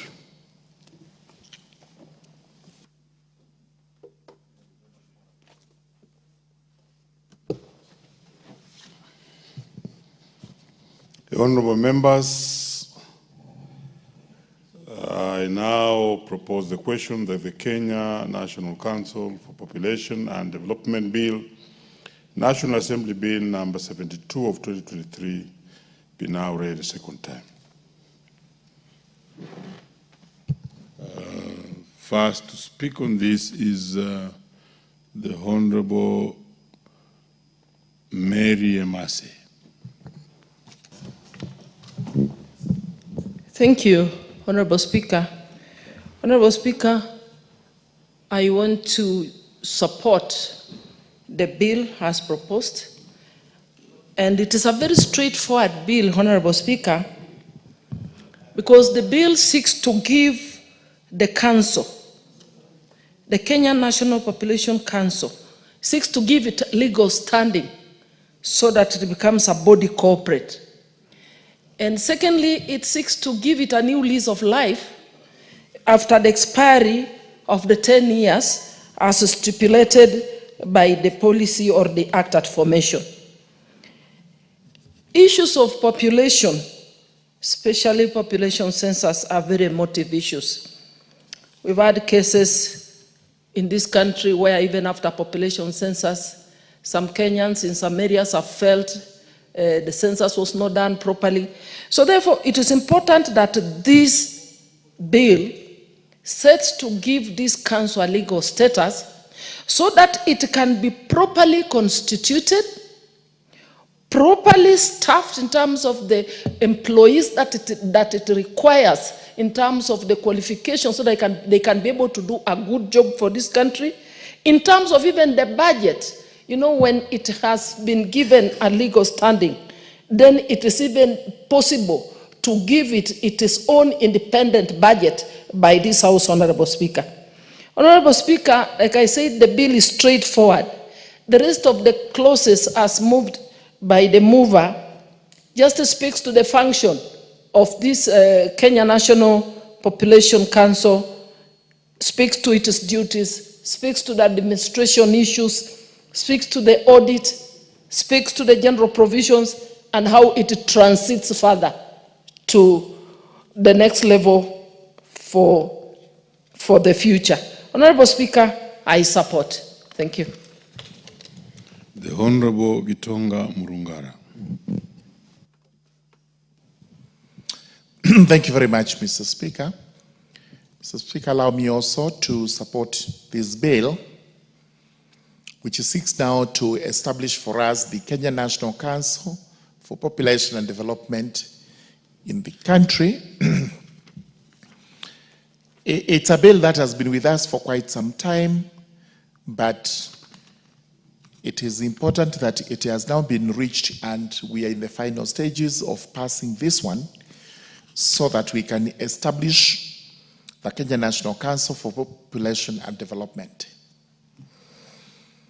Mr. Speaker, the country cannot boast of good population development policy, especially bearing in mind that we began all of it with a sessional paper.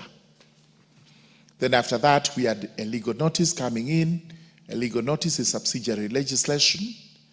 And after such a lull of time of over 60 years, today we are coming up with a bill of, an act of parliament which will regulate policy on the population in the country. Mr. Speaker, recently I watched a clip by the late President Mwai Kibaki when he was actually our Minister for Finance and Economic Planning in 1974, where he was articulating in a very eloquent manner the population policy of the country. And during that time, it was interpreted that we have to plan our families. His statement was that planning a family means you really have to control so that the number of children you get are commensurate with your income. And that is how what we used to call as the family planning policy of the country came up to be. We are not very sure whether that is the policy today, and therefore we need an entity to tell us exactly how we can go about planning our families and our population. As you know very well, population is a resource, it's a human resource. And therefore, it has to be properly planned for. It's a resource that is very important for the country. In fact, that's why you're here today. China is number one. 50 years from today, Africa may actually be leading. The reason towards that is due to the fact that we are saying we need to get more people onto the continent so that we can boost our production, we can boost our markets, and therefore we are able to compete relatively well with the other continents in the world. So here today we established this council whose main functions will be to plan for us the issues relating to population. As stated, it's a straightforward bill. After forming and after giving what the functions of this entity are going to be, the responsibilities, we now set up the council, which is going to be governed by a board of directors, and the board will have several members that are to be appointed as set out in the Act. After that, we will have the functions of the board, what it is supposed to do, which is the day-to-day running of the council from time to time so that relevant reports are made and they are presented. This is the council that will also advise us on a census, the periodical census we have to do every 10 years. I think it's 10 years. And one must be possibly looming soon because the last one we had was highly discredited. It's purely because we may not have a policy to govern how that population census was to be done. We hope this is now the solution to that problem, and we will not have various counties disputing their figures on population, and others saying their figures are underflated, while others are inflated. Then we have the financial provisions. This is purely in accordance with our constitution, that this is the house that allocates money, this is the house that appropriates. So we will be appropriating money to this council once it is established, and once the monies are appropriated, the board will be responsible. We have made general provisions regarding the council, which in fact make it an offense if you actually act contrary to the provisions of this act. We have also made a provision where we have to make a subsidiary legislation regarding the act, and this is going to be by the cabinet secretary responsible for matters, and he will have to do this in consultation with the board, which is actually the governing body of the council. Then after that, we have several schedules that have to be read together with the act after the transitional provisions, which is the format in which laws are made. And therefore, since this is a straightforward bill, which we actually need to pass as a house, I do support and would urge that if there are any issues to be considered during the third reading, those do come up and we quickly put into place this council and we start planning for our population using an agency that is established by an act of parliament. Those remarks I beg to support. Very well. There being no further interest in this particular one, I call upon the mover to reply. Honourable Speaker, in reply, I want to thank the members that made contribution in this bill and that they underscored the fact that's a very important piece of legislation that we must have as a country to anchor the National Council of Population and Development into law. Honourable Speaker. Honourable Speaker, as a country, like the Honourable Murugara said, it is very important that we plan families, when we plan populations, although just like Mary Massey said that, population matters are very emotive. We saw a case that took very long in court, the issues of population in the northeastern and all that. But Honorable Speaker, it is very important to note that we need a body that starts issuing policies and making, giving directives on the issues of population in this country. I am a big believer that this country should have as many people as possible. We should have a huge population.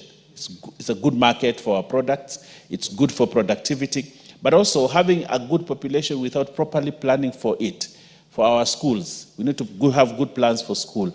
We need to have good plans for markets, for transport system, and for housing, and all that. These are things that must be put in place as we project and look forward to a bigger population. We can't just have a population. We must properly plan for it. And the National Council for Population Development, Honorable Speaker, is given the mandate to do that. Honorable Speaker, therefore, I reply. Very well. We shall defer putting of the question to both order number 17 and order number 16 to the next sitting. Next order.